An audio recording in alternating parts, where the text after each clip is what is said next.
This boy, when choosing an item, unintentionally caused all the objects to resonate together, startling everyone present. It must be known that even the most exceptional genius of the clan had only awakened one type of talent. Yet this boy awakened 4 types of talents. He was truly an unparalleled genius in the clan. Even his father helplessly said, "It seems we will have to teach him all 4 types of talents." In his previous life, he was Arik, the most outstanding swordsman in the empire. At just 18 years old, his mana had broken through to 4 cores, making him the one with the greatest potential to advance to a 6-star knight in the empire. Unexpectedly, he encountered the 6-star Duke of the Altheon Empire, known as Blackwave Thermion. Before that person's terrifying power, he felt utterly small and weak.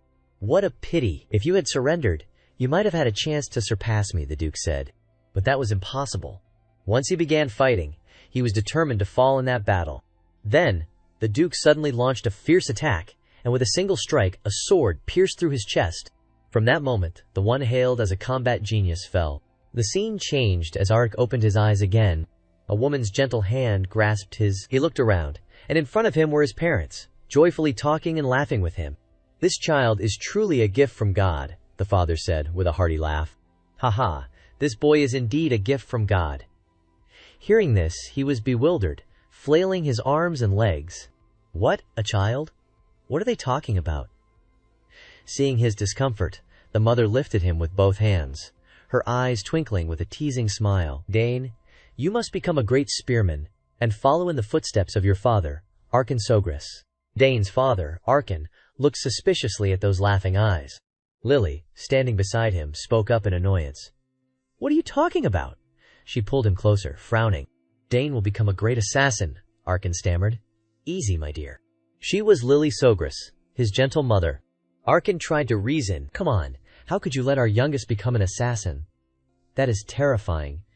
Dane, feeling uneasy, scrunched up his face as Arkan continued. "A real man must wield a spear," Lily angrily retorted. "Wielding a spear is the most perfect, beautiful martial art."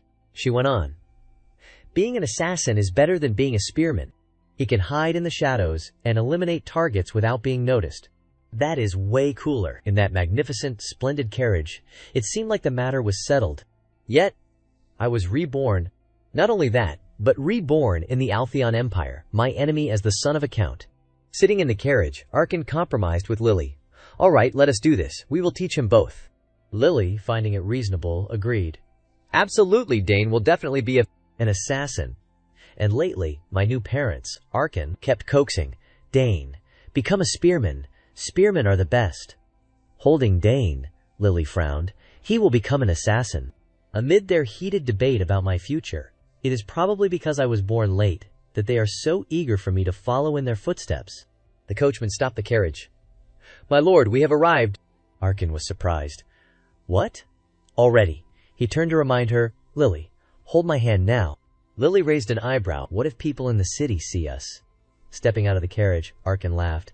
"I just want to hold my wife's hand." "What is wrong with that?" Arkan took Lily's hand. "All right, careful now." Dane, nestled in Lily's arms, was forced to witness their public display of affection, which was truly an eyesore. Suddenly, Dane opened his wide, round eyes, looking at both of them. Carrying Dane, they stepped into a luxurious place, a magnificent castle. Lily, holding Dane, entered the door as the servant stood respectfully. She said, "Oh my, it seems Dane is thrilled to be home, is not he?" "Look at how happy he is," Dane chimed in, smiling and waving his arms. "Yes, if this is my home, then it will be even easier for my talents to soar." 2 months later, in Dane's home, a child's babbling echoed in the room. "Abu, ooh baba," Lily, thrilled, rushed to scoop Dane up. "Oh my Dane's babbling," he responded with a bu. Hearing Lily, he thought, "So I am babbling now. Quite the experience." Dane longed to speak, but being so young he could only babble, "A-B-U-B-U, boo-boo." He recalled his past as Arik. Wandering far from home, he rarely met children. The few he encountered were injured, bandaged, crying, homeless. Many mourned their parents, starved, and vanished. Compared to that, the Sogras household was wealthy and fortunate. "I won't starve here," he thought. At that moment, someone burst in, shouting, "Ha ha, Dane, look!" Arkin, wielding a spear, struck the ground, proclaiming proudly, "This is a spear." He looked at his beloved son, fishing for praise. "What do you think, Dane? Long and splendid." Right, Dane's mouth twitched at his father, thinking, "This man's my dad, the kingdom's strongest 6-star spearman, Arkin Sogris." Dane knew Arkin showed a different face to him. In battle, Arkin was ruthlessly cold. Despite appearances, he was a heroic warrior. The Green Tempest. Lily set Dane back in the crib, storming toward Arkin, fuming. "Seriously, you brought a sharp weapon into the baby's room," Dane babbled, watching them argue. "Abu." Pushed back by Lily, Arkin tilted, chuckling awkwardly. "I just wanted to show Dane." Lily's face soured. "I told you. Do not, Lily, once the kingdom's top assassin," scolded Arkin daily. Though equal in strength, Arkin could only say, "If you do that again, I will teach him stealth basics from infancy." "My mother," shouting yet an unsuspected assassin. Arkin whined, "Come on. Everyone does it." Famous mage families place spellbooks by their newborns. Lily snapped. "Compare a spear to a staff. That thing's sharp." Dane, watching, sighed. "What a harmonious family." Their intense focus on my future stemmed from my 2 older sisters choosing paths unrelated to assassination or spearmanship. The scene shifted to another castle. Arabella and Claire stood by the crib, watching Dane flail. Arabella said, "Look, Dane, if you do this your cheeks puff up." Dane babbled, "Abubu, abubu." Arabella could not resist his cuteness. So adorable. She was Arabella Sogris. Dane's cheeks were pinched red.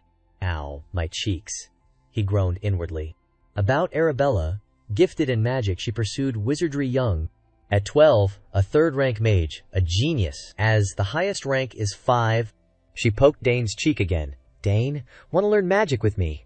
"Studying alone's boring," Dane winced. "Stop poking." Claire spoke. "Summoning's great too." She was Claire Sogris, a skilled summoner, controlling 2 summons at once since age 7. After speaking, she fell silent, thoughtful. Dane, smelling food, eyes gleaming, nearly drooling, babbled, "Abu, abubu." He thought, "I thought she disliked me, but it feels more like jealousy over a new sibling." Claire, softening, touched Dane's nose. So soft, Arabella poked again. "Right, hey." Claire wiped Dane's drool. "Dane, if you have got summoning talent, it will be fun." "I will teach you." Dane chuckled inwardly. "Haha, everyone wants to teach me their skills." The family portrait. My father, a 6-star spearman. My mother, a former assassin, who targeted the king. My eldest sister, a genius mage. My second sister, a genius summoner. The Sogris Count family was a perfect, ideal nobility. Dane's eyes narrowed. What is the point of revenge this life? My battlefield death was tragic, but vowing to avenge those who beat me is laughable. The family of 4 bickered over Dane's training. Spears for spearmanship, stealth, and assassination are better. No, magic's the trend. Summoning's great too, Dane, watching, smiled. "I always wanted a home. Lucky I was born here." Amid their squabbles, parents and sisters each pushing their specialty, Dane's head throbbed. He shut his eyes, wanting to cover his ears but too young. Truly a harmonious family, huh? The Sogris family had a unique ritual, a selection ceremony at age 1.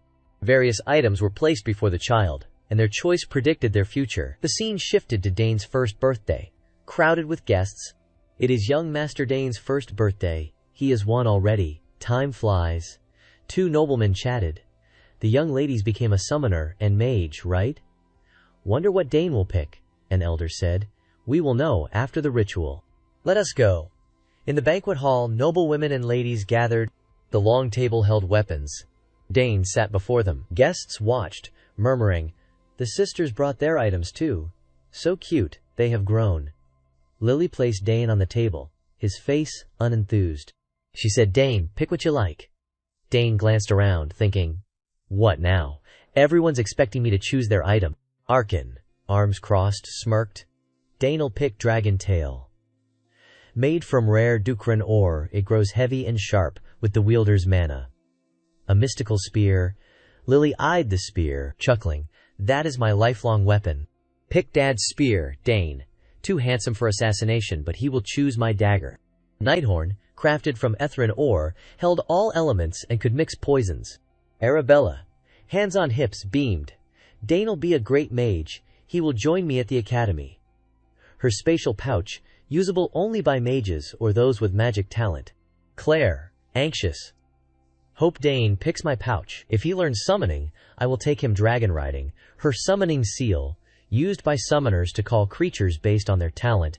Claire thought, that is my dream, little brother. Dane eyed the treasures, sensing Lily's gaze and their thoughts, sweating. Oh no. Why can I hear their thoughts? Closing his eyes, he sighed, facing the 4 family items. Annoying, but unavoidable. Helpless, he crawled forward. Which one? The crowd watched intently. Dane glanced down. Right. I will pick based on their expressions. Guests buzzed. He is choosing. Arkan's eyes gleamed, hands clasped. Look. Go on, Dane, pick what you want. If possible, something long and sturdy. Lily shook her head. No, short and sharp's better, Arabella pointed. That pouch, I love it. Remember me showing you, Claire.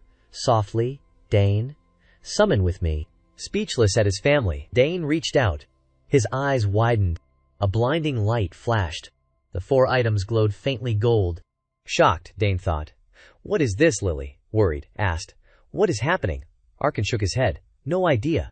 Arabella and Claire, scared, neared Dane. The crowd gasped. See that? All 4 reacted. How's that possible? A man in white exclaimed. The young master's a genius, Dane. Clueless, laughed. Ha ha. I was skilled on the battlefield. I opened my mouth, but this life's another level. Arabella, anxious, asked Arkan. What do we do? Has this happened before? Arkan, stunned, gaped. I can't believe it. He and Lily exchanged looks, 3 dots above their heads. All 4 turned to Dane. Then we will all teach him, Arabella and Claire gasped. All 4, Dane, looking at them, grinned. In the training yard, the clash of weapons echoed relentlessly, punctuated by occasional loud bangs that drew attention. Whoosh! A strike seemed to tear the air itself. One figure staggered back several steps. On the other side, a hand gripping a spear trembled slightly. Dust swirled. Evidence of a fierce bout. It was the Count's father and son training. Arkan praised. Satisfied. Well done, Dane. You have fully mastered the techniques I taught you. 7-year-old Dane Sogras smiled shyly. Thank you, father. Arkan ruffled his hair, laughing. Good, good, my son indeed. Nearby, someone approached with an object. Catching Dane's curious glance, Arkan asked. The person bowed respectfully. My lord, I have brought it. Arkan's voice grew excited. Ah, perfect timing, Dane. Puzzled, asked. Father, what is this?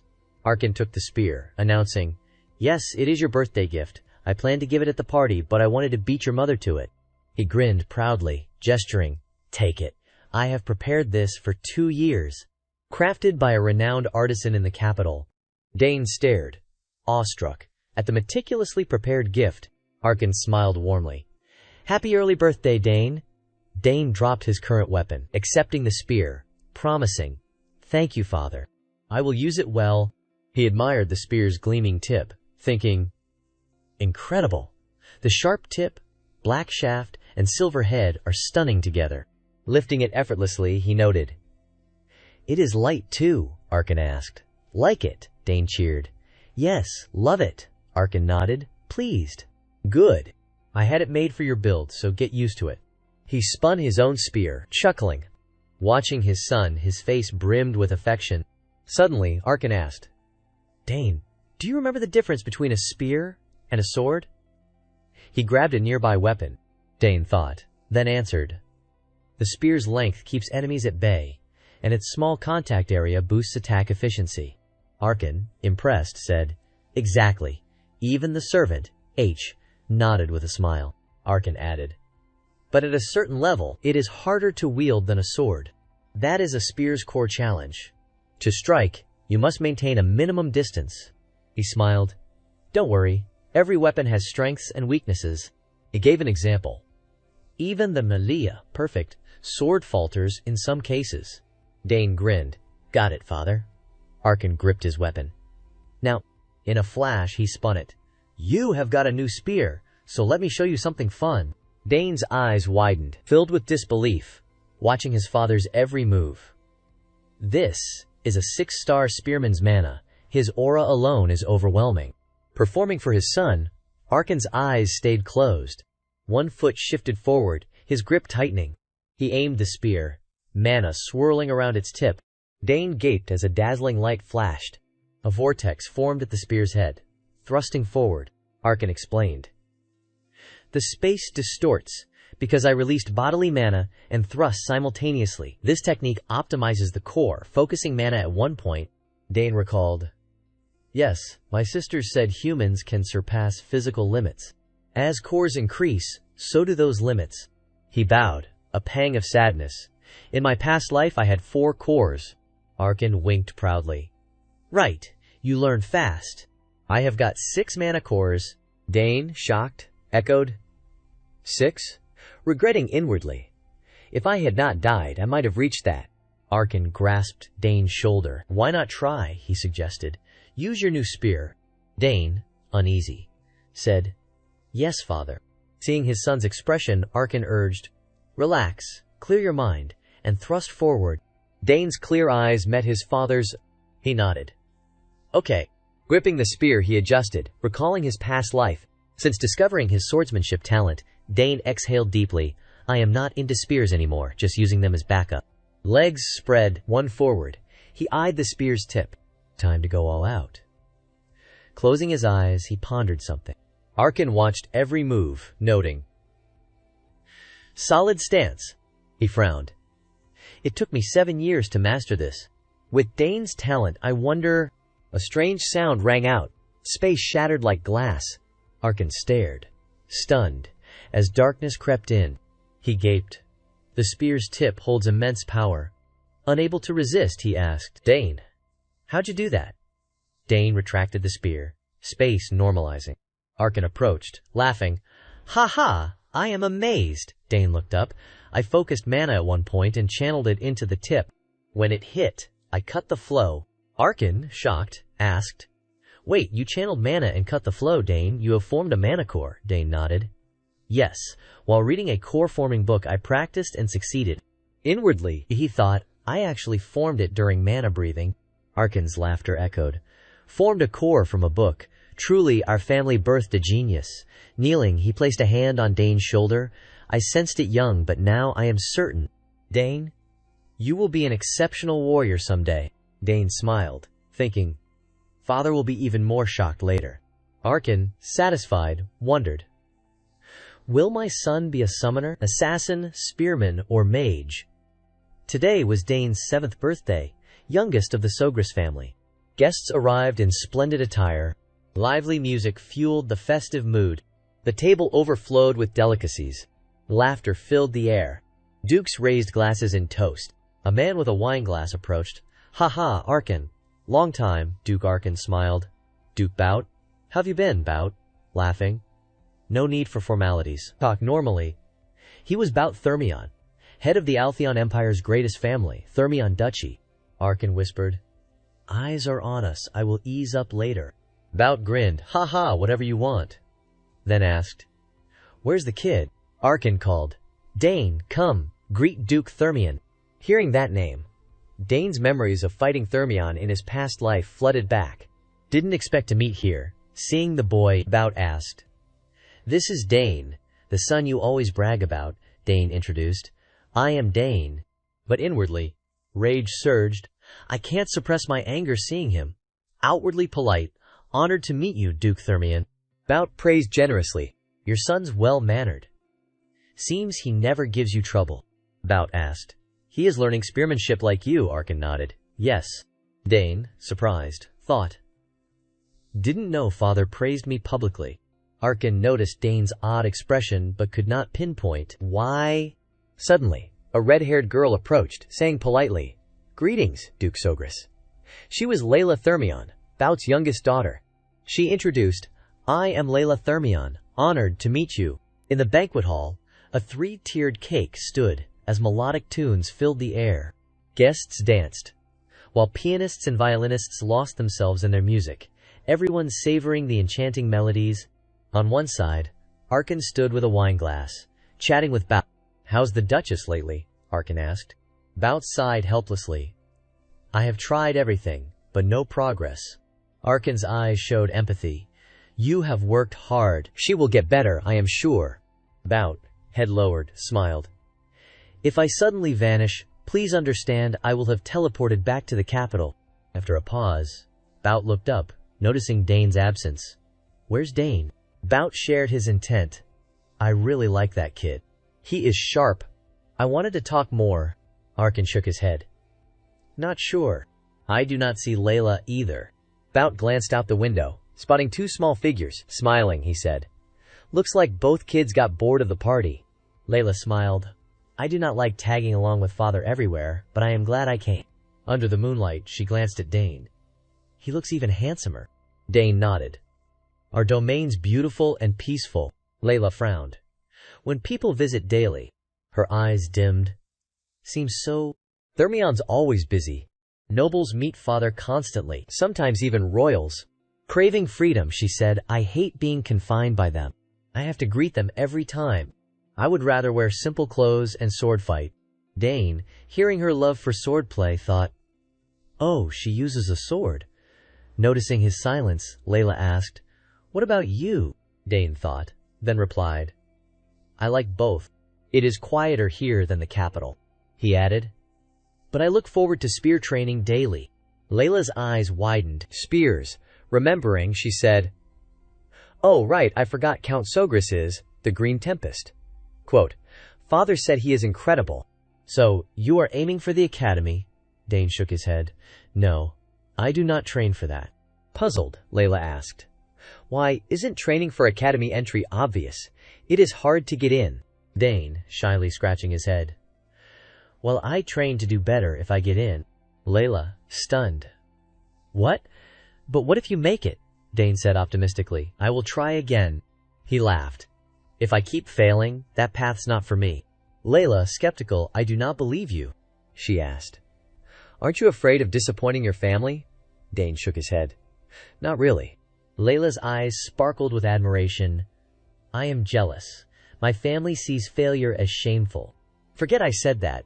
Dane, sighing inwardly, "I did not know great houses worried about such things." He said, "Why think that? You seem skilled already." Layla perked up. "Really? Can you check my swordplay?" Caught off guard, Dane blinked. "Your swordplay?"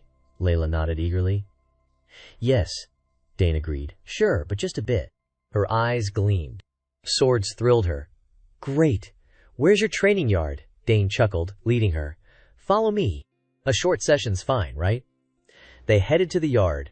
Layla wielded her sword, slashing through the air, moving fluidly. "Ha-ha!" Dane, watching, thought, "Impressive. Her offense and defense flow smoothly, with well-timed strikes." Rubbing his chin. "But her rhythm falters after a while." "Sweating?" Layla asked. "How was it?" Dane gave a thumbs up. "Amazing. Really eye-catching." Layla, wide-eyed. "Really?" Seeing her expectant face, he hesitated. "Should I tell her?" Pointing. He said, "Yes. But from your third stance you are half a step off." Layla, confused. "Huh." Recalling her moves, Dane analyzed. "From what I saw, your stance shifts. That extra half step throws off later strikes." Layla froze, stunned. Feeling guilty, Dane thought. "Was I too blunt? Sorry if I upset you." He said, "It has been a while since I saw swordplay like Layla cut in, that is it." Gripping her sword, she adjusted her pace, per Dane's advice. The missing piece. Mid-swing, she tripped, falling into Dane, hugging him. Laughing off the awkwardness, she thought, "Thank you, Dane." Dane, uncomfortable, "Hey, what are you—" Layla, ignoring him, rubbed her cheek against his. "You have got a sharp eye, spotting my long-time flaw." "Thanks, I will remember this." Dane pushed her away. "You are suffocating me." "Put the swords away," Layla, sheepish. "Oops, sorry." She leaned close, smirking mischievously. Dane fixed his clothes, thinking, "Why'd she hug me like that?" The awkward moment was broken by a call.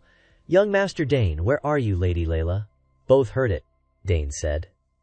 "They are looking for us." He added, "Let us go back." Layla nodded. "Yeah." Two servants found them. There you are. Where'd you go? We have been searching. Dane was led back. That evening, Lily presented her gift. Happy 7th birthday, Dane. Congrats on your first manicure. Dane, delighted, took it. Thank you, parents. Opening the box, he gasped. A golden lion-shaped pin. The crest pin was like those his sisters flaunted. Lily smiled. Keep it safe, Dane, she explained. This pin proves your honor and status. Guests chimed in. Happy birthday, congrats, young Master Dane. You are truly a Sogress, destined to be as great as the Count. Dane glanced at his smiling parents, thinking, first time I have been so celebrated. Suddenly, the room shook like an earthquake. Guests screamed, what is that, damn? An intruder. Items crashed, shattering. Dane, worried, turned. Father. Arkin calmed him. Stay calm, no need to panic. Looking at the ceiling, he muttered. It is starting again. Thought we would have peace today. Lily, gently stroking Dane's head, asked, Guess who, Dane? Dane? Confused, thought, no way. A surge of power emanated from the mansion's ceiling. Magical light flared, filling the room. Guests looked up, terrified. What is that? A figure descended from the ceiling. Arabella. She landed gracefully, asking, What time is it? Spreading her arms, big sis, I am not late. Right, nobles calmed. It is Lady Arabella. Arabella approached Dane amid murmurs. She used instant teleportation. You need rank 5 for small portals. Our lady's a genius, Dane. Exasperated, thought. Still as loud and flashy as ever. Suddenly, all eyes turned to the window. A monster in the sky. Panicking, they saw. A wyvern. It was Claire, atop a massive dragon. I am late, she said, leaping down. Claire entered to whispers. She is a genius summoner, taming a wyvern at 16. Frowning, she asked Arabella. You are here, Arabella replied. Yep. Both approached Dane, smiling sweetly. Happy birthday, Dane. In the banquet hall, Claire and Arabella simultaneously presented their gift boxes. Wishing you a joyful birthday, Dane, Arabella said. Me too, Claire added. Dane, slightly awkward, smiled. Thank you both for coming all this way to celebrate with me. Arabella grinned, nodding. Of course we had to. Now open the gifts. I bet you will love them. Arkin, seeing both sisters prepare gifts for Dane, feigned tears. You two only sent me a letter for my birthday. But you got gifts for your little brother, Lily. Beside him, stifled a laugh. Dane opened Arabella's gift. Sis, is not this a spatial pouch? Arabella nodded eagerly, explaining. Exactly, I designed it myself. It is infused with high-level spatial magic, crafted with my professor. Dane smiled sincerely. Thank you, sis. Inwardly, he thought, I know how hard it is to engrave spatial magic onto an item. Arabella held up the spatial ring, slipping it onto Dane's finger. Here, let me put it on. Dane mused. Even harder is crafting an artifact that can withstand such enchantments. As she fitted the ring, Arabella said, Heads up, I coded your DNA into it so only you can use it. It is one of a kind. Seeing the ring's glowing blue gem and Dane's silence, Lily leaned down. Based on the faint mana waves, that is a top-grade magic stone. Arabella added, Channel a bit of mana into it and it will create a subspace. No more fumbling with bags. Dane, awestruck. Something this valuable. Thank you so much. Only wealthy commanders or mages use these on battlefields.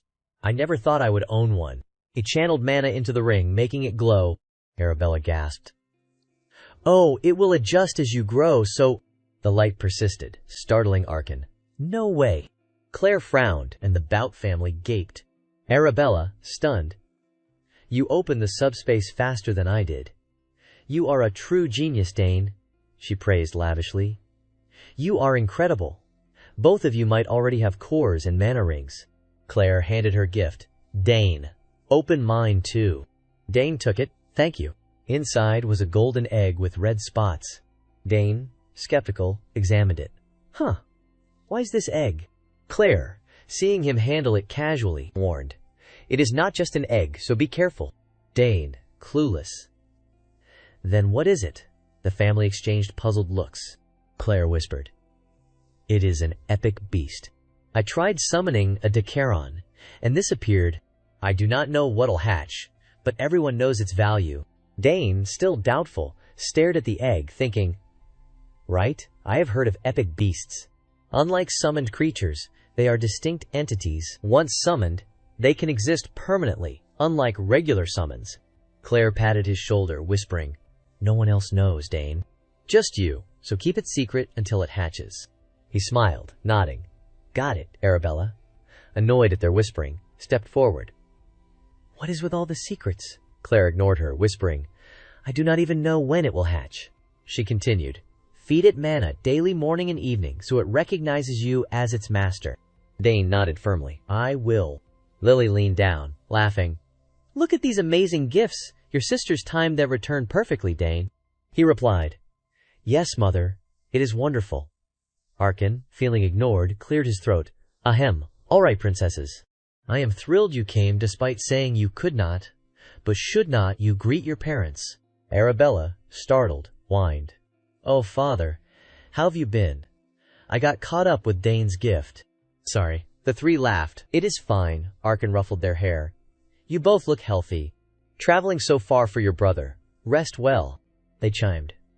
"Yes, father." Layla, watching Dane's joy from afar, lowered her gaze, a hint of something in her eyes. Noticing her somber expression, Dane thought, "Layla, is she leaving? Why does she look so lonely?" The scene shifted to the courtyard. Bout, strolling, thought, "She is even more impressive than I expected." Recalling Arabella's descent, as expected of the Academy's top mage, a rare talent, "She would pair well with my son, the Academy's best swordsman," he mused. "If our houses unite, we would form a force even the imperial family could not touch, protecting our kin from schemes." Sighing, "I should bring up betrothing our eldest children today." A sound interrupted him. That noise. Glancing at the training yard, practicing so early. Who is that? Dane was there, twirling his spear with fluid motions, eyes gleaming. He stopped, spun, and struck the air with wind-shearing speed. His footwork shifted, kneeling, thrusting the spear to create after-images.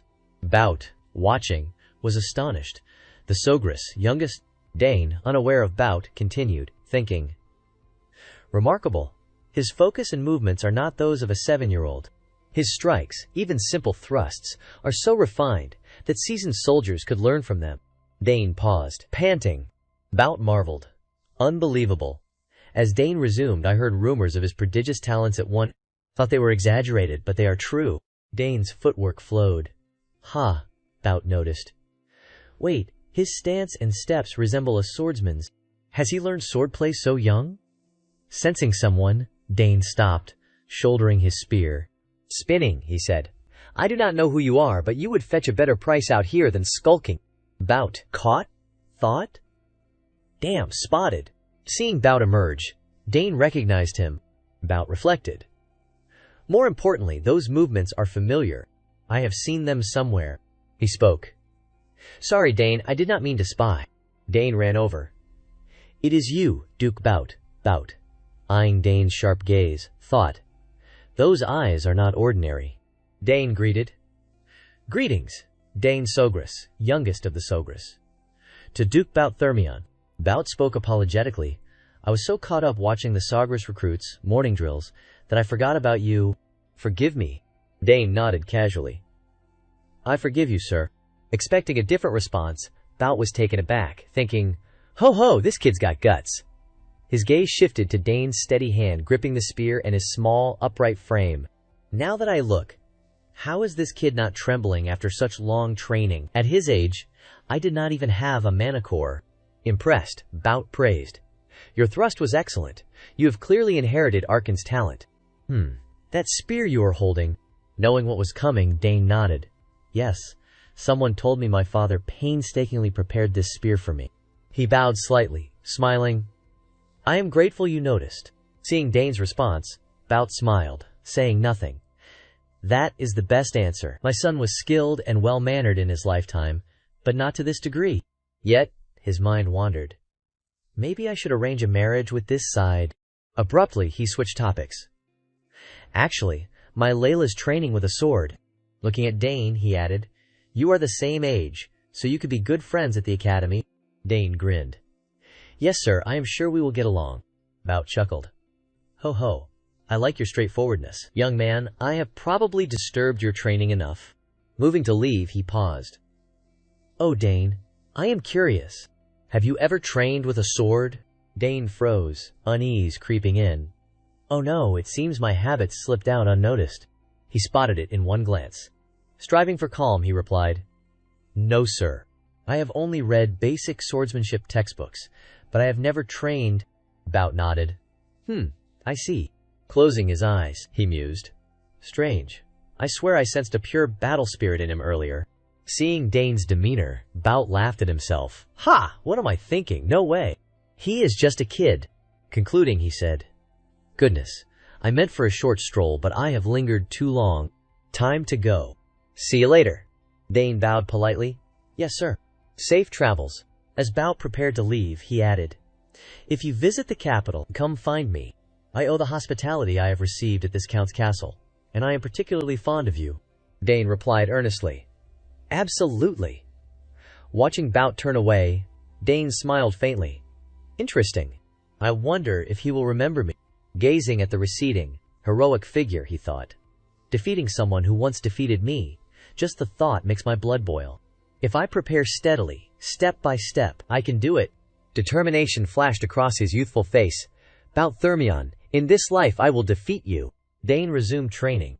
After a while, a voice called, "Hup, young master, time to head back." Turning, he asked, You have been waiting this whole time?" The servant nodded. "My duty is to silently fulfill your needs." Seeing a towel offered, Dane said, "Oh, thanks." Internally, maybe Hup should train as an assassin. That stealth he is got talent. Wiping sweat, he asked, "How's it going? Everyone's busy, right?" Hup replied, "Yes. They are swamped. Preparing for the next banquet. Thinking of the guests. Rushed arrivals. It seems other nobles are already en route." "Getting over 30 noble families here on time is tough," Dane asked. "Oh, right. How are my sisters?" Handing back the towel, Hup answered. "They opened a teleportation gate and left for the academy. Their parents waved goodbye, saying they had no choice with midterms approaching." Dane sighed.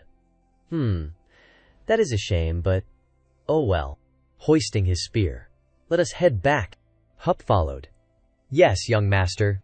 Recalling past gifts, Dane thought, "When I have time, I should check out those presents my sisters gave me." Imagining his parents scrutinizing his every move, greeting strangers, attending lavish banquets, navigating social niceties, eating endless nutritious dishes, and meeting people with nothing to say, it was a vivid, chaotic montage. Dane exhaled. Noble life is exhausting. My schedule's even crazier with my birthday coming. Spotting colorful butterflies in the garden. At least I find some peace resting here, right? The garden's caretaker had skill. This place is meticulously tended.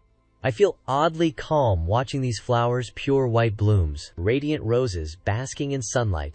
His eldest sister said flowers held the most mana in nature. Approaching the roses. "Since I have time, maybe I will analyze their mana." Dane leaned in, closing his eyes. Petals drifted. Despite intense training, his magic and summoning skills had not progressed much. "I still do not know what to focus on." Opening his eyes, worry crossed his face. Too many talents can be a hassle. Suddenly, he exclaimed, "Flower mana." A small bloom held a vast, fierce mana flow. A bold idea struck. If someone can sense natural mana and convert it to their own, it will settle in their body, forming a magical layer. Reaching down, mana streamed into his hands. This body's mana absorption is insane. Standing, he laughed. "I can see what others only sense with a sixth sense. Haha." Watching mana swirl around his hand, here it is. Before, I could only vaguely sense mana. Now, it is crystal clear. Clenching his fist, he trapped it. Translucent petals seemed to signal something. Surprise flashed in his eyes. What just happened? Nearby, 2 boys chatted. "I am bored. We just got here, and Dad's busy with other nobles. He has sidelined us. Let us show our faces and head back like last time." The other hesitated. "Can we do that, brother?" Digron, stepping on roses, scoffed. "As if it is our birthday. Who cares? Think the Sogris heir cares about us." Crushing petals, he fumed. "Stupid flowers. We are lost again." "Why build such a huge garden?" Dane, lost in thought, did not notice them. Dinar shouted. Brother, someone's there. Digron glanced. Huh, is that kid lost too? He called. Hey, you! That outfit, are you a servant? Dane frowned, turning to the arrogant voice. Digron gestured imperiously. Lead us out! Seeing them trample flowers, Dane rushed over, yelling, Get off! Don't you see what you are stepping on? Digron, enraged by Dane's tone, snapped. What, this kid dares yell at us over some grass, Dane pressed. Why step on flowers instead of the path? You have ruined them, Digron sneered. Ha, small but loud. Arrogantly, know who I am. Dane shot back. Yeah, a clumsy oaf wrecking flowerbeds. Digron raised his hand to strike. Clumsy? Who do you think you are talking to, servant? Grabbing Dane's collar. I am the son of Count Tyron, a guest of this castle. Dane's eyes flickered. Count Tyron, recalling, the noble I defeated and had imprisoned on the battlefield. An insufferable man, like father, like son, Digron threatened. Even in the southern sticks, you have heard of House Tyron, famous in the capital. We can make someone like you vanish without a trace, so watch your mouth. Seeing his attitude, Dane thought, talking to him is pointless. His raised arm clenched, ready to strike. Digron raged. You mad? A lowly servant dares look at me like that? A whoosh cut the air. Before anyone grasped it, Digron's eyes widened in shock. Dane headbutted him, his forehead slamming Digron's nose. Dinar, alarmed, shouted, Brother! Rushing over, he asked, Are you okay, Digron? Touching his nose, saw blood, roaring. This lunatic, what the hell, nosebleed, I am bleeding. His bloodied hand trembled. I will kill that bastard, Dane, as if hearing a joke, smirked, taunting. You, kill me, try it. Digron, enraged by Dane's demeanor, roared, Have you lost your mind? Fine, let us settle this, Dinar, anxious, cautioned. Brother, tend to your nose first. But Digron ignored him, glaring. Dane stood unfazed, meeting Digron's aggression with a dismissive glance. Stepping back, he effortlessly dodged a punch. Digron swung again. Dane ducked swiftly. Digron clicked his tongue. TCH, slippery brat. Noticing Digron's weak, unfocused strikes, Dane mused. He is definitely not a weapon user. While dodging, he analyzed. Then he is a mage or summoner. Seeing his brother flail without landing a hit, Dinar called, Brother! Digron, sweating, panted. This kid's too fast, I can't catch him. Dane stepped back again, a fist grazing past. The mana flow he would sensed earlier sparked a thought. If I can control that mana with willpower, could not I turn it physical? Should I try? Suddenly, a asterisk booms erupted, a blinding flash. Dinar gaped, seeing Dane with his hand raised, light radiating from it. Digron was flung back, skidding across the ground. Clutching his face, he wailed, My nosebleed won't stop. Mana swirled around Dane. He frowned at the scattered rose petals. Oh no, the garden's ruined. Digron, struggling up, shouted, Damn it, you can use magic. Who are you? Dinar pleaded. Brother, stop. This'll end badly. Digron shoved him aside. Stay out, I will kill that bastard. Raising his voice, hear my call. The air darkened around him. Dane, startled, realized. He is a summoner. A red vortex formed, and from it emerged a snarling wolf, claws bared, ferocious. Digron laughed smugly. Ha ha. Behold, this is Renpu, my summon. I will show you the price of crossing Digron Tyrant. Genu, tear him apart, Dane, stroking his chin, assessed. A common wolf can't compare to Sister Claire's dragon summons. The wolf bared sharp fangs. Digron commanded. Yes. Rip that dog's throat out. Dane squinted, unafraid. Genu's pupils contracted. Then it bolted, not at Dane, but to his side, tail wagging, glaring at the brothers. It lowered its head, submissive. The brothers stared, stunned, at the man and wolf. Digron gasped. What is happening? How? Genu, what are you doing? Tear that bastard's throat, Dinar stammered. Brother, it is wagging its tail. Digron, shocked. What did you do, Renpu? Dane, unfazed, patted its head. Good boy, still puzzled. What happened? How'd this happen? Recalling when Claire's dragon let him pet it, even her summons were friendly, but I thought it was our shared blood. Stroking Genu's coarse fur, this has nothing to do with the brothers. Why'd Genu come to me? Maybe I have got high affinity, or that jerk's affinity hit rock bottom. Ignoring his bleeding nose, Digron yelled, This is absurd. How can a summon betray its master? Dane looked up. Want to keep going? Digron, still riled, was stopped by Dinar, who sobbed, Brother, give up, we have lost. Realizing he would met a stronger foe, Digron muttered to Dinar, Quiet, I will unsummon it. Dinar whimpered. Brother. His tone was off. Digron looked down, seeing Dinar had wet himself in fear. Half laughing, half crying, Digron cursed inwardly. "Damn, so embarrassing," Dane kindly offered. "The bathroom's on the main building's first floor." Digron grabbed Dinar's hand, dragging him off. After a few steps, he turned back. "Stay there, I will be back. Let us go, Dinar." Dane watched silently, then shouted, "Hey! At least unsummon your beast." As dusk fell, he studied his hand. That was pretty simple. Recalling Claire's teachings about faint summoner beast bonds. The weak link between that jerk and Genu. Raising his hand, he overwrote the bond with magic, binding Genu to himself. Walking, he glanced at the wolf floating above, moving with him, thinking he had no summoning ties. A spark flashed. "Just high affinity lets me summon." A commotion interrupted. Digron, the bully, returned with his father, pointing. "That is the bastard," Dane smirked inwardly. "Ha! That idiot's escalated it." Digron fumed. "He did not just bully me and Dinar, he stole my bond with Genu." A portly man approached, introducing himself. "I am Morgard Tyron, head of the noble house Tyron," he demanded. "Are you the brat who bloodied my son's face and stole his summon?" Dane, polite, nodded. "Yes, sir," recalling Mogard's disheveled state in his past life. "He is fatter than when I captured him." "Peace suits him," Mogard pointed. "As a guest, I would let it slide, but this can't be ignored." Frowning, "Why are you alone here? State your identity." Knowing he could not hide, Dane sighed, then declared, "Dane, youngest son of Arkan, Southern Lord, and heir of House Sogris." Digron and Mogard gasped in unison. "What?" Staring at Dane, they could not believe it. "This kid is Dane." The two sides locked eyes. Mogard thought, "The youngest of House Sogris. This changes things." His mind schemed. He was captured by that man and gained nothing in battle. "I will turn this around, make the Count take responsibility, and use it to demand mining rights. Those nobles who scorn me will kneel." Clearing his throat, he asked, "You are the birthday boy?" Dane nodded. "Yes." Mogard, irked by his calm demeanor, gritted his teeth. "Arrogant brat, I did not come to this backwater south just to celebrate your birthday." Gesturing to Digron, Mogard demanded, "So what'll you do about this?" Feigning righteousness. "You injured my son, a guest you invited. You stole his summon."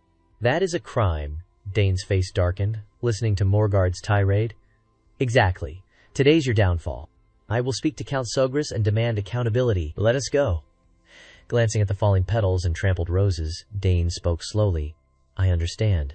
But first, I demand an apology." Mogard scoffed. "What? An apology? Ridiculous," Digron chimed in. "That bastard," Dane explained. "Yes, I did hit your son's nose, injuring him. But I was threatened and acted in self-defense. I did not steal the summon. Genu chose to follow me." Digron insisted. "What? Genis would never do that." "Father, he is lying." Mogard stroked his chin. "Hold on. I heard the second daughter's a summoning prodigy, right? I get it. She must have taught him how to sever bonds," smugly believing he would crack it. "Even if you are telling the truth, losing a summon is tragic." "But you demand an apology," Dane affirmed. "Yes." Digron shouted. "Who does this kid think he is?" Dane frowned. "So arrogant, interrupting adults." Mogard, frustrated, thought, "Dealing with this kid is a headache." "Calmer. Fine, I won't scold you. Let us see what Count Sogris says." Dane met his gaze, sensing Mogard's eagerness. Noise drew attention. Arkan and Bout approached. Dane's father spoke. "Looking for me?" Dane called. "Father," Digron sweated, terrified. Mogard stammered. "Count Sogris." Seeing Bout, he panicked inwardly. "Trouble. Even Duke Thermion's here. I can't go head-on." Digron explained. "My brother and I got lost in the garden, so I asked your son for directions." Dane glanced at his blatant lie, then at his attentive father. That is, father. He knew Arkan cherished family but was not biased. Pointing to his nose, Digron lied. "He suddenly hit me, and he mocked me with weird tricks. I summoned my beast to scare him, and he stole it. He attacked me too." Dane bowed his head, dismayed. "He lies so shamelessly. I am almost excited for his future." Morgard spoke. "Count Sogris, I seek justice for my son. I meant to warn the boy, but stealing a summon is wrong. I can't overlook it." Arkan, composed, We can't judge one side's story. Reasonably, I will hear Dane's account, assess everything, and decide, right? For transparency, Arkan gestured to Bout. If you doubt my judgment, I suggest Duke Thermion offer his view. Bout nodded. If needed, I will do it. Morgard, speechless, cursed inwardly. Damn, Thermion's involvement complicates things. This feels bad. Arkan called. Dane, explain. Dane pursed his lips, thinking. Just recount what happened, pointing to footprints and scattered roses. Though slightly different from reality, some of Tyron's son's claims are true. Raising his voice, however, he trampled our carefully tended rose garden, adding, he grabbed my collar first, fearing his actions exposed. Digron, sweating, stammered. Since when? Mogard opened his mouth but said nothing. Arkan urged. Go on, Dane. Dane frowned. Also, I heard clearly, when he summoned Genu, he ordered it to kill me. Bout thought. What 7-year-old speaks like that? Dane asserted. I never stole his summon. Mogard shouted. Nonsense. Skeptical. How could a non-summoner claim a summon? He must have used some secret skill, Dane countered. No, I have an innate bond with summons. One unhappy with its master will choose someone like me. Morgard sneered. Hilarious, Arkan asked seriously. Is that possible? Dane nodded. Yes. Mogard laughed. Haha, he does not expect us to believe that, right? Two completely different stories, Bout interjected. We should test it with the summon. The Tyrants paled. The Duke's interfering. Arkan, hand on Dane's shoulder. Can you prove it? Dane nodded. Yes, father. Digron glanced at Mogard, who eyed him back. Digron, lips tight, sweated profusely. What do? I can't summon Genu. Morgard pressed.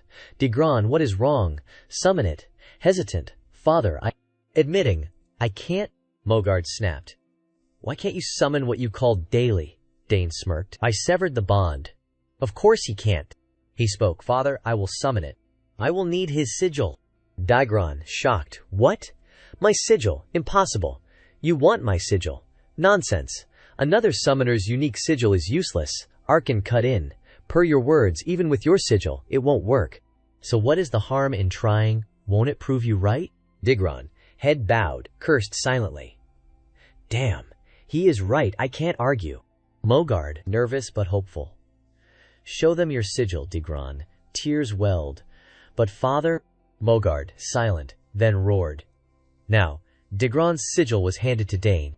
Holding it, Dane knew a summoner's unique sigil was unusable by others. But Genu, once Digron's, was now bound to him through his mana. The sigil was just a tool. Dane closed his eyes. Mana swirled around him. Genu appeared, nuzzling his hand. It licked his cheek, fawning. Arkan and Bout gaped. Digron cried, Father, how's my Genu? Morgard, incredulous, impossible. Bout marveled. Incredible. You said he never studied summoning. Arkan replied, Yes. I am unsure how this happened. Dane, patting Genu, sorry for summoning you for this, and thanks for coming. Morgard realized things had spiraled.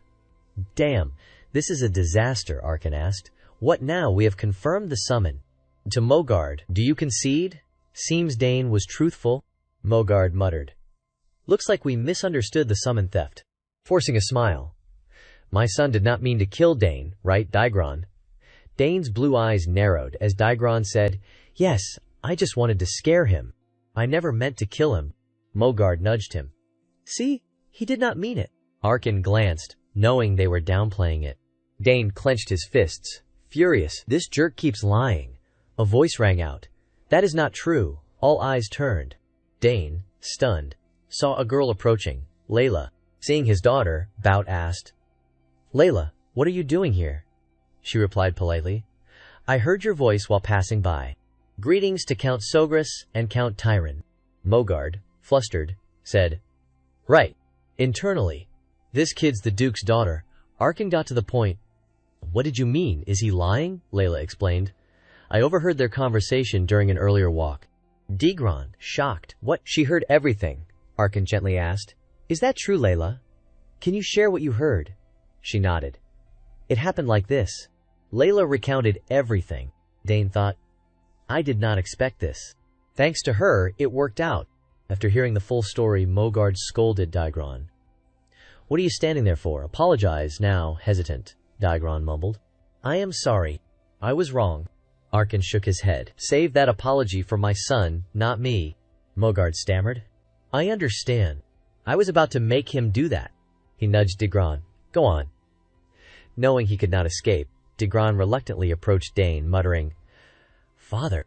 Silent, struggling, he forced out, Sorry, Dane. Layla wondered. Just bowing because he is cornered by a third-party witness. Is that really an apology? I can't accept this. Arkan, quiet, seemed to share her doubts. Dane stared at Daigron, thinking, From experience, being magnanimous here is smarter than being stubborn. He said, All right, I accept your apology. Daigron, surprised by the ease, exclaimed, Thanks, Mogard sighed in relief. That was close. Bout, arms crossed, thought, I knew he was special. He could have refused, since the fault's clearly theirs. Arkan concluded, You two can end this dispute. Dane accepted the apology. Personally, I won't overlook this.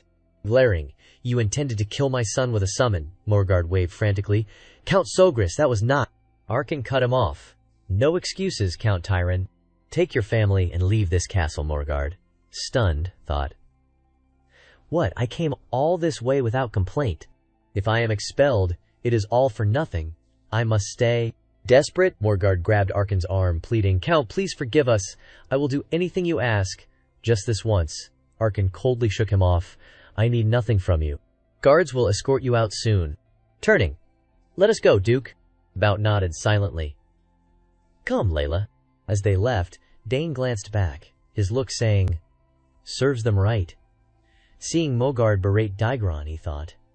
They started it, so they reap what they sow. I did not expect Father to be so terrifying when angry in this quiet night, Bout asked as they walked.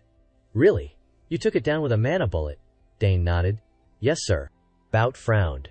Spear mastery, summoning, and now magic. Astonishing. Has history seen such talent? Arkan, beaming with pride. Indeed. I am immensely proud of such an exceptional son. Layla, awestruck, turned. Really? Everyone's buzzing. Talent's one thing, but his composure. Kids usually get upset and fight to win, but not Dane. Hearing Bout say, I have no doubt your son will become a fine man. Arkan ruffled Dane's hair, smiling. Too early to say. We will see when he is grown. Layla looked up. Hearing the praise, today's resolution owes much to Layla.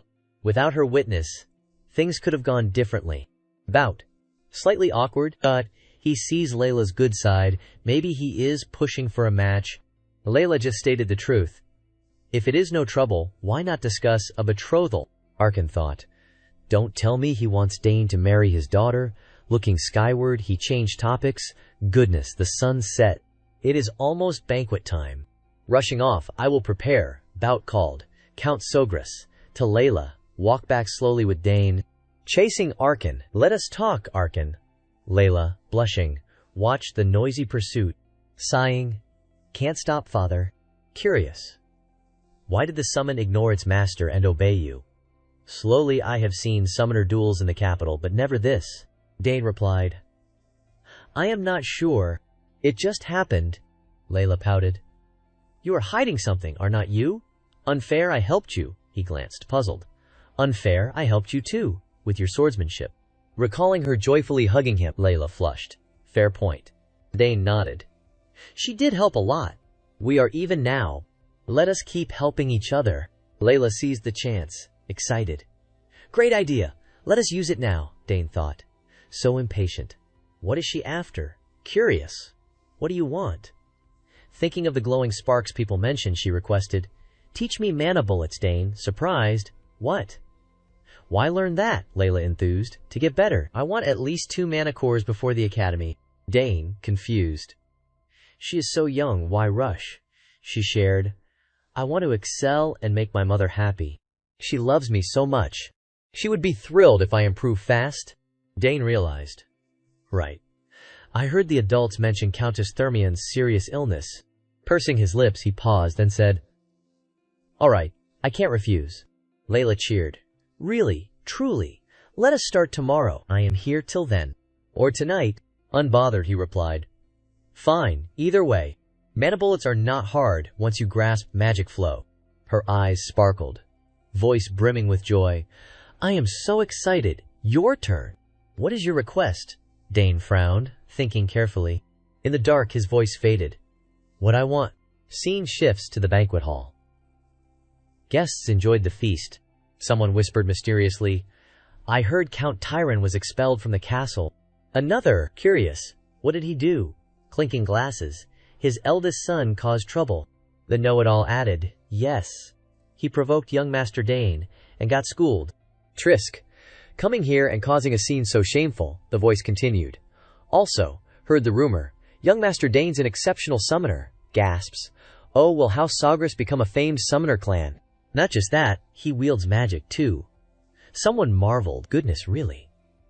A finely dressed man spoke. So you are young Master Dane, the one in the rumors. I am Baron Open. Know anything about the Eastern Open Territory? Dane bowed. A little, sir. I hear it is renowned for grilled salmon and sapphires. Open, pleased, laughed. Ha ha, sharp lad. Indeed, Open's salmon and sapphires are unmatched on the continent. Nudging his daughter. I heard you are talented in many fields. Seems true. Almost forgot to introduce my girl. Sylvia, say hello. A small foot in blue doll shoes stepped forward. Dane, startled. What? So sudden?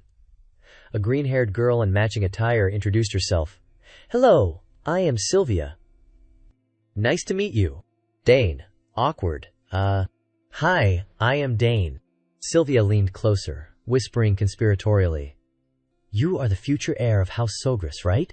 Hesitant? What? That? I do not know. Sylvia grabbed his hands. Don't play dumb. I heard you are gifted in many areas. Please look out for me. We might become family someday. Speechless but polite, Dane replied. Sure, I will look out for you. Inwardly sighing. Why are kids today so forward? Seeing the two holding hands. Layla's eyes widened. Dane? You are here, Dane. Puzzled, said Layla. And Sylvia frowned, surprised. Lady Layla. They let go. Layla, stern, asked. Who is she? Dane fumbled. She is Sylvia. Sylvia introduced herself again. Greetings, my lady. I am Sylvia Open, eldest daughter of Baron Open. Layla raised an eyebrow. Oh, is that so? Nice to meet you.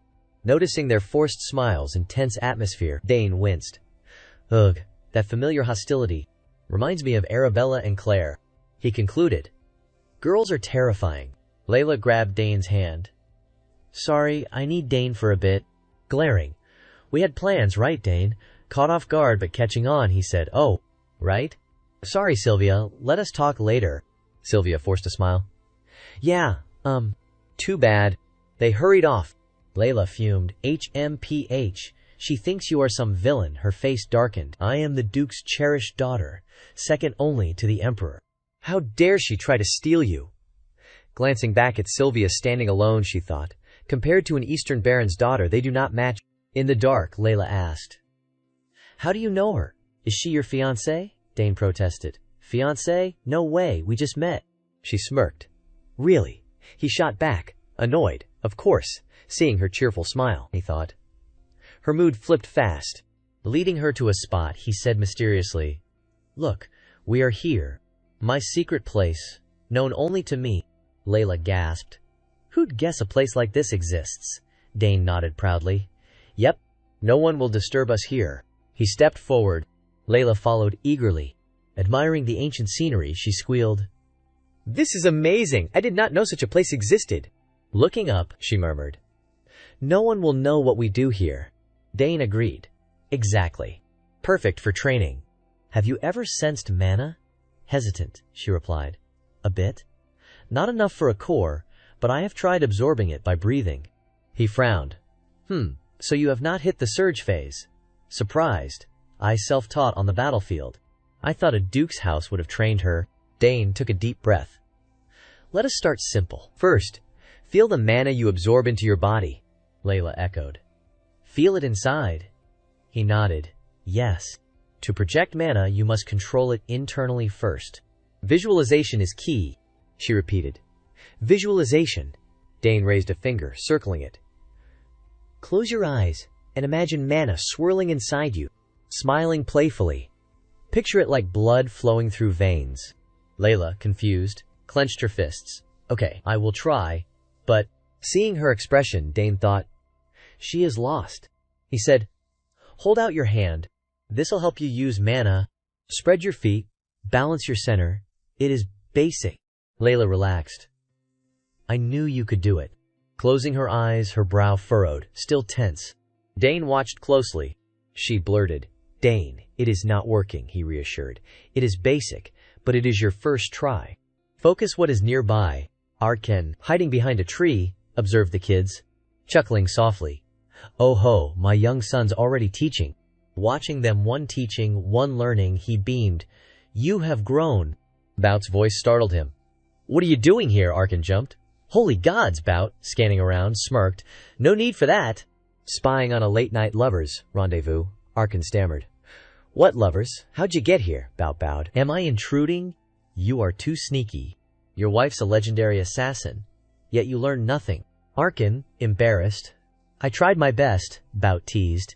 If the estate's lord skulks around, people will gossip, old friend. Arken, speechless, skulking. I am just following my son, Bout laughed. What? You too, I am trailing my daughter. Arken sighed. I should not say this, but you are a hopeless father. A surprise shout came. You found it. Show me. They hushed, eavesdropping. Dane touched a barrier. Layla gasped. You have a spatial pocket, he nodded. Yeah, my sister made it as a gift. Layla, envious. Ugh, so jealous. My brothers ignored me since they went to the academy. Dane pulled out an object. Setting up a mirror, Layla asked. Why a mirror? He explained. I bought it for this. Seeing your reflection helps visualize more than just imagining. Skeptical. What? Really? He nodded. Looking in the mirror makes picturing things easier. Still doubtful. For real, Dane urged. Stand in front. Look at yourself. She complied.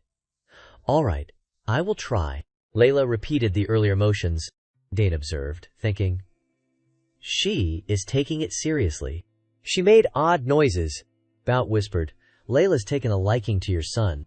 Arken, that obvious. Bout, knowing his daughter, nodded. Of course. She is not usually this open. Arken, puzzled. What happened? She is so bright. Bout's face darkened, silent. Recalling Layla's lonely silhouette, his voice softened. It is just her facade. I am not sure, inside.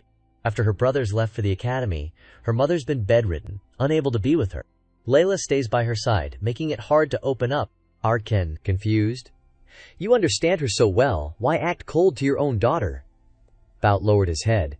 Don't you see? Eyes closing. I have my reasons. Watching Layla's joy, his voice sank. I doted on my sons, and they grew spoiled. Arken, seeing her bright smile, dismissed. Don't lump Layla in with them. She would be hurt. Looking at Dane, he realized. No wonder she asked him for help. Bout pointed. You are as nagging as ever, Arken. Flustered. What? Bout switched topics. Will you send your son to the capital? If so, could he stay at the ducal estate? Arken, silent, waited carefully. Layla shouted. I did it, I succeeded, right? Dane nodded. Yeah, great job, Arken. No rigid father said, I will let Dane decide, like Arabella and Claire. But if he wants the capital, I will follow your suggestion. Bout nodded. It would be great if you visited. Arken, losing composure. What? You want to bicker all day? Bout smirked. You have gotten sharper. Nearby squirrels scurried, startled. Lily stood close, arms crossed, silent. Where'd those two go? Acting so shameful. Glancing afar, she sighed. Seeing Dane dodge Layla's lunge, she thought. Love for children has a strange pull on them. I will pretend I saw nothing. Layla earnestly told Dane. Thanks, Dane. You are a genius.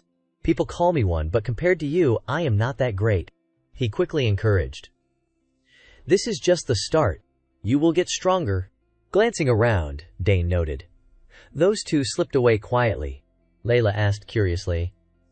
Are you going to the academy too? She added. It is where all the Empire's geniuses gather. Dane hesitated. Not sure. Do I need to? I can train on my own to grow stronger. Layla stomped, scolding. Idiot. School's not just about studying. It is for building noble connections. She urged. You need to go to form bonds early. Dane chuckled inwardly. For a 7-year-old, she knows how the world works. Softly, he said. I get it, but I am not keen on the academy yet, he explained. There is a mountain of books I have not read in the library, and I still have much to learn from my parents. Layla interjected. True, but do not you want to play with other kids? I heard your older sisters all went to the academy. Dane sighed at her persistence. She is relentless. Compromising, I will think about it.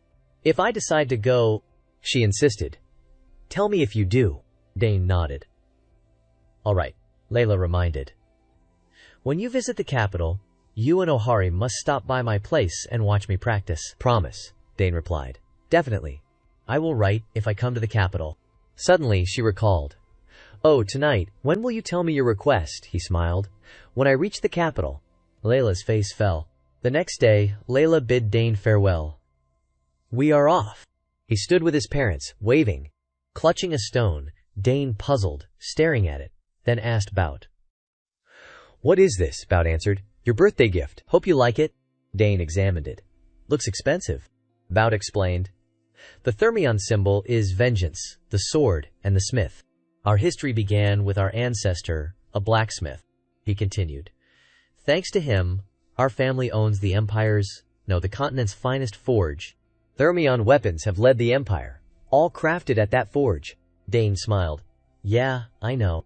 He recalled his past life. Every ore, weapon, and mystical artifact on the continent was forged there. Bout suggested. Show that symbol at the forge, and they will craft a weapon to your liking. It marks honor and skill, Arkan gasped. Heavens, that is a treasure, even royals covet. Bout, silent, patted Dane's head. Grow well and support your father. Dane replied. Thank you for the gift, Duke. After farewells, Layla waved goodbye. Lily knelt, asking, Sad to part with her. Dane nodded glumly. Yes, very. She is my first friend, Lily comforted. You will see her in the capital. Teasing. Get handsomer and shock her. Internally, Dane wished, I can't stay here forever. I will see you in the capital, Layla. Stay healthy. The carriage rolled away.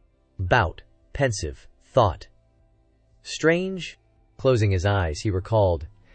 Every time I see Dane, I think of that boy. In his mind, a heroic, tragic warrior appeared Argurk, a third-rank warrior at a young age.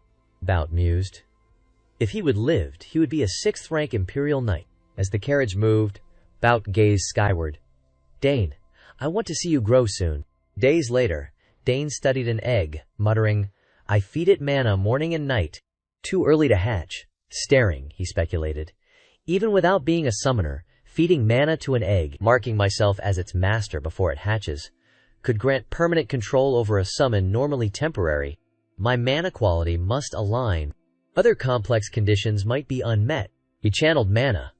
Some eggs never hatch if conditions are not met. Hope that is not it. Closing his eyes, he focused. Despite altering mana flow and strength, no response. Hugging the egg, it absorbed his mana, glowing brightly. Placing it back in its box, he consoled himself. Expecting instant success was greedy. Herman called. Young master, are you done? Dane replied. Herman? Coming. A strange noise sounded behind. Dane checked. What was that? Herman burst in. Young master, what was that sound? Holding the egg, Dane said, Wait, let me check. After inspecting, he laughed. Nothing's changed. My mistake. False alarm. Herman asked, Did the egg react? Dane shook his head. No, just my imagination. Let us go. At the training ground, Dane moved swiftly, wielding a sword with fluid strikes. His slashes were sharp and precise. After agile moves, he landed steadily. Herman clapped. Superb, young master. When did you train? Dane said. Just wanted to swing it. Herman gushed. Truly a genius. A sword prodigy too, Dane grinned. Learning new weapons is fun. I have not swung a sword in ages since father watched so closely. Good thing my skills have not rusted. Herman brought a tray of pastries. Snack first, then we continue. Dane agreed. Pausing training, he enjoyed the sweets. Training here's nice. Elsewhere, Arkan stood by a window, lamenting.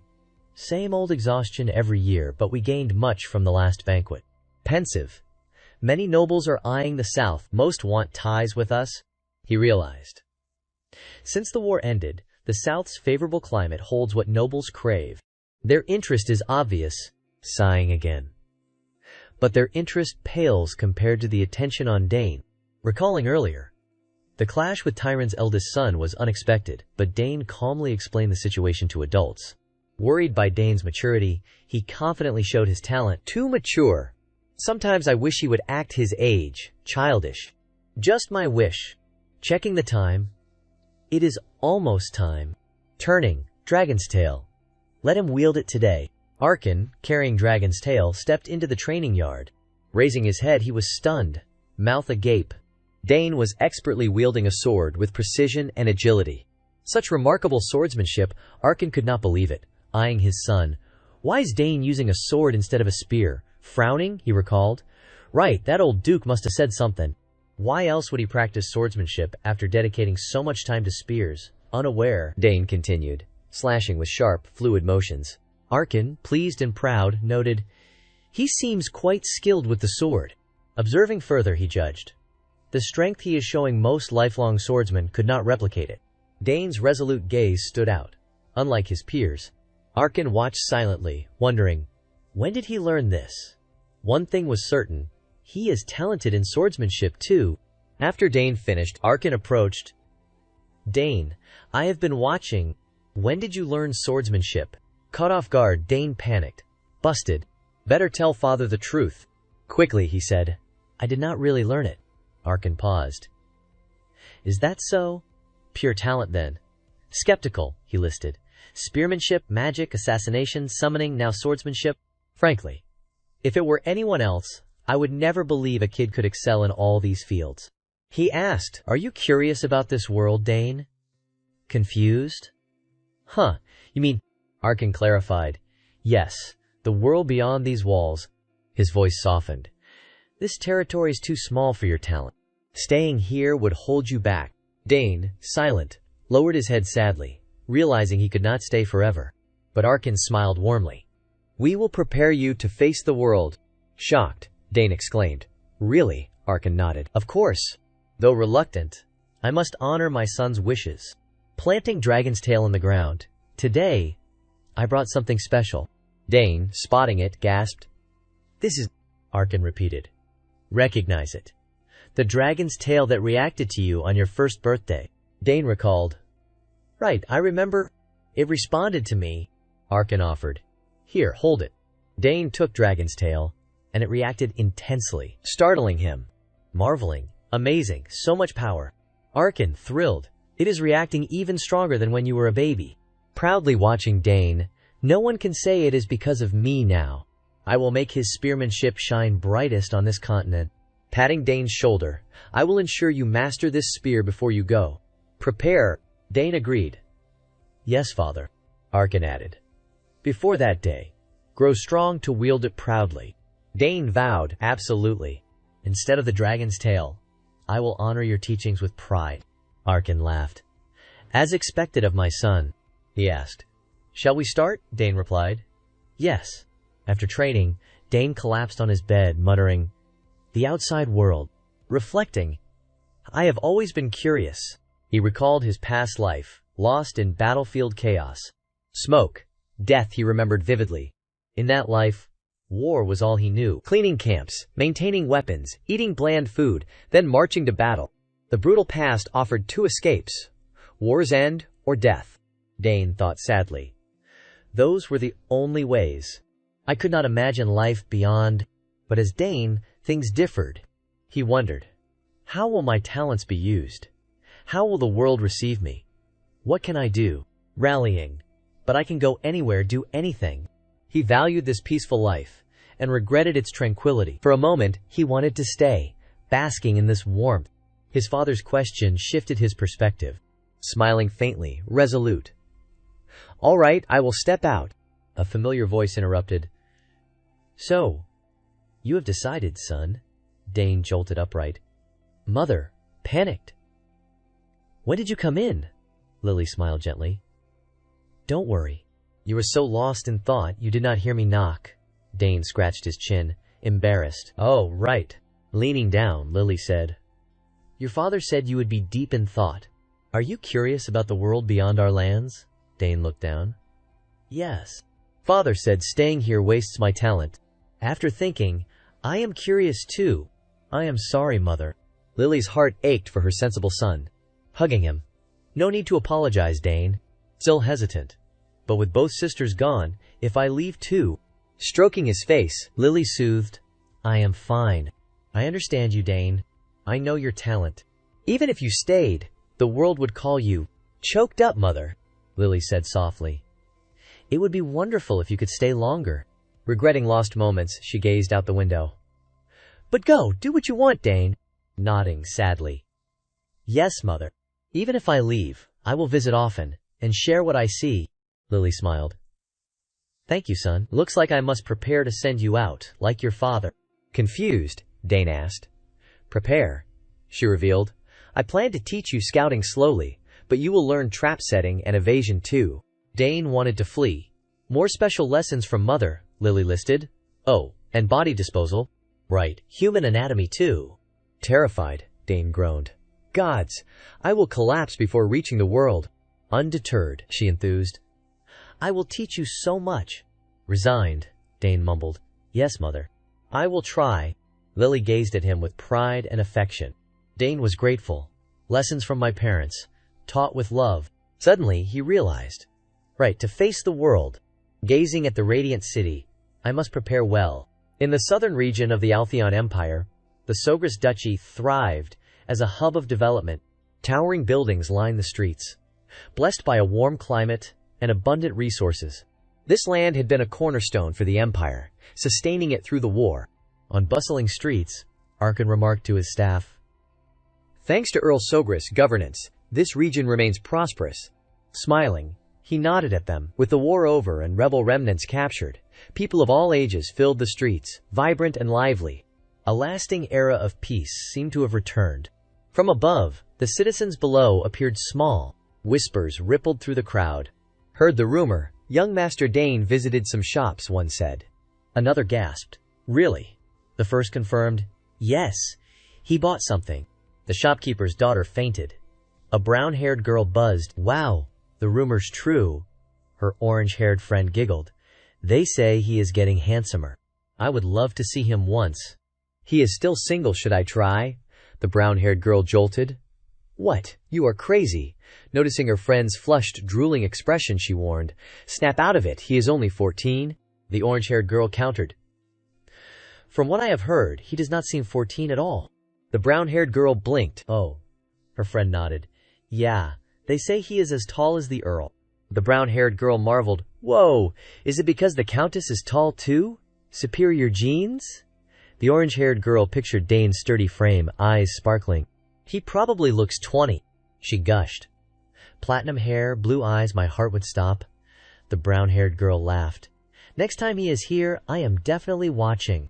Wonder when he will show up again, her friend replied. He often visits that shop. The brown-haired girl recalled. Oh, right. The forest ranger told me this. Chatter echoed through the streets. The orange-haired girl said, Really? Then meet the ranger first. It will be easier. The brown-haired girl gasped. Wait, you are serious? Outside the duchy, in a coniferous forest, birds soared skyward. Wild wolves prowled below, howling. Warm sunlight filtered through the canopy, illuminating the ancient, magic-laden Doom Forest. Here, Dane undertook an escape mission from his mother. Moving lightly, he gripped his spear, a handkerchief fluttering in the breeze. South wind, he muttered, tucking it away and heading forward. I have seen Chiro spiders here, so I will go west. Lowering his cloak's hood, he thought. 3 hours till I must exit before sunset. Leaping off a tree like a hunting leopard, he sped forward, accelerating. A key assassin skill. Never let enemies spot you. Dane vanished into the air. He had to evade his mother's traps and escape this perilous forest, leaving no trace. Stopping at a clearing, he hid behind a large rock, panting. Looking up, Dane inhaled air and mana, holding it before exhaling. Sunlight blazed overhead. Blending into the scenery, hidden traps became visible. He sensed thin, interwoven threads in the air, nearly invisible threads everywhere. Touching them would trigger the traps instantly. Jamming his spear into the ground. Basic but deadly mechanism. Rolling up his sleeves. Good thing these are easy to disable. Suddenly, Dane froze, eyes wide. Giant rat-like monsters appeared, clinging to trees, glaring hostilely. Stunned, he thought, "Ugh, what?" One monster leapt from a rock, charging, followed by others bearing sharp teeth and spiky fur. Dane stiffened. "I am done, Rousselts. Here." As the terrifyingly fast Rousselts closed in, he decided, "Gotta deal with them quick." Reaching for his spear, he paused. Wait, touching a trap now would be worse. The Rousselts squealed, eyes blood red, jaws wide. No choice, he resolved. Gotta get out first. As they reached him, their grating keskek echoed. Without hesitation, Dane spun and fled, Rousselts hot on his heels. Running, he glanced back. The relentless Rousselts swarmed. But then, they crashed into the forest's thin threads, snapping them. Traps activated, arrows shooting from afar, piercing foliage, targeting the Rousselts. Unprepared, the monsters were skewered, falling one by one under relentless volleys. Turning, Dane grinned. Aha! Caught in the traps, dealt with them without lifting a finger. Suddenly, his eyes widened. One Rousselt dodged the arrows, charging, jaws gaping, drooling grotesquely. The lone Rousselt lunged at Dane. He swiftly dodged, tracking its movements. Surprised, he thought. Ugh, it is fast. Missing its mark, the Rousselt whipped around, glaring ferociously.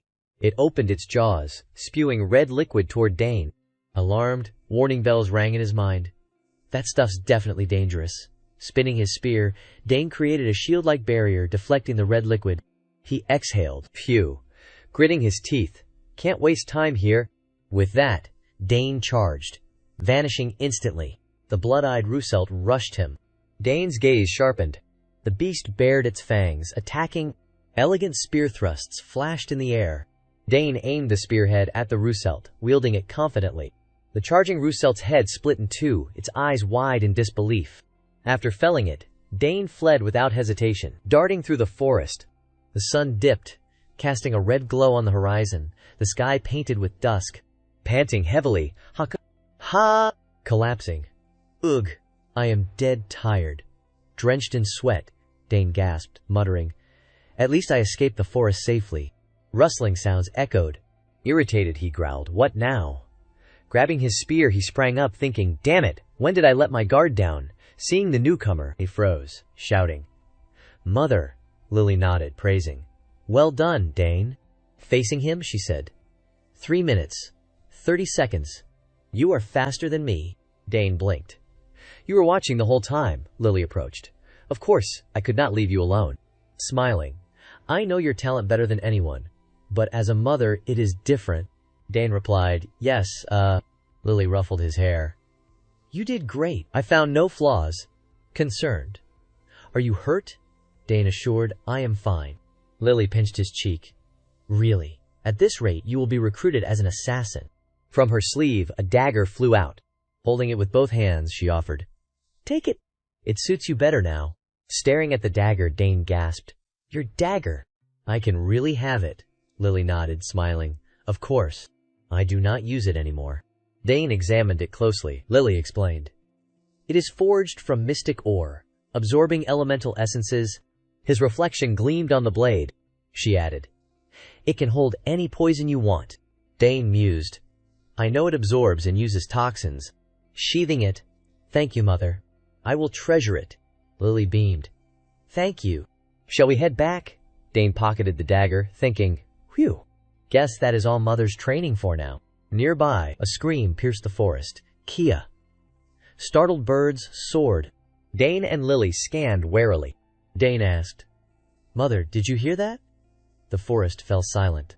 Lily replied, "Yes, sounds like someone's here." "Let us go, Dane." He nodded. "Yes." They sped out, scenery blurring behind them. At Sogras Duchy's auxiliary tower within the Grand Castle grounds, a faint groan echoed, "Ugh," followed by an annoyed grunt, "TCH." An old man jolted awake, shouting, "Arg!" Gasping, as if from a nightmare, he calmed, looking around. "Where am I? I was eating mushrooms in the forest." The door creaked open, a voice calling, "You are awake." Dane entered with a water tray, approaching the bed. "You are still detoxing.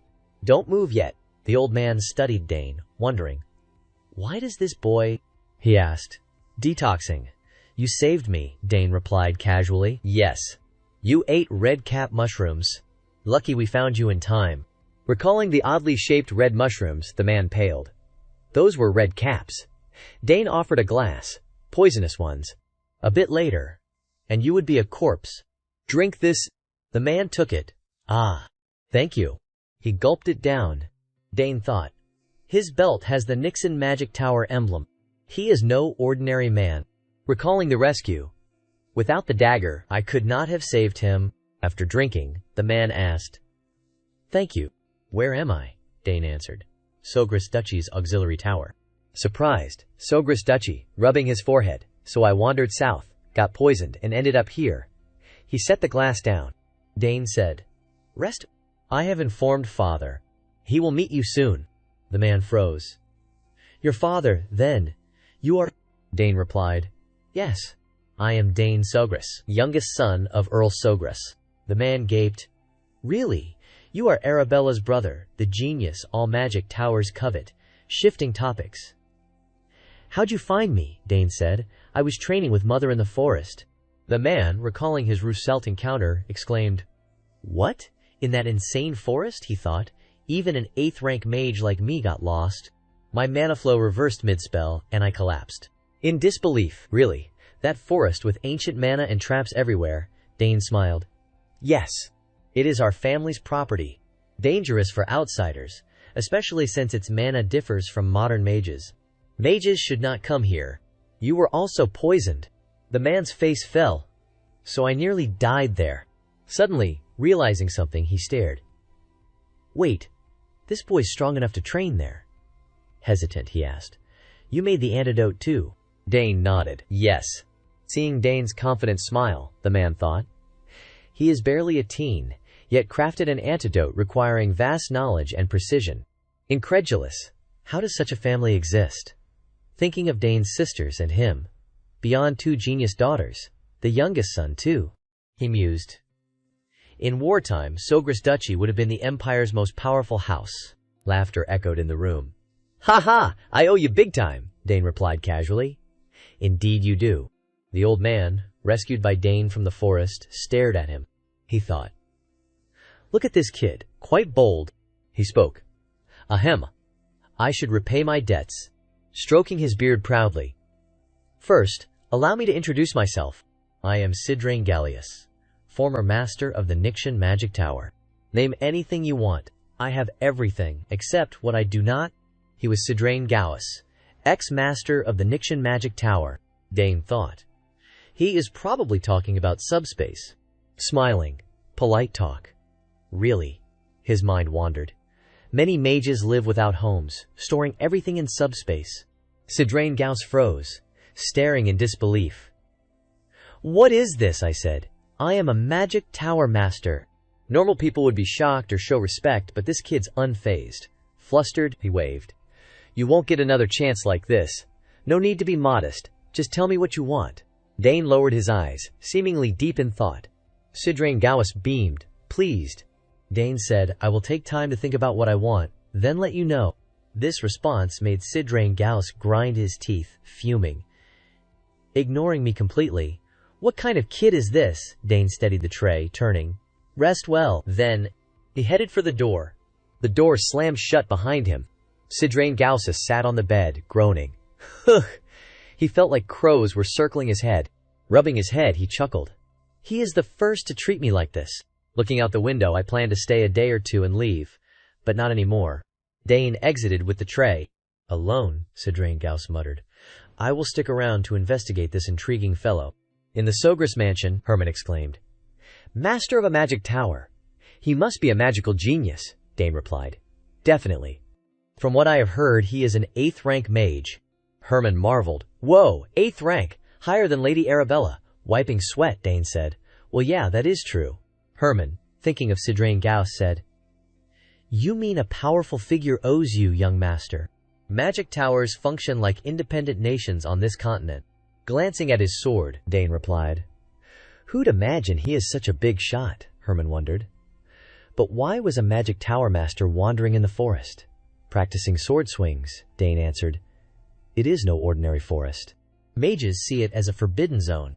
They call it the Doom Forest. Herman gasped. If it is the Doom Forest, even mages face challenges. He is lucky you saved him, young master, staring at his reflection in the blade. Dane fell into thought. Turning to Herman, Herman, get me a new sword. These are too light and short. Herman flinched. Oh, those are war-damaged swords the Earl brought back. No wonder. Pausing, he added. I will prepare a longsword for tomorrow's training. Dane swung again. I will finish today with this. Dane's lips twitched, as if to speak. Recalling his talk with Bout, he thought, I have that. The seal Duke Thermion gave me. Smiling. 7 years since that day. Clouds drifted overhead. If I visit the capital, I will definitely see him. Arkin waited at the training ground. Seeing Dane, he said, Dane, you have trained hard today. Dane replied, Yes, father. I thought you had business outside. Back early, Arkin grinned. Things wrapped up faster than expected, and I had a reason to hurry home. Dane understood. Is it because of the magic tower, master? Thinking of Arabella, Arkin said. Partly. Who knows? He might help Arabella.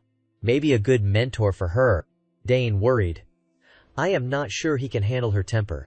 She punched an annoying senior. Arkin patted Dane's shoulder. You saved another life. Great job, Dane. Dane replied humbly. I just did what I had to do. Arkin beamed. Not everyone could. Dane smiled at Arkin's praise. What you did was remarkable. As they approached, 2 maids opened the door. Dane asked, My sisters could not come this time either, father. Walking together, Arkin replied. Seeing my daughters is tough. Arabella just finished a long semester and is choosing a magic tower. Claire was asked to assist a professor at a meeting. Dane chuckled. Both are impressive. My sisters really are. Arkin glanced up, but I have high hopes for you too. Laughing. Thinking of how you surprised Bout makes me chuckle. Mentioning Bout, Dane recalled the Duke's swordsmanship. Smiling, Duke Bout Thermion. I would love to spar with him again someday. Looking through a window, how's Layla doing? Her last letter was a year ago. Picturing her smiling face, I will find out when I reach the capital. Days later, Sidrain Gallus. Agitated voice echoed in the mansion. What? I am not fully recovered?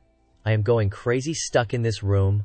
A Sogris servant, hands on hips, sternly warned, Ahem, do not wander far. And no magic for now. Sidrain Gallus gasped. What, no magic? The servant confirmed, yes. Your mana flow is not pure yet, and we have not neutralized all the poison. You will need to wait. Sidrain Gallus sighed. Guess I have to. It has been a while since I could not use magic. A change of pace. Grumbling, he stood. But I can't stay here longer. Let us go outside, the servant sighed. You do not even know your way around. Ignoring her, Sidrain Gallus slammed the door and left. The servant fretted. If he causes trouble, I will be the one punished, right? Outside, maids gossiped. Mages are split geniuses on the left, lunatics on the right. An orange-haired maid said, Listen, he has paced the first floor dozens of times. Now he has been staring at flowers in the back garden for hours. A chestnut-haired maid puzzled. But is not he supposed to be the strongest mage? The orange-haired maid retorted. So what? He is definitely crazy, the maids whispered. Lady Arabella needs a normal life, but meanwhile, in a blooming garden nearby, butterflies danced with flowers. Sidrain Gallus crouched, admiring them, muttering, Who created this garden? Plucking a flower, I did not expect these to hold such extraordinary magic. Someone approached. I checked on you but did not find you. So you are here. Sidrain Gallus turned, seeing Dane, and laughed. Ha, thought I ran off, huh? Standing, he adjusted his clothes. They say I must stay until I am fully recovered. Dane nodded, smiling. Yes, that is what I hope too. Sunlight warmed the scene. Sidrain Gallus remarked. This is a fine place to rest and recover. Savoring the vibrant city, now I see why nobles head south for vacations. Dane replied. True. It is wonderful. I am a bit reluctant to leave so soon. Sidrain Gallus blinked. What? You are leaving? Where to? Dane smiled. Not far. I am heading to the capital. Sidrain Gallus stroked his beard. Ho, the capital. To the academy, right? Thinking of Dane's sisters, he asked. Your sisters are there too, are not they? Dane nodded. Yes. Sidrain Gallus added. They will have an easy life there, he thought. His sisters are famously talented, so how gifted is this boy? Staring at Dane, Sidrain Gauss pondered. Should I test him? He flinched, sensing vibrant blue energy coursing through Dane. Eyes wide. What is this dense mana? Unbelievably concentrated. Dane stood confidently. Sidrain Gauss marveled. If his peers, talents are streams, this boy's a raging waterfall. Dane looked puzzled. Sidrain Gauss froze, confused. Such mana should be unstable, even explosive. How? Before he could ponder further, Dane spoke. Isn't it a bit rude to assess someone's magic without permission? Caught? Sidrain Gauss rubbed his head. Oh, you noticed. Sharp skills. Ahem. My apologies. I was thoughtless. Still thrilled, he thought, no way I believe this. Can someone really have such dense mana? Dane frowned. What is he so shocked about?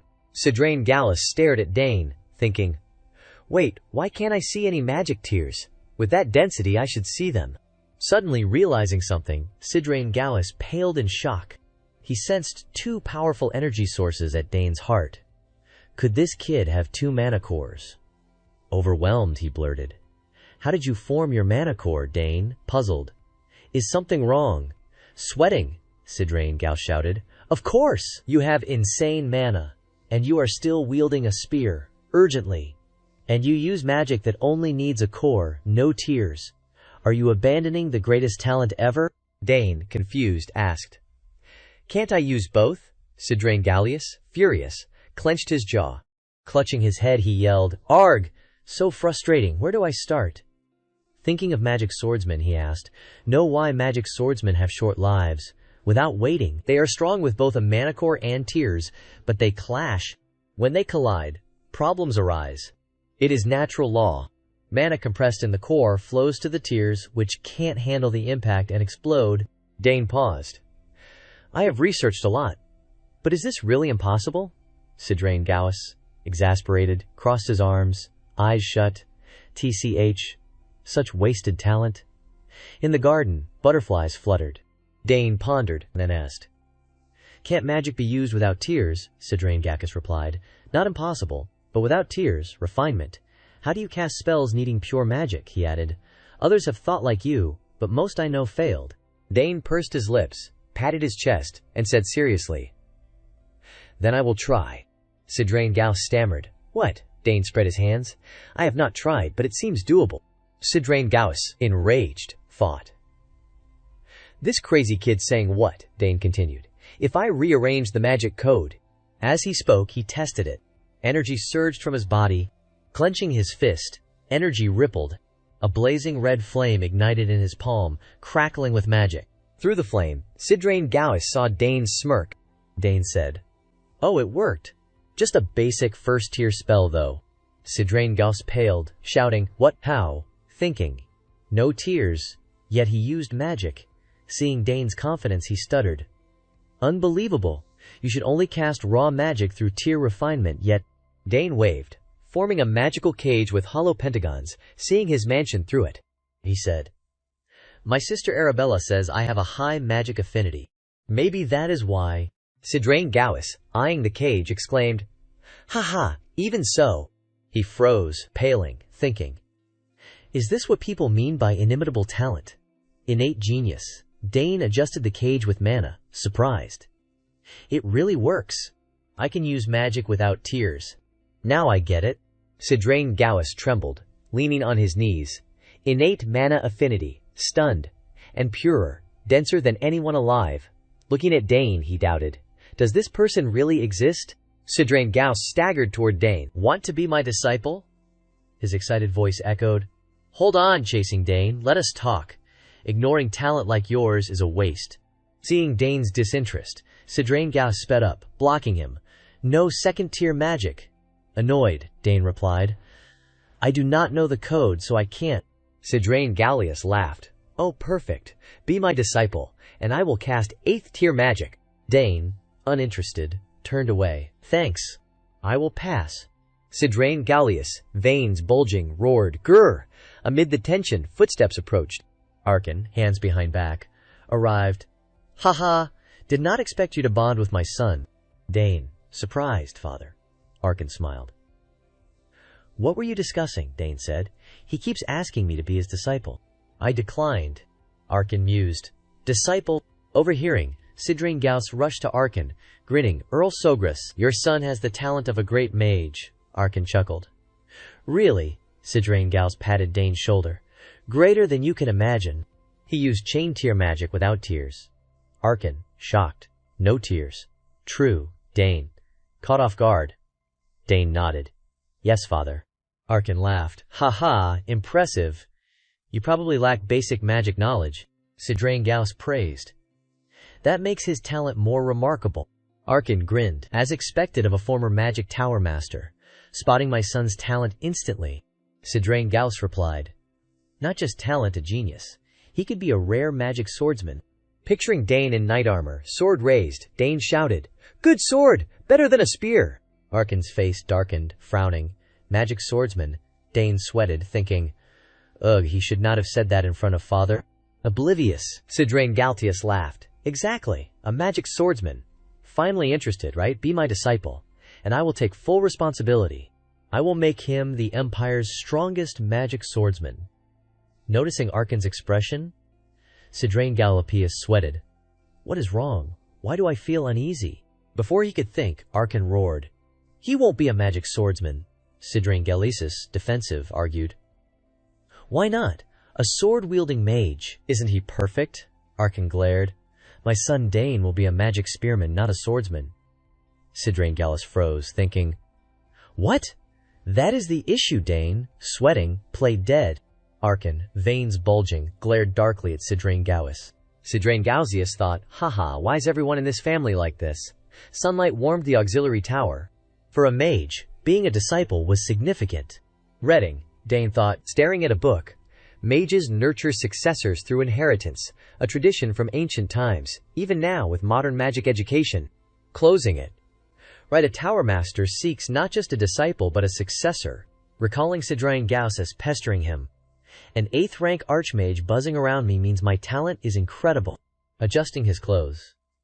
After all that praise, I feel something stirring inside. Eyes widening. Oh, I know. He recalled Arabella giving him a crystal orb, saying, Pour magic into it when you want to see me. Dane opened the door, grabbed the orb, and muttered happily, All right, let us ask Arabella. Elsewhere, Dane's voice called, Sis. In a library, Arabella heard, Sister Arabella, it is me, Dane. She froze, looking up. Her pen paused. Beaming, she replied, Dane, my little brother. In the library, Arabella's astonished voice rang out. What, Dane? You cast a first-tier spell? Shocked. You do not even have a magic circle, Dane replied. True, but I did it anyway. Arabella gasped. I knew you were a genius, but this is unreal, Dane explained. Magic circles only purifying and cycle mana. Maybe my mana's already pure enough. Leaving the library, Arabella said. That makes sense. Thinking of a glowing blue gem. Oh, I have a way to test this. Dane, I will send a magic stone to your room's teleporter. Just pour some mana into it. Dane agreed. Got it. Sitting before the crystal orb, he thought happily. Big sis is so good to me. Mana's always fascinated me. The orb glowed. Advice from a 6th rank mage is invaluable. Arabella interrupted. By the way, if you can cast spells, she warned, you will draw a lot of attention at the academy. Dane froze, anxious. I do not want that. Now in a quiet spot, Arabella laughed. It is unavoidable. Talent attracts eyes. Tell me if anyone bullies you at school.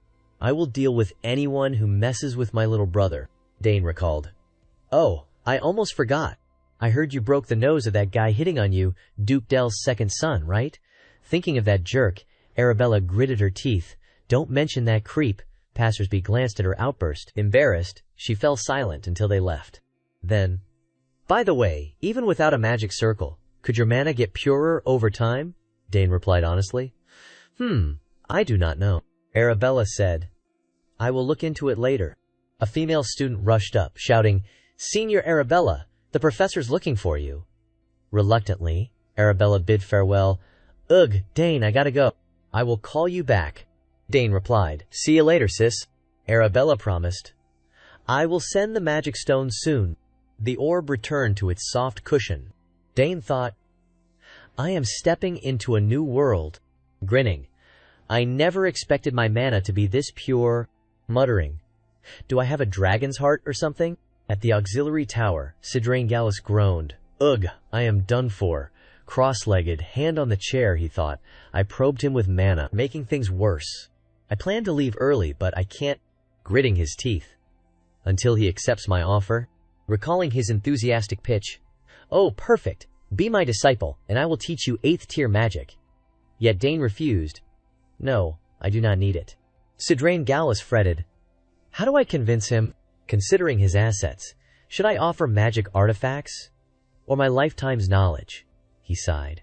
That is too much. If he still refuses, I will lose everything.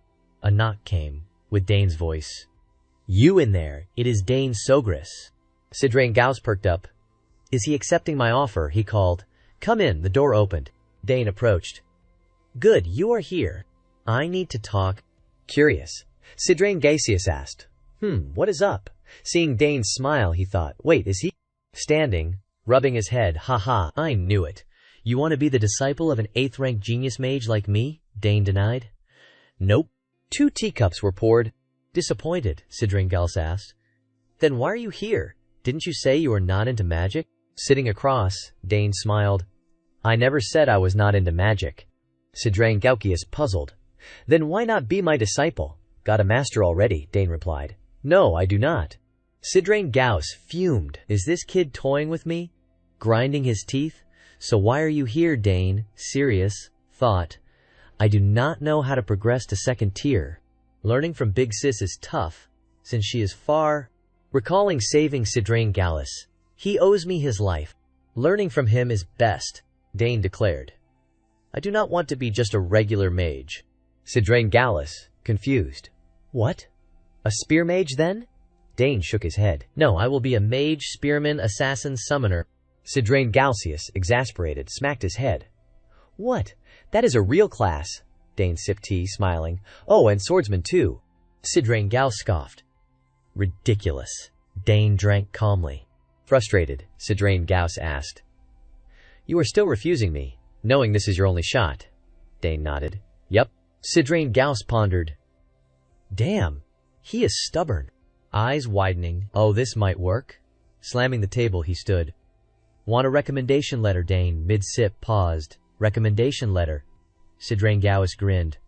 Heard you are heading to the academy, right? My letter will get you straight in. Dane set his cup down, silent.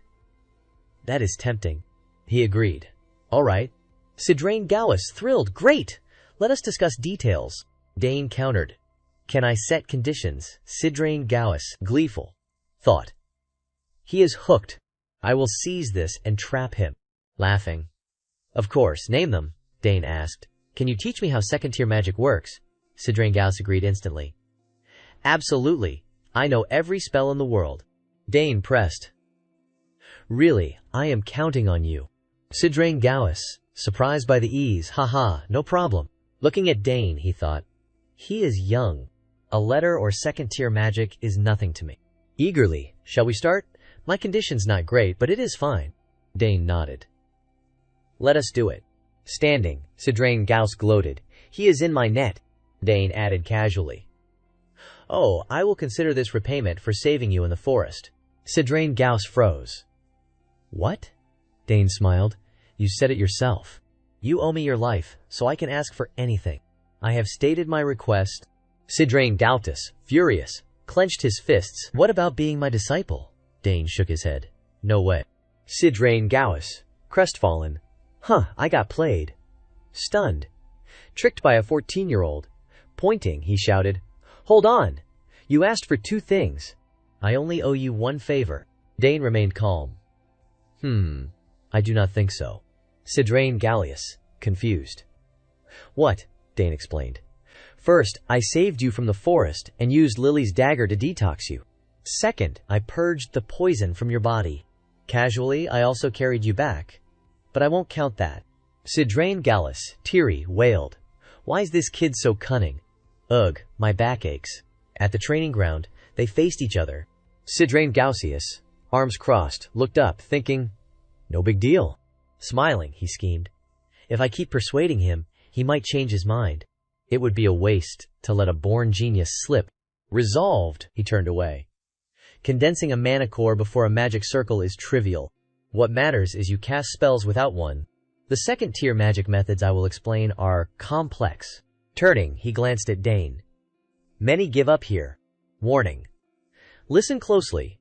Dane smiled, nodding. Sure. Sidrain Gaussus thought. Look at those eager eyes. Clearing his throat.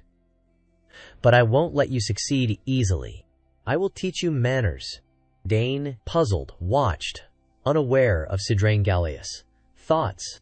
At the training ground, Sidrain Gauss spoke gravely. Second-tier magic is a whole different level from first-tier. You must calculate mana quantity, ambient mana levels, and your physical state simultaneously, staring at Dane. That is why most abandon magic, it is too complex. Smirking inwardly. How's that? Understand me. He will beg for simpler terms. Raising a finger. That is the gist. Got it. Dane smiled, nodding. Yes, I understand. He explained.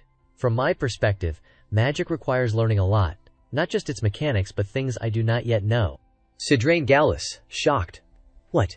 You actually got it all? Stammering. Then tell me about the laws of magic. Scribbling, Dane said. The first law is coexistence. Picturing a vibrant world, mana can coexist with the physical world and other mana sources. Thinking of fluttering butterflies, through coexistence, mages use their mana and ambient mana to cast spells, he continued. The second law is conservation. Sidrain Gaukis froze, stunned. Unbelievable. He grasps magic's essence, Dane elaborated.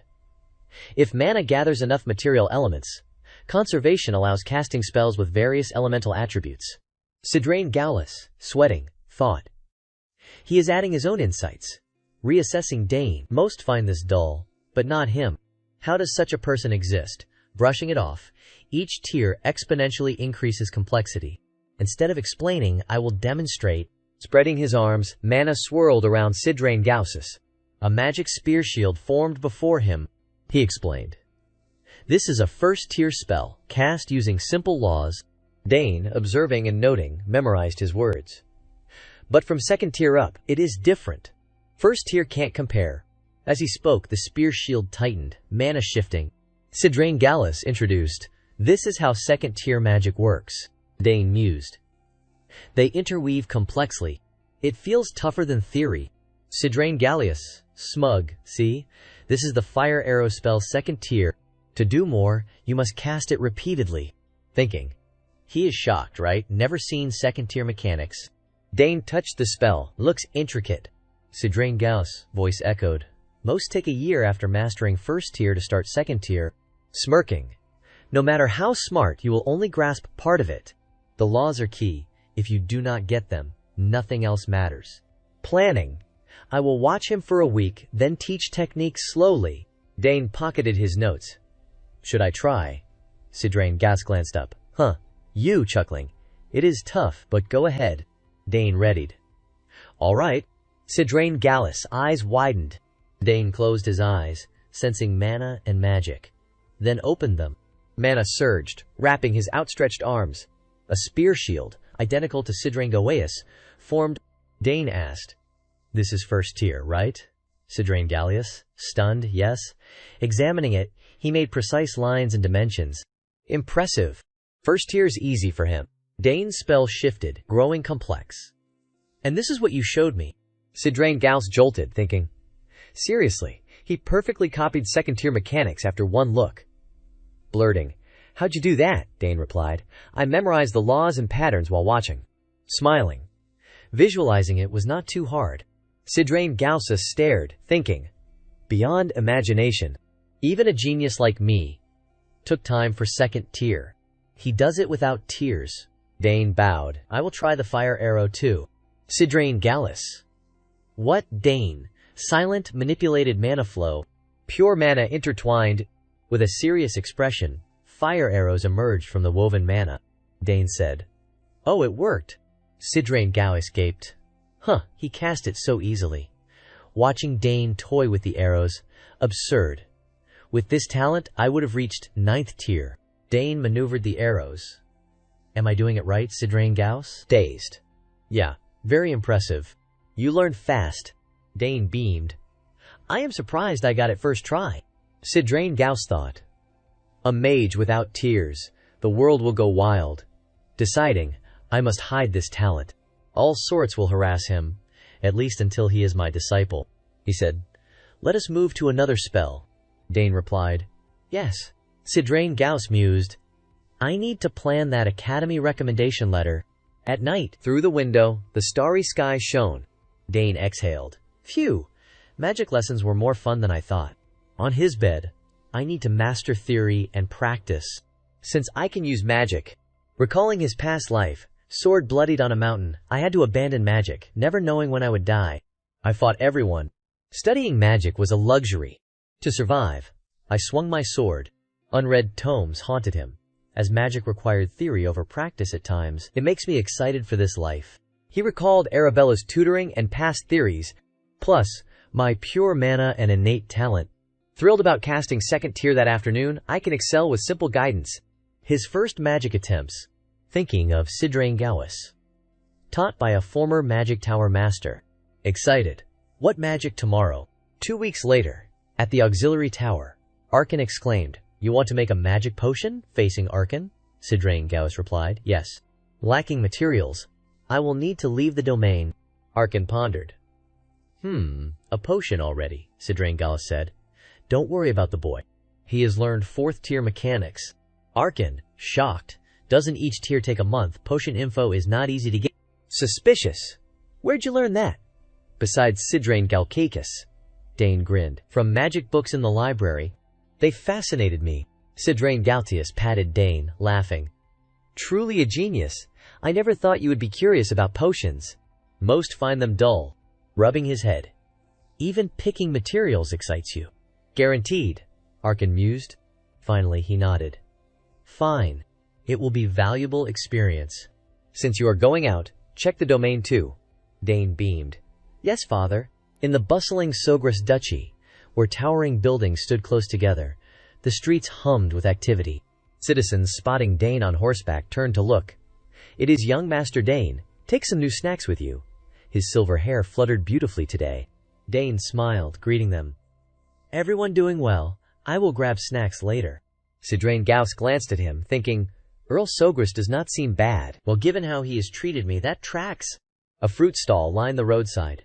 Sidrain Gauss remarked. The South has great food, pleasant weather, and friendly people. Scanning the enthusiastic locals. A rare sight in the capital. Dane grinned. Yes, it is warm here. Sidrain Gauss changed topics. How long till we reach the magic shop? Dane leaned forward, smiling. Not sure.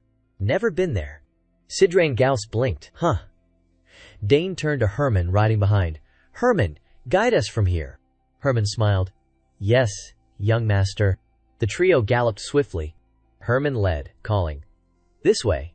Not far now. Dane replied. At the magic shop? Gasps echoed. Wow, is that really young Master Dane? A woman's gentle voice added. His silver hair and emerald eyes are as stunning as rumored. Ignoring the comments, Dane said, Thanks for having us. Asking the shopkeeper, How's business lately? She crossed her arms, smiling. Same old. Few locals buy magic tools. I sell to foreigners and magic enthusiasts. Glancing at Sidrain Gauss, I am honored to meet the former Tower Master, Lord Sidrain, here, Dane thought. She recognized him at a glance. Makes sense. Few become Tower Masters in the Empire. The shopkeeper bowed. Browse freely. Call if you need me. Dane nodded. All right. Sidrain Gauss spoke.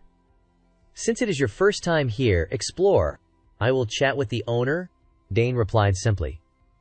Okay. The shop brimmed with rare magic tools.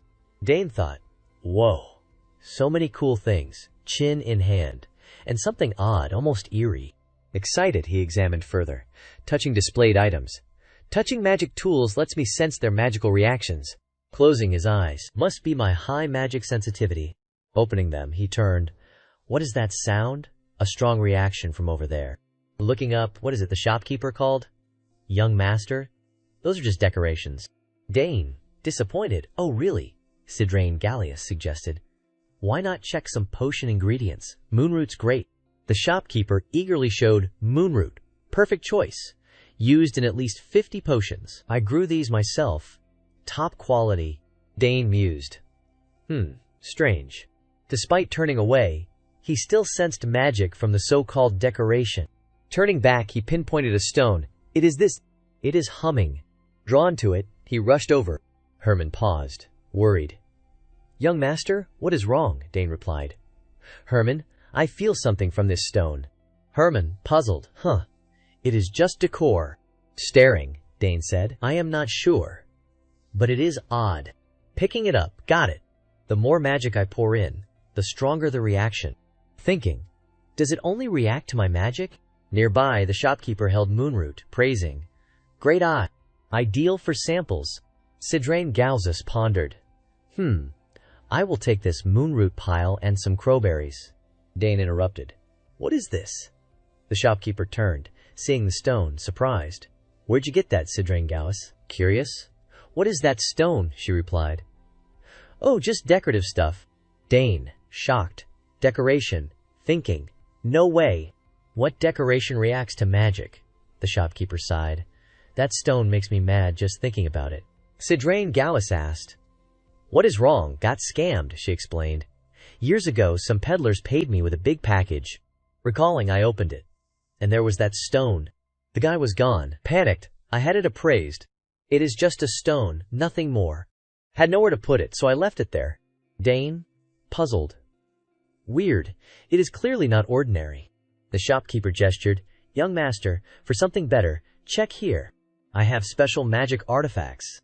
Those are finely crafted. I will show you. Dane, reluctant. Okay. The shopkeeper picked up an item. This is a card scroll. Dane, distracted, this place has cool stuff. Staring at the stone. Glum. But I only want this. Pointing at the scroll, she enthused. Put it in, and it stores info you want. Say a name, and their card appears. Dane cut in, I will take the scroll. And this stone. The shopkeeper froze. Why that useless stone, Dane, resolute. I will definitely need it. Sidrain Galzus, nearby, wondered. What is your plan for it? Dane grinned, not answering. Outside, Sidrain Galzus said. Didn't expect you to like decor or art. Is the stone special? Dane laughed. You noticed, Sidrain Galzus admitted. Of course. Why else buy a useless stone? Dane replied. Exactly. It is not just decor. It reacts to my magic. Sidrain Gallius mused. Is that so?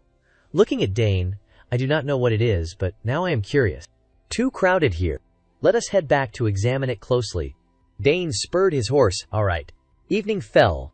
At the auxiliary tower, Dane asked. Know what it is, Sidrain Galzus retorted, underestimating my priceless tools. Confidently, with them we will figure it out, even if a mage said it is nothing. Pointing to his equipment. Whatever they say, can it compare to this? Crossing his arms, he grinned. I spent a fortune on this cutting-edge analyzer. It can dissect anything. Dane beamed. Awesome. Let us test it. Sidrain Galzus placed the stone on his device. I am pretty excited. Explaining. Put the stone here, then infuse your magic. He touched it. Magic swirled around the stone and his wrist. The stone glowed brighter, almost blinding. Light turned to beams, magic dancing in the air. Sidrain Galzus kept contact. Dane, awed, thought, something special's happening. Stroking his beard, Sidrain Galzus smirked, finally showing itself. Proudly. All right. Suddenly, cryptic symbols emerged from the stone's beams, multiplying along them. Dane gasped. Magic codes. Sidrain Gallius lifted the stone, eyeing the symbols. Yes, but not ordinary magic. Gazing at the swirling magic codes around Dane, Sidrain Gallius thought, incredible. This is a spell with laws and casting structures I have never seen. It might rival 6th or 7th tier magic. Dane turned to him. So the magic hidden in the stone is what is manifesting this spell? Sidrain Gallius nodded. Exactly. Your magic is the key to unlocking it. Since it only reacts to you. Dane studied the stone, curious.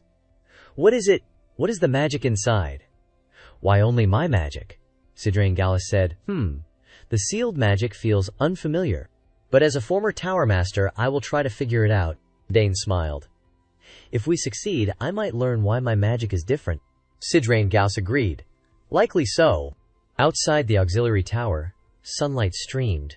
Sidrain Gallus, voice echoed. Hope it works. At the academy, in Arabella's personal lab, her frequent haunt shelves brimmed with books. A typewriter sat on her desk, half-finished notes scattered. Arms crossed, Arabella stood before walls plastered with papers. It is definitely different. Clearly not standard magic. Touching a note. A unique trait. Dane's magic has a special quality, even I lack. Deep in thought. But which magical field does it fit? The results do not say. Considering fields, potion magic, portal magic, technical magic. If not these, then what? Muttering. It must fit something. Suddenly, her eyes lit up. Her voice filled the lab. Aha! A lost field of magic code. Dane's magic would suit it. Rushing across the lab. Where'd I put it? She rummaged through books. Finally, grabbing one. Here, alchemy, divination, spiritualism, necromancy, and primal magic code. A book fell from the pile. Hearing it, Arabella turned, spotting it. Oh, this is... Picking it up. Ancient magic text. Holding it. Thinking back, there was an ancient magic kingdom. Plus, spells inherited from Akina. Musing. Since it is 2,000-year-old magic, no one knows how to use it. Arabella chuckled. Ha, what am I saying? The great magic vanished 2,000 years ago. Dane's magic can't match it. Glancing at the books. Whatever. Nothing to lose. Softly, let us try. She spread her arms, serious, casting a spell. Mana poured into the typewriter. Closing her eyes, it clacked. Surprised, she opened them, seeing text appear, murmuring, "Something's showing up." Pulling the paper, curious, what is it, alchemy, divination, or... Reading. Hope it is not necromancy. Her eyes widened, shocked. No way. Her voice boomed, what the hell? Meanwhile, with Dane and Sidrain Gallus, blue magical light lingered. They stared at the stone on the analyzer. It cracked into pieces. Sidrain Gallus cheered. The seal's broken. Dane, unsure. Something inside. Sidrain Gallus replied. Yes, I will get it. He reached into the cracked stone, pulling out a bracelet. Dane eyed it. A silver bracelet. Sidrain Gallus, puzzled. Looks like a cheap market trinket. I expected something special. But it is empty? Holding it out. Since it reacts to your magic, try wearing it. Dane, caught off guard. Oh, okay. Taking it, he slipped it on, watching for changes. Instantly, it glowed blue. Sidrain Gallus exclaimed. See, it is reacting. Dane stared. I see strange symbols. Sidrain Gallus, excited. What? Let me see. Dane asked. Know what they are? Leaning in, Sidrain Gallus gasped. This is... Thrilled. Yes. Nervously. Ancient script no one can read. Dane, curious. The ancient script you mean? Sidrain Gallus explained. Symbols used by the ancient Akina magic kingdom. Dane's eyes sparkled, recalling Arabella's childhood tales of Akina's thriving era, where even trinkets were magical. She said it ended one day, leaving only ruins. Thinking. All that remains are relics, stories, and this magic code. Sidrain Gallus sat on the bed. Haha, I knew your magic was special, but tied to the ancient kingdom, Dane added. That is probably why I moved so easily in the forest. Sidrain Gallus raised an eyebrow. Seems so... That forest's magic stems from Akina. Thinking, I have always wanted this kid as my disciple, Dane interrupted. But I do not see anything else in the bracelet. Sidrain Gallus. Eyes closed. Explore it slowly. Don't tell anyone. Dane nodded. Yes, I will follow your advice. Suddenly, a loud tremor shook the area, followed by booming sounds. Startled, Dane asked. What is that noise? A series of loud, relentless booms echoed. The white-haired Sidrain Gallus cried out, Don't tell me this alarm means a monster attack. Grinning wickedly, his eyes glinted. Perfect. I am nearly fully recovered. Time to stretch a bit and repay my debt. In contrast, Dane remained utterly calm. Infuriated, Sidrain Gallus shouted, What are you doing? Grab your spear. Dane did not respond, instead calmly reaching into his pocket, pulling out a strange green stone. Sidrain Gallus, surprised, asked, What is that? It is making the same sound as that noise. Dane finally spoke. This sound is not from monsters. Holding the stone, he explained. It means my big sister's trying to contact me. Stunned, Sidrain Gauss exclaimed. What? You should have said so. Dane smiled sheepishly. No way monsters would appear here. Excuse me. I will talk to my sister. Sidrain Gauss fell silent, visibly annoyed, blue energy still swirling around him. Ignoring him, Dane spoke. Yes, sis, what is up, Arabella? Holding an identical green stone, spoke with slight worry. Dane, why'd you take so long to answer? He replied. Sorry. What is the matter? She said. While analyzing your magic code. Mid-sentence, she gasped. Wait, is someone with you? Noticing her tone, Dane teased. Don't tell me you have figured out my magic's ancient too, Arabella. Shocked, shouted. What? How'd you know? After explaining, she understood. I see. While you and Lord Sidrain analyzed some stones, you realized they are from the ancient magic kingdom, and only your magic triggers them, Dane confirmed. Yes. Sidrain Gauss, silently listening, thought. She deduced that just from analyzing his magic, I knew she was a genius, but she is beyond imagination. Arabella asked, Does anyone else know? Dane replied. Satisfied, she said. Good. Dane, listen carefully. Lord Sidrain, please hear this too. Keep this secret. If it leaks now, the consequences will be overwhelming. Sidrain Gauss cleared his throat. Lady Arabella, I have heard much about you from Dane. She replied, Lord Sidrain, I jumped into this without introducing myself. My oversight, he reassured. No worries, I will keep this secret. If it gets out, not just Dane, but the entire Sogris family will face dire consequences. Arabella admired. As expected, you grasped the stakes instantly. He asked. Is this conversation recorded? She answered. Number, it vanishes when we end. Relieved, Sidrain Gauss said. Good. No one wants stray evidence. I plan to return to the magic tower and investigate this. Arabella thanked. Thank you for helping us. He clarified. No, Lady Arabella. I am just acting on a mage's duty. It is nothing. Shifting topics, I heard you are choosing a magic tower. Decided yet? Dane stayed quiet, slightly embarrassed. Arabella, reading Sidrain Gauss, replied, Not yet, but I am not considering Nixian. It is not my field. Sidrain Gauss thought, I wondered who Dane got his decisiveness from his sister. To ease the awkwardness, he chuckled. I see. You do not have to join our tower. Dane mused. Sis is pretty blunt. Though not joining Nixian, Arabella respected it. I am sure talented people will join your tower. Anyway, Dane, we will discuss details later, okay? Dane agreed. Sure. Take care, sis. The call ended. Sidrain Gauss praised. Your sister's become quite impressive. Dane, unsurprised, of course. She made this too. Says these compact crystal orbs are trendy among young mages. Sidrain Gauss nodded. Indeed, impressive. But I do not need one. At 8th rank, I do not care for communication. For important matters, people can meet me directly, right? Dane replied. I see. Thinking. Sounds like he has no friends. In Dane's home, Arkan's voice rang. Great magic, that worries me. Dane smiled. Don't worry, father. Arkan stood, hands behind back. If anyone targets Dane, they will pay. Lily, his mother, added. Sounds good. I will silence anyone after my son my way, Dane thought. They are radiating killing intent, but with them protecting me, I am safe. Arkan, stroking his chin, speculated. If true, does that mean ancient magic runs in our bloodline? Lily calmly said. Good question. We do not know if our ancestors had it. I will check my family's side. Dane listened, thinking. If both sides investigate, will they find anything? It is not crucial. But I am curious. Lily shifted to Dane.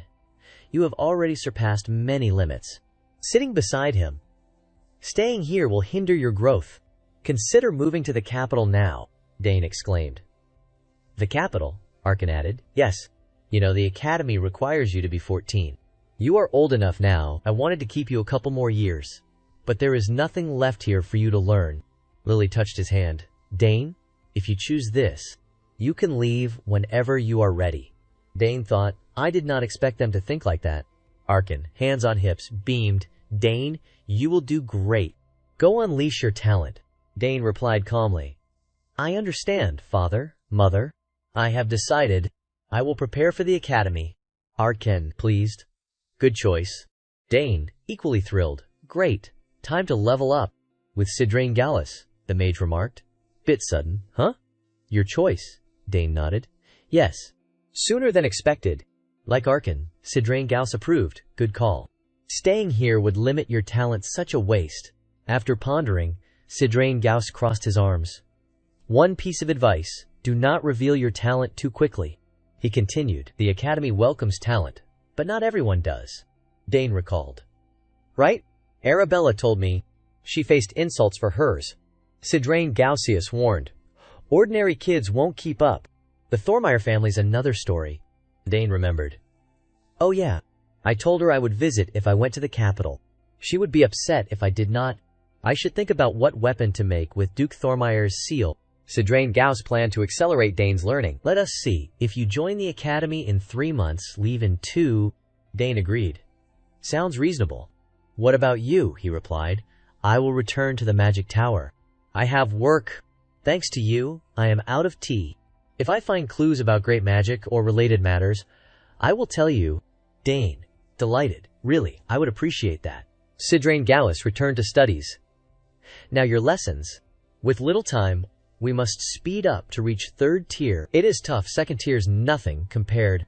Dane, unopposed. Yes, I will study hard. Searching his bag. Oh, I prepared a gift for you. Sidrain Gallus, surprised. Really? Dane handed him a wooden box. Yes. Arabella sent it via instant teleport yesterday. He added. It is brand new. Sidrain Gallus asked. What is it? Dane explained. A new compact crystal orb, not yet on the market. Arabella invented it. She adores me, so when I asked, she gave me one. Sidrain Gallus admired it. Small and beautiful. I do not need it. But I will kindly accept your gift. Dane added. Please use it to contact me. Seemingly distracted, Sidrain Gallus studied it. Oh, I can encode my code here. Dane thought. Says he does not need it, but he is excited. Dane showed him how to use it. Yes, do it here. Sidrain Gallus, thrilled, so simple. Seeing his enthusiasm, Dane worried. Hope he does not call me too often. Alone in his room, Dane pondered the academy. I need to prepare seriously for the next 2 months. He aimed to master summoning magic to some degree, prioritizing, I will target the summoning class, earn a summoning seal, and join the aptitude exam. With Arabella as a professor's assistant, I will see her often. Lost in thought, he remembered. My egg. He would forgotten to infuse his friend with magic. Grabbing it, blue magic enveloped it. Staring. For 7 years I have infused it day and night, but no reaction. Still, he trusted it. If the magic I have poured in stays, and my friends absorbed it, it will hatch someday. At the academy where Arabella worked, she spoke with her brother, Dane. The entrance exam system is simple. There are 2 tests, she said. Dane, surprised. 2 tests. She nodded. Yes, a general exam and a specialized one. Dane asked. Got it. Can you explain more? Arabella said. The general exam is a preliminary to sort candidates. It covers culture, history, and empire-related topics. You will pass it easily. She added, the better you do, the better, as it counts toward admission. Moving on. The specialized exam is, as it sounds, you pick a major and test on it. The content depends on the professor, but I am sure you will ace it. Plus, you have a recommendation letter, Dane recalled. Oh, right. You breezed through it too, did not? You? She smirked. Yup, no challenge at all. Explaining further. Once you choose a major, you are locked into it for the exam. Standing by a window, hands on hips. Unless you switch later, Dane replied. Got it, she added. So choose carefully. I still hope our little brother picks magic, Dane thought. She is not giving up, huh? Unfazed, he said. All right, I will think about it. He asked. If I want to change majors after enrolling, is switching the only way? Arabella clarified. Usually, yes. Unless you graduate and restart. Adding. You can also take other majors classes. Dane, training diligently, listened. Arabella noted. From 3rd year on, Advanced major classes exclude outsiders. Pausing his training, Dane considered her words. So I will need to pick one major to focus on. Suddenly, Arabella exclaimed, "Oh right, there is a program called the elective major for talents like you." Dane stopped, intrigued. "Really? Sounds cool." "At the campus courtyard walking," she said. "But unless you are aiming to fail, no one applies." Dane, puzzled. "Why?" she replied. "Because no one's ever passed it." Unfazed, he said, "I see." Her tone grew worried. "Don't tell me you were thinking of trying it," he quickly denied. "No way, sis. Lord Sidrain's here. I will call back." The call ended. Arabella rubbed her head. "Am I pushing him too hard? No, but magic's—" A distant voice called, "Senior Arabella, the professor's looking for you." Snapping out, "Oh, okay, I am coming." Sidrain Gallus handed Dane a letter. "Here, the recommendation I promised." Dane beamed. "You really wrote it." Stroking his silver beard, Sidrain Gallus boasted, "Not just formalities, I put real effort into it. I have written a few, but this is my most heartfelt. Consider it an honor." Dane stared at it. "Thank you. I won't let you down." Sidrain Gallus tilted his chin, feigning annoyance. "If only you would agreed to be my disciple. But even then, I doubt you would call me master, obediently." Dane froze, thinking, "How'd he know?" Sidrain Gallus asked. "Ready for the trip?" Dane replied. "Yes. I do not have much to bring. The academy dorms are well equipped anyway." He nodded. "True, but some hog the facilities." "You are not one to lose to them, right?" Dane imagined. "Sounds like the academy's a den of nasty nobles." Growing serious, Sidrain Gallus warned, "Don't forget, it can be harsh there. Act dismissive, and many will show their true colors and bare their fangs." Picturing a battlefield. "It is practically a war zone." Dane nodded. "Understood." Sidrain Gallus added, "If you need me, contact me. That crystal orb's really useful. I will make good use of it." Dane, puzzled, asked, "Why do you sound like you are leaving? Surprised?" "You noticed. I am going tomorrow." Dane exclaimed. "Really?" Sidrain Gallus said. "I can't stay forever, can I? Your father offered me a magic advisor role, but I will consider it later, when I am free." Placing a hand on Dane's shoulder, "I have got tasks to finish back at the tower. Thought I was done, but there is still much to do." Dane thought, "Is he talking about great magic? Helping him helps me. Not bad." Sidrain Gallus crossed his arms, looking up. "Thanks, kid." Dane replied, "Thank you too." Smiling, "I am excited to see how strong you will get when we meet again." Dane smiled back, silent. After the talk, Sidrain Gallus prepared to leave. Turning, he waved, "I am off. Don't see me out. I will get embarrassed." Dane said, "Take care." As Sidrain Gallus' figure faded, Dane felt a pang. Maybe because we bonded so long, I am a bit sad he is gone. At Dane's home, Lily's voice sounded. "Lord Sidrain left safely." "Dane's leaving today, right?" Arkan replied. "Yes, he is ready," Lily said. "He is leaving early, so I am relieved. He won't run into trouble, will he?" Arkan placed a hand on her shoulder. "We are using Arabella's portal. What could go wrong?" Lily relaxed. "I worried for nothing." Arkan, proud. "We have raised our kids well. Other families, kids, squabble over airships." Outside the door, someone lurked. Arkan continued, "We will decide clearly someday, but I do not favor anyone." It was Dane, ready to depart. He entered. "Father, mother," Arkan asked. "Dane, you are here." "Leaving now," Lily reminded. "You brought my token and neon, right?" Dane grinned. "Of course." She placed a hand on his shoulder. "If you are in trouble, go where I told you, and show the token." Dane nodded. "Yes, I remember. Your old colleagues," she confirmed. "Yes, close friends. It has been a while, but they will help." Arkan's eyes grew wistful, thinking, "Will our Dane go there and become an assassin?" He said, "Dane, in the capital, meet Duke Thormeyer before the academy. He will assist you." Dane agreed. "Yes, father." Lily, teary, "Dane's grown so much, leaving us." Arkan rubbed his head. "Send him off with a smile, my lady," she replied. "Hurry, we won't go far." Dane thought, "I am about to leave, but my feet feel heavy." Gripping his bag, he said, "I will go now. Heading downstairs, Arkin watched from above, instructing Jarrett. Follow closely. Ensure Dane reaches the portal safely, then report back. The cloaked man, only eyes visible, replied, Yes, master. He vanished. Outside, Lily stood by a table. It has been a while, Shadow, she ordered. You know what to do. Watch for anything odd when Dane teleports. Instantly he departed, following Arkin and Lily's orders. Dane walked to the portal with Herman, who marveled, Young master. Seeing this is amazing, Dane nodded. Yeah, it is the portal Big Sis prepared. Herman praised. Lady Arabella is truly remarkable. Dane nodded. Yeah, now I see why she spent a whole year on this. Pointing at the portal, Herman asked. If you enter, will it activate instantly? Dane replied softly. Probably. As the portal opened, he thought, how much effort did she put in? He recalled Arabella researching teleportation.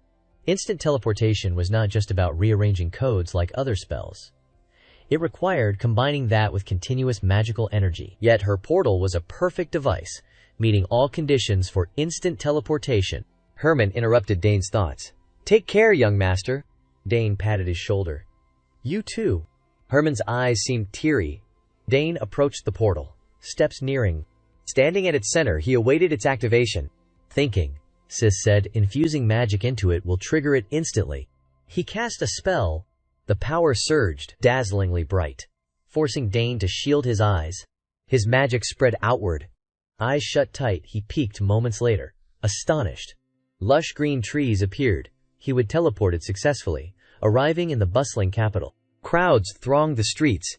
Dane, atop his horse before the city gate, said, I am here. Looking up, he read, Athensia Capital Gate. A voice called, I have been waiting.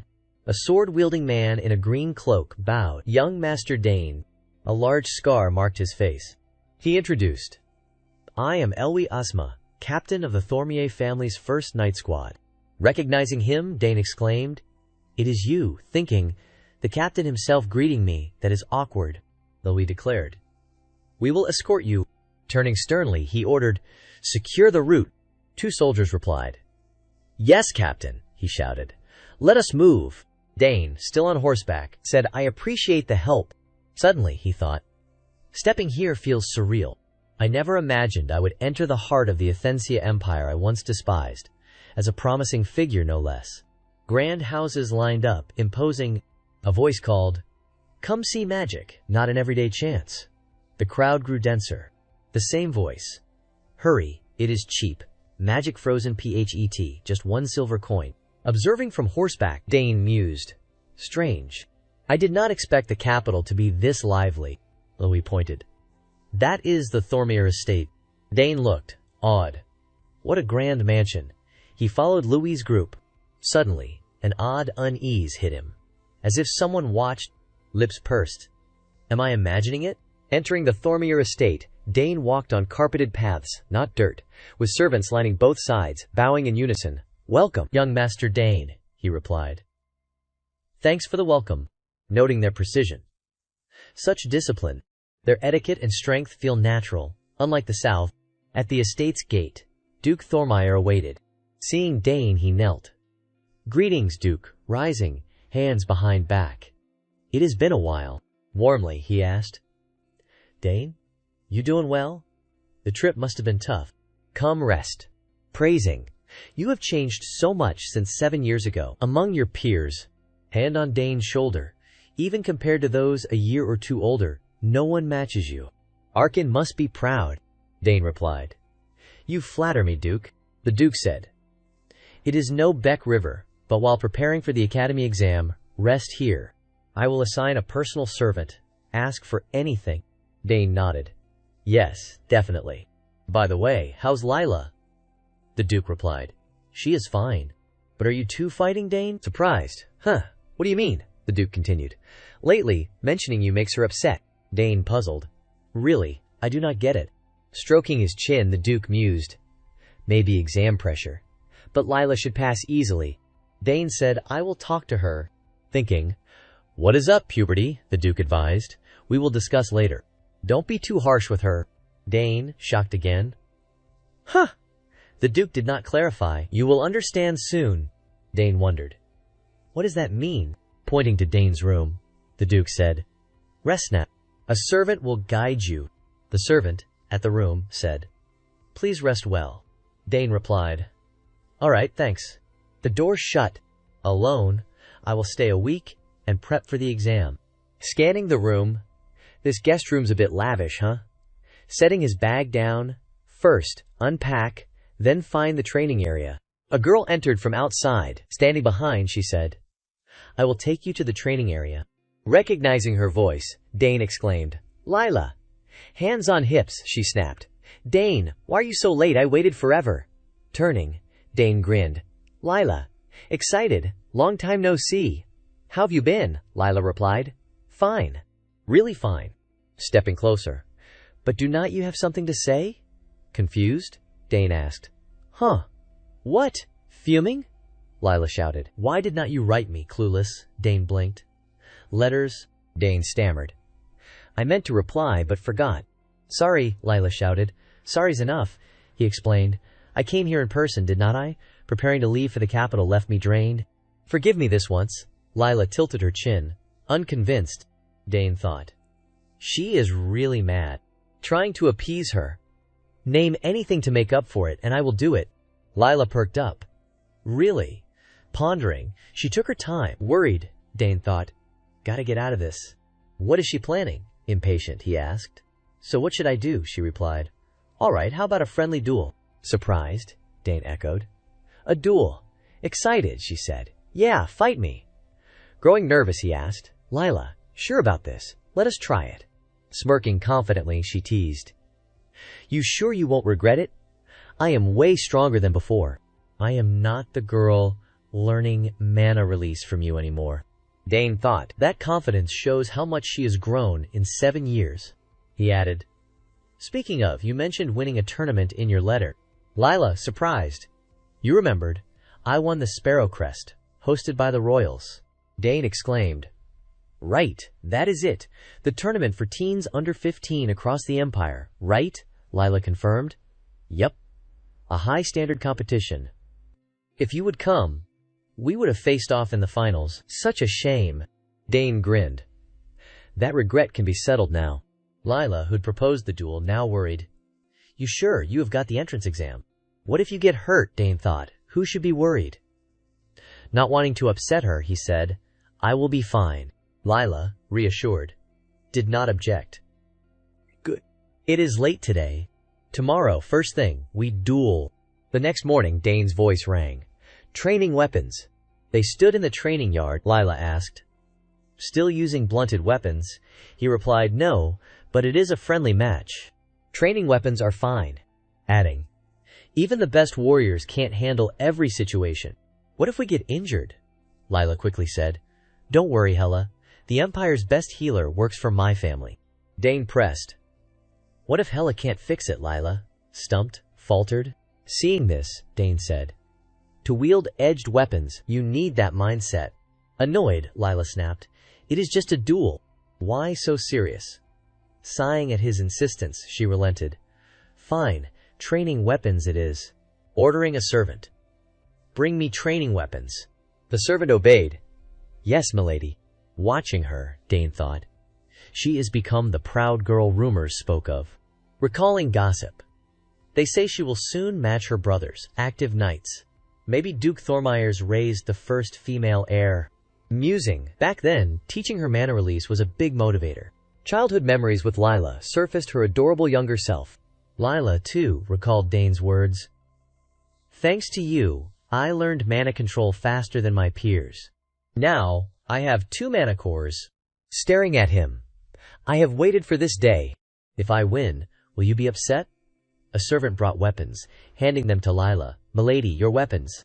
She took them, thanks. Tossing a staff to Dane, he caught it, surprised by its lightness. Right, training weapons are light. As the duel began, Dane felt odd, thinking, something off. On a battlefield, I would use anything. Stomping into stance, he called. Ready to start, Lila replied. Yes. Gripping the wooden staff, Dane crouched. Lila held a wooden sword, thinking, lucky. I faced a spear user at Sparrow Crest, not tough. Recalling, like Dane now, Spears have range, but lose impact up close. Spotting her strategy, she charged, thinking, "Rush in." Lila attacked confidently, her sword like a loosed arrow, inches from Dane. Thinking she would win? Got it. Suddenly, Dane vanished briefly. Shocked, Lila gasped, "What? Where'd he go?" A spear tip rested on her shoulder. Dane was to her right. Stunned, she shouted, "Dane," he said. "Good thing it is a training weapon. A real one could have been bad." Still confused, Lila stammered, "I hit your sword," thinking, "Unbelievable." Dane slammed his spear down. "Let us restart. That tactic won't work again, so move carefully." Lila, furious, clenched her fists. "Dane, you—" Resuming stance, she thought. "It has been a while, so I am tense. This time, I won't hold back." Suddenly, she thought, "Oh, father." Duke Thormeyer watched from a balcony, arms crossed. Dane noticed, guessing. He is here to see the outcome. Reading his intent, I get it. After Lila's Sparrowcrest win, he has been worried. Dane resolved. "Today, I will ease those worries." Lila's aura flared. "Dane, get ready. Father's watching, so I am going all out," he replied calmly. "Bring it." Lila raised her sword. Dane gripped his spear. They clashed fiercely, weapons blurring. Dane's arm muscles flexed visibly. Lila unleashed a swift, spiraling attack. Dane defended, unflinching. Smirking, Lila taunted, "How's that, Dane? Not easy, huh?" Swinging, Dane parried, "We are just starting. Give it your all." From above, Duke Thormeyer observed, "Still evenly matched. What is next?" Noticing something, "What is this unease?" Studying Dane's face, he saw a change. The earlier smile was gone, replaced by a warrior's resolve. The duel between Dane and Lila was fiercely balanced. Each of Lila's swift sword strikes was effortlessly parried by Dane. Her attacks grew faster, both moving nimbly. Dane stood firm, spear angled at 45 degrees, while Lila charged, sword parallel to the ground. Gritting her teeth, she calculated her chance. Her sword neared Dane's waist. Instantly, he lowered his spear, striking her sword arm, dislodging the blade. It clattered to the ground. Lila gasped, stunned. Dane said, "Looks like I win again." Duke Thormeyer exclaimed, "She lost again," turning to his aide. "What do you think, Asma? Will this humble Lila's arrogance?"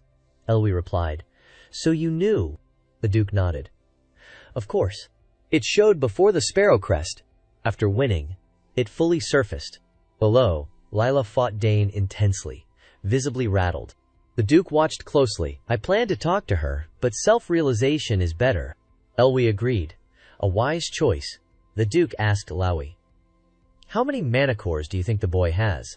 Look at Dane's precise dodges." Lowy pondered. "At least 3. The Duke disagreed. "I think 2, maybe 3. Elwie, puzzled, rubbed his chin. "Why?" the Duke said. "Observe." He noted Dane's hand speed dominating Lila, then his footwork, not just speed but strategy. "It is tactical movement." Lila, shocked. "You blocked everything." Dane twirled his spear. "Your movements. Bluntly, I can mostly predict them." Lila wondered.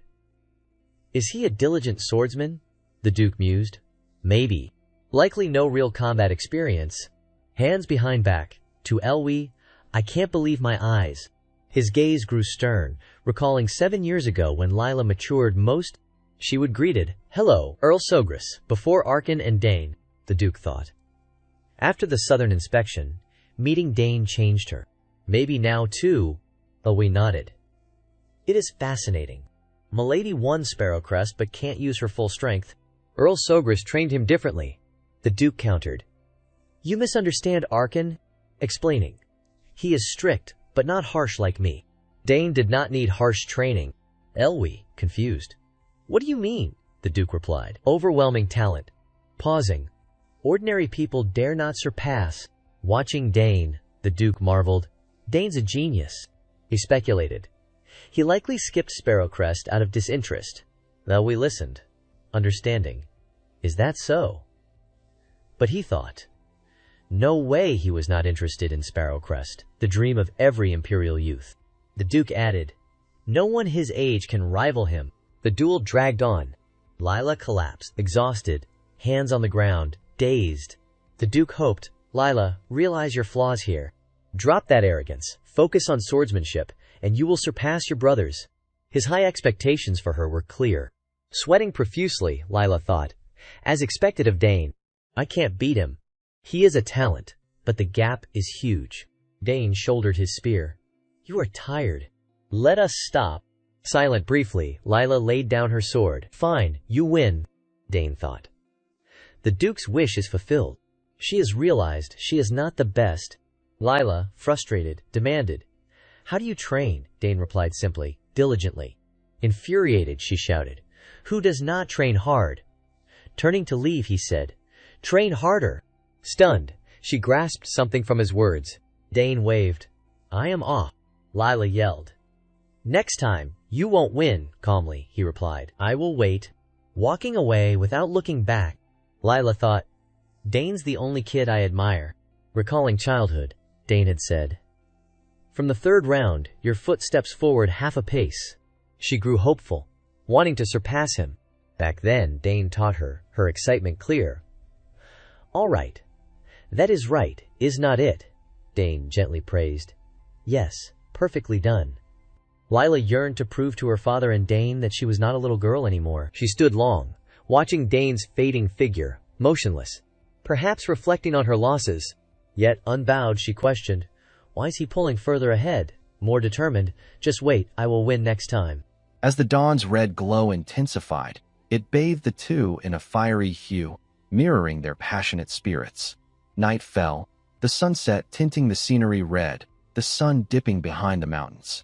Everyone returned home, leaving only the two teens lingering in the hotel courtyard. Seeing Dane about to leave, Layla chased after him, demanding, Why do you pick the free major? I can't understand. Dane replied simply, Because I want it all. His flimsy reason left her stunned, half laughing, half crying. The pass rate's insanely low. Knowing her concern, Dane remained unfazed, smiling confidently. I heard the free major lets you take any class until graduation. No need to pick a specific major until then, and you can research with specialized professors. Layla, frustrated at his confidence, snapped. That's why no one applies. Suddenly, she accused. Are you avoiding studying with me, aiming to fail? Dane quickly denied. Not at all. Still skeptical, Layla pressed. So you really think you'll pass? Her eyes glared, ready to bite. Besides spearmanship and summoning, what else do you know? Spill it. Seeing her fiery anger, Dane chuckled nervously, thinking, should I tell her? Another day dawned, sunlight illuminating everything. The Royal Academy basked in radiant glory. Candidates gathered. Dane thought, finally, we're here for the specialized exam. For free major, I must pass 4 fields. Testing summoning, spearmanship, magic, so different from cores and magic circles, it's nearly impossible. What's he thinking? In the faculty meeting room, chatter persisted from yesterday. Ingrid analyzed cautiously. Some passed 2 free major fields before, but most fail even one. Nabo agreed. Stick to spearmanship or magic, safer. After a pause, Del Paniso, head of summoning, adjusted her glasses. The free major's been around 200 years, right? Ingrid sipped tea, sighing, but almost no one passes. Sensing the gloom, Nabo smirked mysteriously. It wasn't always this hard. Centuries ago, the academy needed talent. He recounted. When founded, the nation was poor, war-torn. Young people came to learn, grow. It was a conquest era, recruiting all talent. Early students donned armor, ready for battle. Reflecting, talents were nurtured. Now, standards are higher, so candidates stick to their strengths. Ingrid frowned, setting her cup down. Why keep it? A major no one applies for, no one passes. Nabo was ready, for symbolism. Only the Empire's best can pass, building the Academy's prestige. Del Paniso exhaled, rubbing her chin. It's significant, though now a fading major, kept for reputation. The man stood, presenting data. In 100 years, only 2 passed. 1 dropped out. The other was the former emperor. Though expected, the statistic chilled. Ingrid concluded, only geniuses pass. Del Paniso countered. If it's Arkin's youngest, Nabo nodded. From no ordinary family. I'm expectant. Recalling the Soger's family, led by Arkin, a war hero with silvered hair but undimmed vigor, his wife equally formidable, their eldest daughter an academy star. Such a family sparked anticipation for their youngest. Yet, he could be arrogant. The room grew awkward. Nabo smiled wryly. We'd admit him, but as professors, we can't be lax. Del Paniso retorted sternly, silencing him. Staring at his tea's steam, all felt anxious yet hopeful. Is this boy bold enough to challenge that symbol? Their worries rested on one boy. Meanwhile, Dane entered the academy with a straight, confident posture. The second exam's venue was a natural setting, vibrant trees, lush grass. Examiners were Nabo, Del Paniso, and Ingrid, seated behind a large table, eyeing the platinum-haired teen. He introduced, I'm Dane, applying for the free major. The three adopted stern teacherly demeanors. Nabo studied him. Do you know what free major entails?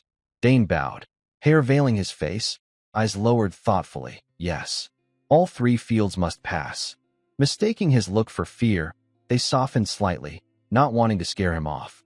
Ingrid, still firm, asked, You're Dane, right? It's not too late. Seeing his confusion, she explained, I respect Earl Sogers, the Empire's finest spearman. I don't want his son eliminated and sent home. Her brown eyes narrowed, urging caution against youthful impulsiveness. Dane understood but stayed calm, his tone cool yet polite. Thank you, Professor, but I'm here to give my all. Unswayed, the three fell silent. A quitter wouldn't apply. After a tense pause, Nabo closed his eyes, resolute. Fine, no choice. Reiterating, 3 tests, based on your chosen fields. Fail one, you're out. Dane's eyes dipped. I understand. Seeing his readiness, Nabo glanced at Del Paniso, silent observer. Start with summoning, as decided. Dane's free major second round began. No turning back. They stepped onto the field, facing each other. Del Paniso, in purple hair and attire, arms crossed, eyed him. Dane assessed her cautiously. Del Paniso, Antheon's top summoner, held a record for 3 second-tier summons. Sensing his gaze, she nodded lightly. Summoning's test is simple. Impress me with any summoning-related skill. As expected, a free-form test, no set criteria. Dane smirked triumphantly. Under incredulous stares, he addressed her. Can you summon a beast for me? Surprised, a summoned beast? Thinking she misheard, he repeated amid her shock. Yes, any beast. His move stunned everyone. The other professors gaped. Ingrid exclaimed, What? A candidate asking a professor to summon. Nabo, clueless, stared in awe. What's his plan? I thought he'd just theorize. Is he sneaking a peek at a summoned beast? Del Paniso, lips pursed, considered, then laughed, turning to the open field, bold and intriguing. Appreciating the rare, huh? Under watchful eyes. Open your eyes wide. Dane faced her. Tiny glowing specks, like sprites, appeared at her feet. Green energy flowed from her raised arm, enveloping her. Chanting, the light surged. Dancing sprite-like specks emerged. Her violet pupils flashed behind glasses as she opened her eyes, shouting, Answer the call. A powerful energy burst, sweeping the air. A shadowy figure materialized amid swirling magic, forming a vortex that tore open space. Nearby onlookers were flung back, yelping. Seeing the immense magic and emerging beast, Ingrid and Nabo's eyes widened, stunned by Del Paniso's power. Ingrid's pupils shrank, stammering at the colossal beast. That's. As the magical surge faded, a massive white-furred beast appeared on the grass. Bearing fangs, its red pupils and black scara terrified nearby students. Del Paniso's summoned beast stretched sharp-clawed paws, residual magic lingering. A chilling aura engulfed the area. Its massive tail, a weapon, could demolish a building. Roaring, its thunderous cry shook the air. The frenzied beast roared again, louder, fiercer, sending shockwaves that heightened the terror. Dane watched the air ripples from its roar, inwardly shocked. What a terrifying sound. It's the fiercest 4th-tier summoned beast. Tiny against it, he struggled to stand, pushed back by its cry. It attacked anything in sight. Regaining balance, Dane shed his casual demeanor, turning serious. I didn't expect much for an entrance exam, but this'll be fun. Dane smirked, a surge of fervor igniting deep within his soul. A monstrous beast materialized. Del Paniso, arms crossed, said, I've summoned the beast I wanted. What now? Dane stayed silent. Onlookers gasped. Etherax, the fiercest 4th-tier beast. Even skilled knights struggle against it. Ingrid, alarmed. What are they doing? Dane moved forward. Del Paniso started. What are you doing? Stop. If you provoke Etherak. Etherak growled, alert. Approaching, Dane said. Any method to prove myself, right? Sweating, she replied. Yes, but throwing yourself into fire. He extended a hand calmly. No worries, everyone. Del Paniso's eyes widened, speechless. Etherak roared. She glanced coldly. The beast's red eyes narrowed, its tail drooped. Miraculously, it lowered itself, bowing to Dane. Good boy, Ingrid and Nabo exclaimed. This? How? Even Del Paniso gaped. Dane patted Etherak. You're bigger than a Fenfew. Relaxed, it let him touch. She thought, shocked, unbelievable. Etherak, so ferocious, submits so easily. Her eyes widened. A faint light linked to the beast.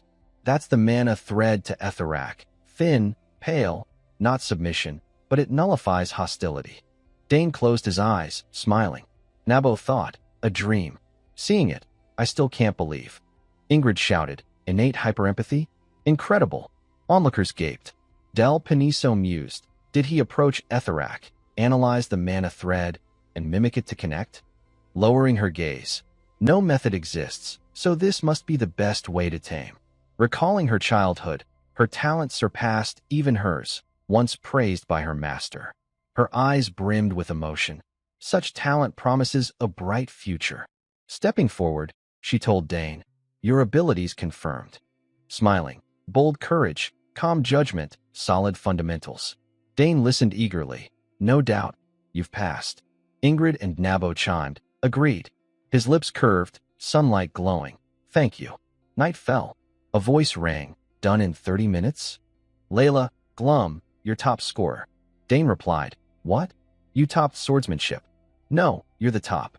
He encouraged. Cheer up, they're throwing a feast for our passes. Tiri, not hungry, eat lots. Sighing, she thought, unbelievable.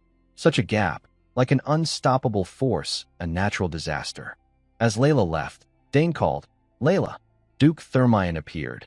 She wants to be alone. Let her. Dane, worried. Still, don't fret. Layla will bounce back. Smiling. Have you contacted your father? The Earl must be proud. Dane bowed. Yes, everyone's thrilled. The feast buzzed. Free majors fitting. Everyone's shocked. Exams done. Rest and prep for enrollment. Thanks to the Duke's care, I've had a great time. Thermion asked, thought about your forge commission? Dane replied, I'm considering a sword, but no plans yet. Curious, why? Dane explained, my body's still growing, unsure which sword fits. I'll think more, it's a rare chance. Thermion nodded. Fair, no rush. A man approached. Duke, the Duchess awaits. He looked up. Got it, I'm going.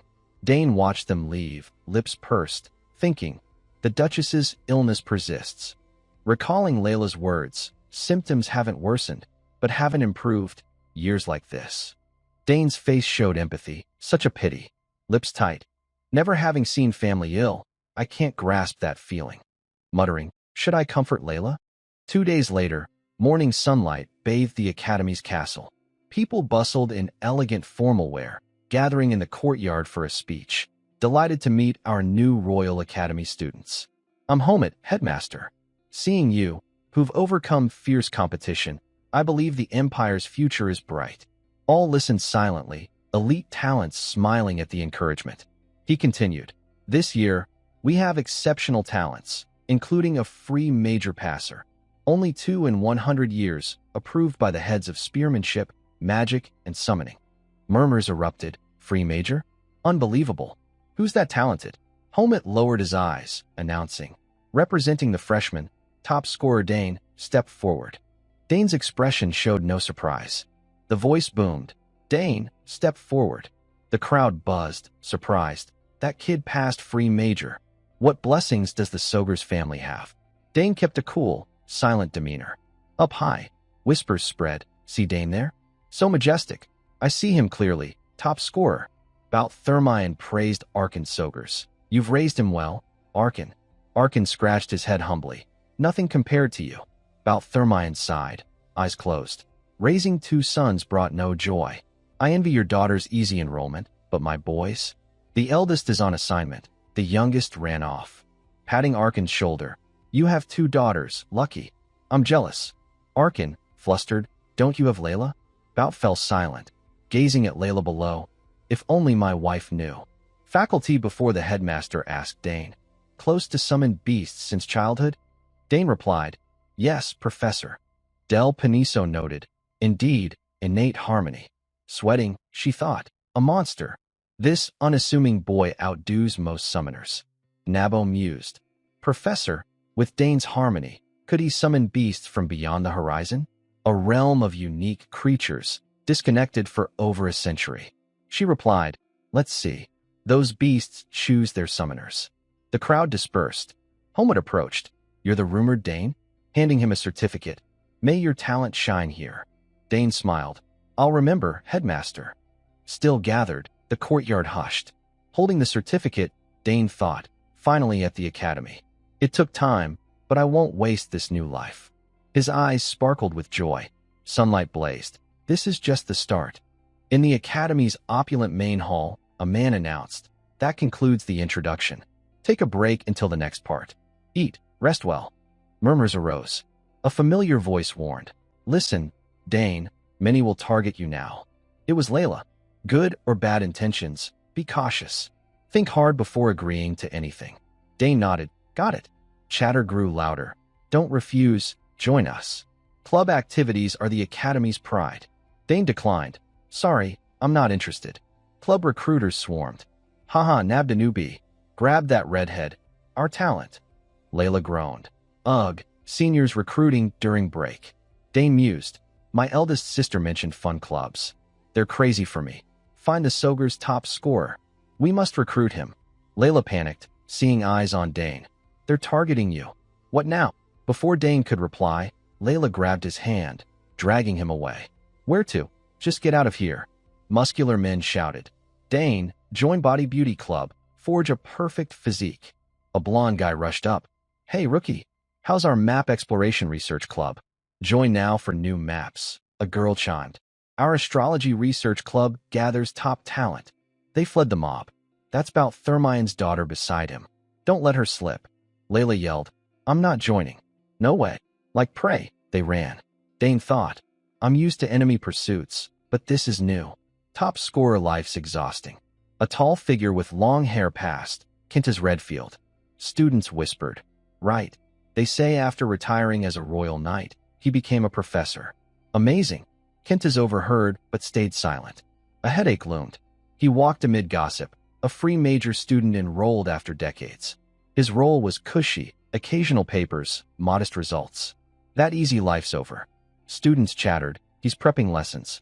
I'd be annoyed. Quintus ignored them, lips pursed. Freshman orientation's done. Sighing inwardly. This is nonsense. Why a passer now? Spotting Dane by chance, head bowed in thought, he called, You're Dane, right? Dane glanced over, bowing. Hello, Professor. Pleased to meet you. All right, come in. They entered a room. Quintus, free major head, mused. I fought hard for this post to rest, not teach. Medals adorned a glass case. I'm done mentoring knights. Finally, Quintus asked, Why free major?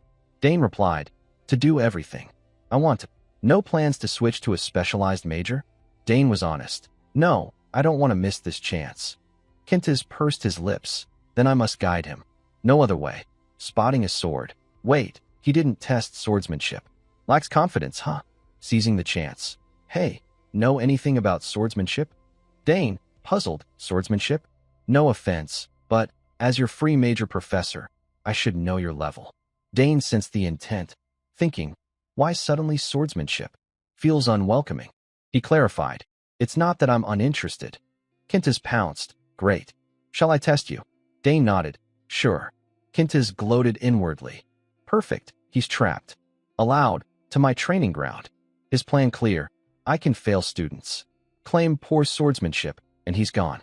In the armory, Quintus gestured broadly. Plenty of swords here, pick one. Dane stayed calm, nodding. Yes, Professor. He felt uneasy at the chaotic sight. Swords strewn about, training ground littered with debris.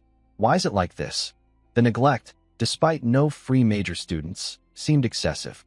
Perplexed by the array of swords, which suits me. Lacking criteria for a good sword, he stepped forward, grabbing one. Kentiz assumed he'd dual wield. This'll do, Dane confidently affirmed. Yes, this is enough. Kentiz's condition sounded simple, though his skill was formidable. Land one hit with that sword, and you pass. Setting a self-imposed limit to show fairness. It's easy. I'll move only 2 steps. Dane's crystal blue eyes gleamed, ready. Understood. Kentiz anticipated his performance. All right, let's start. Yet, he doubted Dane's calm acceptance. So confident? Dane's radiant smile prompted. Is there another reason? Dane charged, sword in hand, not just swift, but resolute. Kentiz, startled, noted the blade mere inches away. Dodging, he pondered Dane's skill. So fast? This got him into free major? With one sword, Dane unleashed a flurry of shadow sword strikes, each powerful and precise. Kentiz, narrowly evading a slash, marveled. What's this? Unable to delay, he raised his sword, keeping his 2-step promise as Dane pressed forward. How's he calm with a blade grazing him? Phew, a second later, and it'd be trouble. Unorthodox swordplay, some sword-savvy fool. Dane halted just short of injury. A mere test, yet their intensity kicked up dust. Dane's heavy breaths signaled full effort. Kentiz, fatigued, analyzed. He fights like a battlefield swordsman, not noble or knightly. Standing firm, Kentiz watched Dane's relentless, warrior-like strikes. Blocking without countering, Kentiz noted Dane's chaotic yet effective multi-angle attacks. A near miss left him reeling. His style splits him in 2, each strike fearsome. Dane's rapid position shift stunned. Unbelievable. A 6th tier like me needs this focus? Expertly dodging, Kentiz questioned, fighting a 14-year-old. Each move shocked Kentiz. He doesn't even need a master blade. Shifting minimally, he dodged. Dane lowered his stance, 1 foot back, poised to launch. Kentiz's face twitched, his expression unnatural, reminiscent of a past battlefield. A blonde warrior, Kentiz, pre-professor, amid arrows in the ground, witnessed a lone figure crush an army. Astonishing, Dreen has such warriors.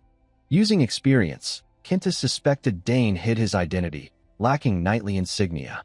Still shaken, he wondered at Dane's departing figure after a final slash. Who was that? Back in the present, their duel raged on, swords aimed at each other. Unexpectedly, Dane's blade pointed at Kentiz's heart. Distracted, wide-eyed drift off.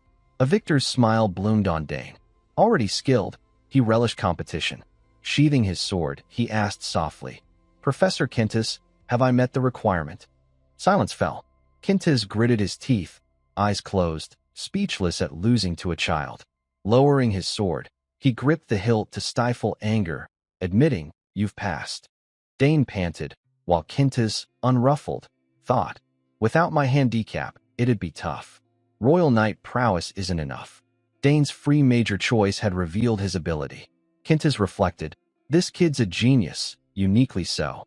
Even with my handicap, he matched a 6th tier. The duel clarified forgotten truths. Now I see why he skipped the swordsmanship test. In the arena, Kentiz marveled. With this skill, why not swordsmanship? Dane's reason was simple. My family would be sad. Kentiz, floored, what? Hesitating, Kentiz nearly spoke, but stopped, having traced Dane's exceptional family. Master spearman father, prodigy sisters in magic and summoning. Did he choose all 3 for family expectations? To avoid hours of silence, Dane prompted, Professor, all confirmed? Kentiz, musing on Dane's motives, not a lack of swordsmanship confidence. I misjudged. Right, go? I'll send notice soon. Fierce in battle, Dane turned polite. Yes, thank you, Professor. Kentiz's sour expression stemmed from defeat or curiosity about Dane's true ability. Frozen, he watched Dane leave, questioning. Did I let emotions sway the test? Poor choice. Did the faculty judges feel this? Struggling to regain calm, his plans to oust Dane for an easy life vanished. Eyes shut, he reconsidered. Who is he? In a warrior's memory, Kentiz focused on one scene. Silent, he observed. A voice echoed as Dane single-handedly felled hundreds of rebels, eyes fixed on the sun's final rays before night. Kentiz, rattled, sweated, hesitantly uttering, Dane. The name flashed in his mind. Yes, that's him. On the academy courtyard, A crowd of students buzzed with chatter about the test. The Dane siblings were no exception. Claire asked again, "Did I really pass the test?" Dane hesitated. "Yeah, I think so." Claire placed a hand over her mouth, cleared her throat, and closed her eyes to think before speaking. "That's odd. Professor Quintas isn't someone who lets students pass easily." Dane stood opposite, sweating, thinking, what a surprise. She recalled how Quintas Redfield had approached the principal earlier. Frowning, she said, "That professor only teaches once a year, but this time the principal summoned him. He hates bothersome tasks." Dane nodded. "He sure lives by his own rules." Claire agreed. "Yeah, that's why I'm shocked." Suddenly, she stepped closer, grabbing her brother's arm. Placing a hand on Dane's shoulder, she leaned slightly, saying, "I'm just glad nothing happened." Dane smiled. "Yeah." Claire beamed, exhaling in relief. Seeing her smile, he thought, "Big sis didn't say that's my Dane, but just feels relieved I'm safe." Smiling, Dane nodded. "Yeah," inwardly affirming it was one reason he loved her. As the siblings chatted happily, someone rushed toward them, voice booming before they arrived. It was Arabella, exclaiming, "Oh, Dane, I was wondering where you were. Turns out you're with Claire." Hearing her voice, they turned. Dane called out joyfully, "Biggest sis."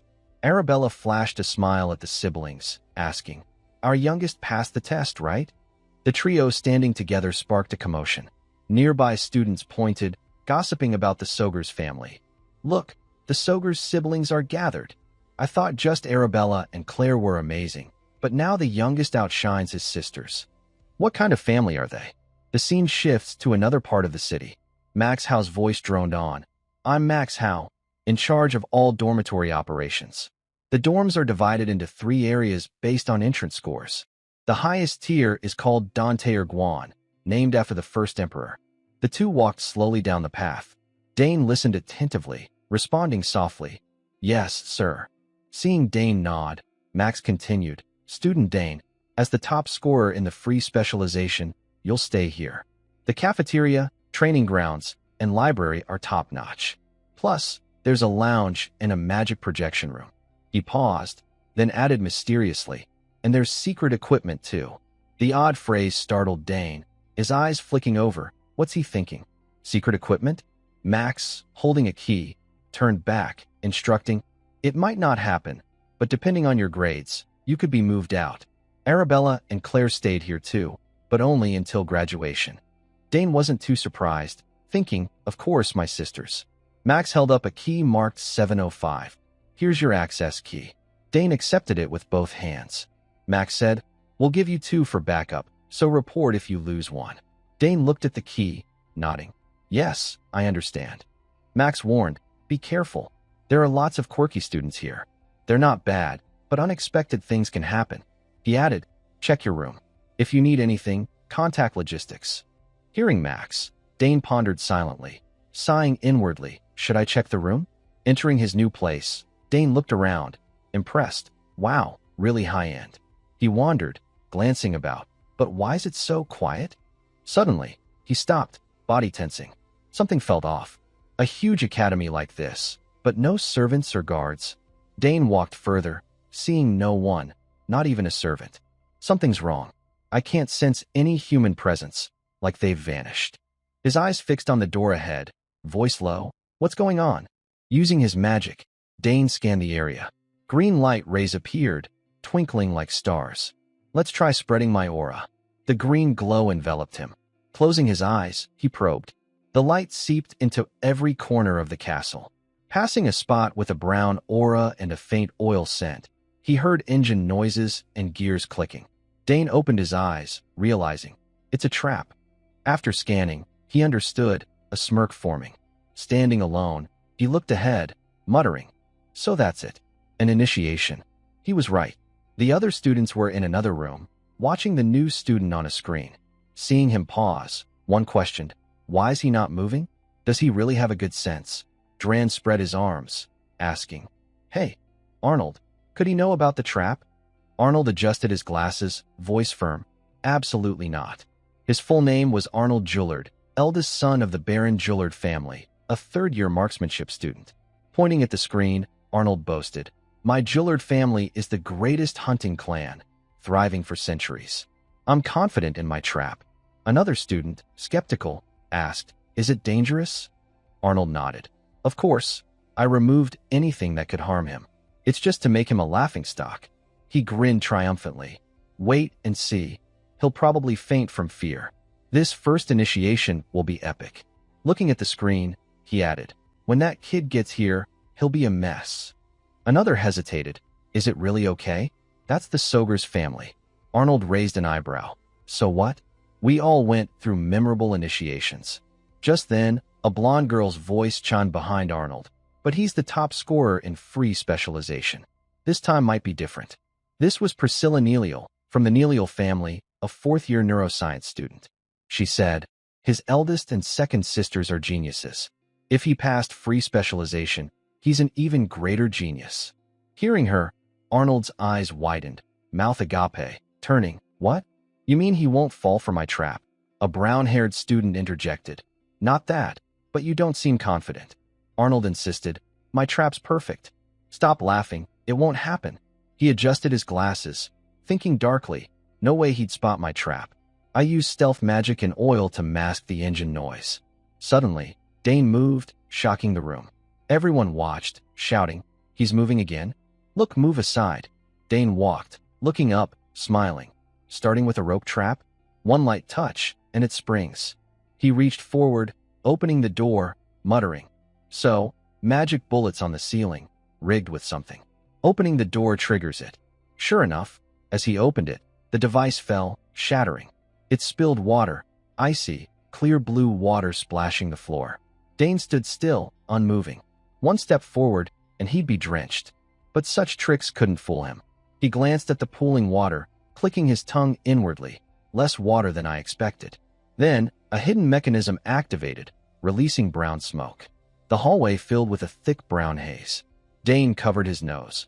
Almost sent me to the afterlife with that stench. Frowning, he thought, "Ugh, what's this? Such a childish smell." He had the pit ahead, brown smoke still pouring out. The students, seeing him evade the trap unscathed, panicked. "What?" He noticed. Priscilla glared at Arnold, demanding, "Arnold, what's this? You said it was undetectable." A red-haired student wondered, how'd it go wrong so fast? Arnold defended himself. "Just a coincidence. A fluke." Priscilla, fuming at his excuses, snapped, "Coincidence." Arnold nodded frantically. "Yeah, I went easy at the start, so he spotted it." Still believing his next plan would work, he deflected. "Just wait. He'll fall for it." The red-haired student, watching the screen, agreed. "Yeah, probably a glitch." Dran said, "Let's trust Arnold." Priscilla eyed Arnold, exasperated, sighing. He panicked, thinking, "Ugh, why do I feel so uneasy?" Meanwhile, Dane left the chaos behind, moving forward. He sighed. "The second trap's clumsy too. Should I just wreck it?" Dane assumed a stance, ready to counter Arnold's traps. As he stepped forward, fists shot out from all directions, aiming for him. But Dane was unfazed, his body moving fluidly, dodging the gloves with ease. Next, he kicked off the wall, using the momentum to leap forward. Feathers suddenly rained down. As Dane landed, wooden spikes shot from the ceiling, aiming to cage him. With agile reflexes, he slipped through and evaded them. The onlookers marveled, as expected of the Sogur's family. I heard his sisters had memorable initiations too. Arnold, watching the screen, saw Dane dodge effortlessly and gaped. My traps! My traps!" Behind him, Priscilla was equally stunned. Arnold paced, hands on hips. "It's like he's predicting everything." Dran sighed. "Arnold hid them so simply? Damn it." Arnold gritted his teeth, sweat pouring, fists clenched, refusing to believe. It's too early to give up. He can't dodge the final trap. Priscilla, silent until now, asked, "What's the final trap?" Arnold smirked, chuckling. "Haha, you'll see." On Dane's side, a red dragon with wings stood before him, roaring. Beside it was a goat with long horns. Dane eyed the beast suspiciously. Summoned creatures this time? The dragon roared, as if confirming. Facing the creatures, Dane nodded approvingly. They prepared some strong ones. But something felt off, right? He noticed the dragon's base looked hazy, its image slightly small. Its wings passed through the wall without damage. Dane realized, it's an illusion. He chuckled inwardly. They're too careless. Just sound effects. They look strong. If it were an average student, they'd have fled. As the beasts prepared to attack, he thought, no need to dodge or retreat. Green aura gathered in Dane's hands, his eyes narrowing. I just need to disrupt the mana flow to stop it. Watching the screen, seeing Dane neither move nor flee, the group questioned, he's not running? He looks calm. But one noticed, wait, he's doing something. Gathering mana. Arnold felt like he'd been struck by lightning, trembling, sweating, thinking he figured out it's an illusion in a split second? Unbelievable. How? Priscilla, arms crossed, glanced at Arnold, frozen, and clicked her tongue. Oh, come on. On Dane's side, channeling power into his hand, he unleashed an attack on the beasts. His strike formed a blade-like slash, slicing straight at the red dragon's neck, then targeting the goat. Dane sidestepped as the dragon charged. He slashed multiple times, then smirked. Done. He withdrew his aura. Dane was eager. How do I meet the trap designer? Let's see who set this up. Seeing Dane dispatch the illusionary beasts so easily, the group panicked and fled.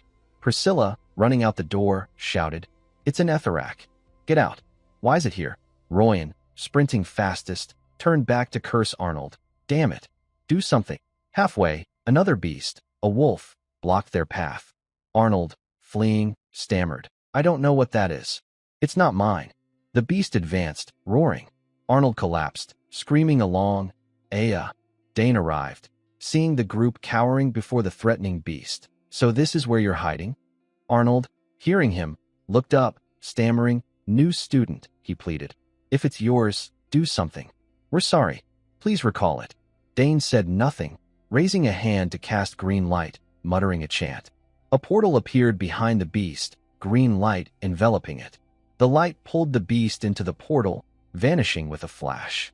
Arnold, legs shaky, questioned, Gone? Was that an illusion too?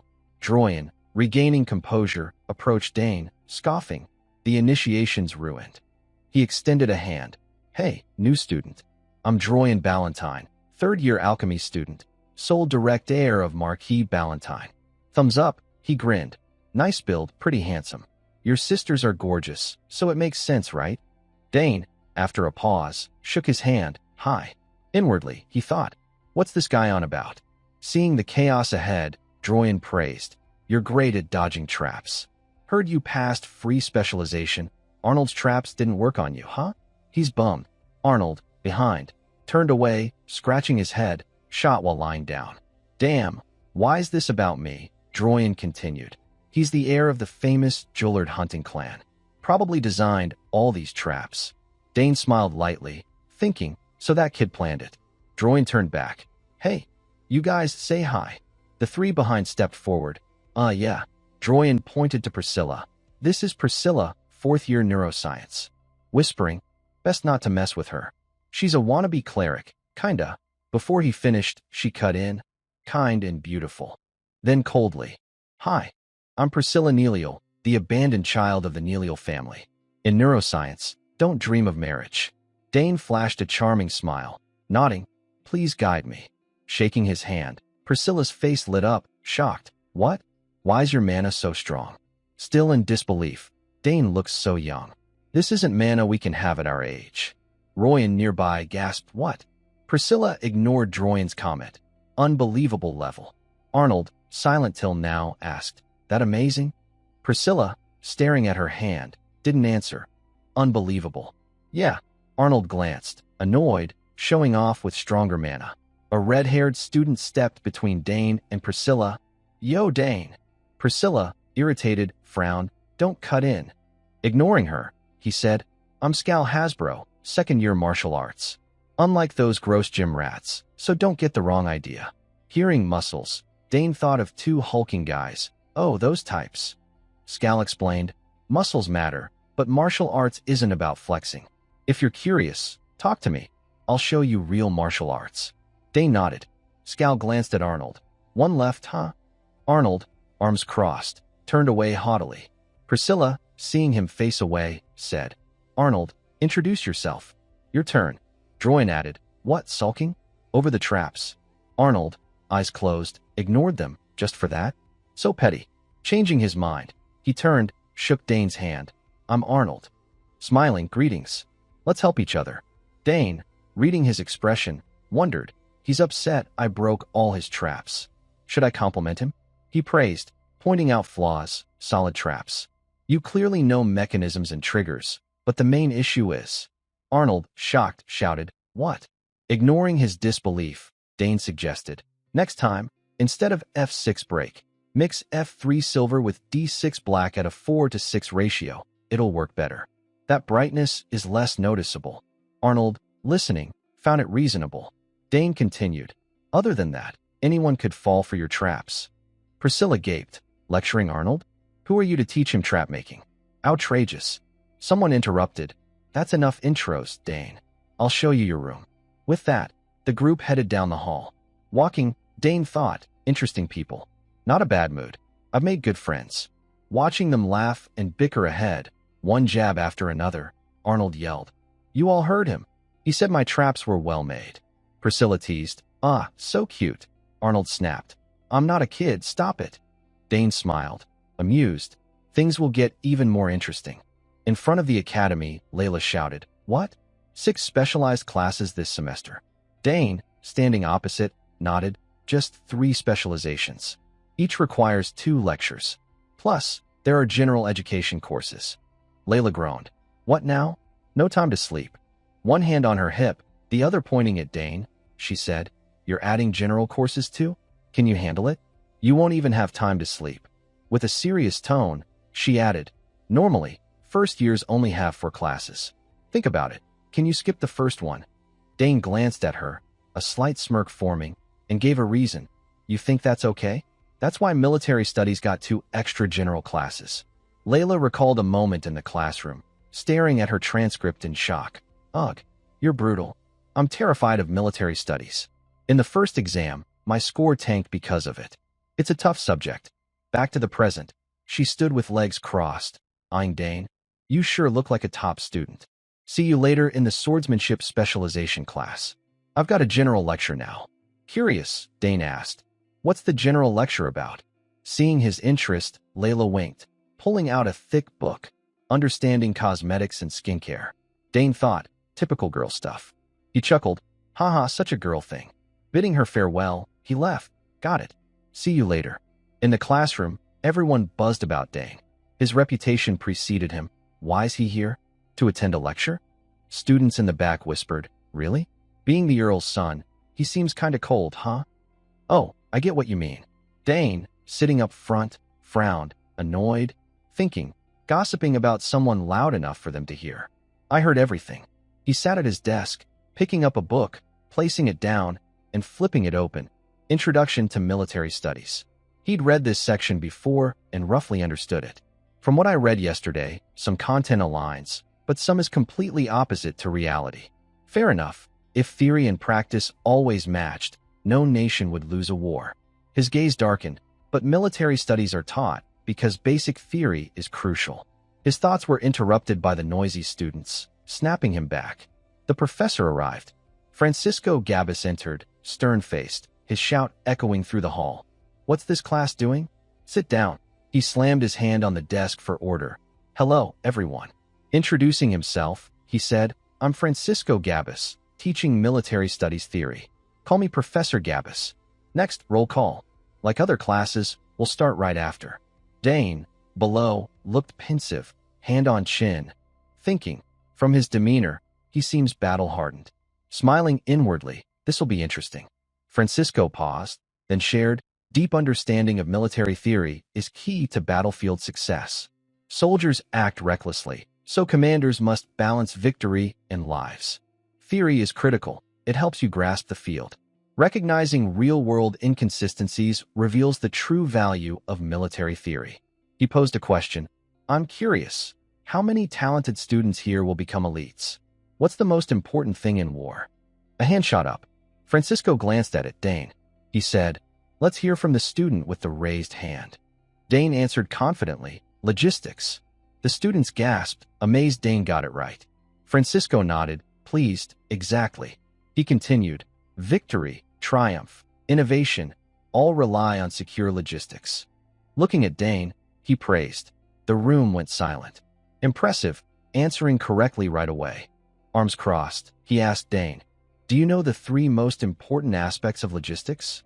Dane replied decisively. First, strict military management. Logistics from central to front line isn't just physical distance, it's a system. One corrupt person can easily cause embezzlement, leading to supply shortages. Dane recalled the past. From my experience, most logistics issues stem from dishonest middlemen, even if shipments start secure. Francisco was impressed. Correct.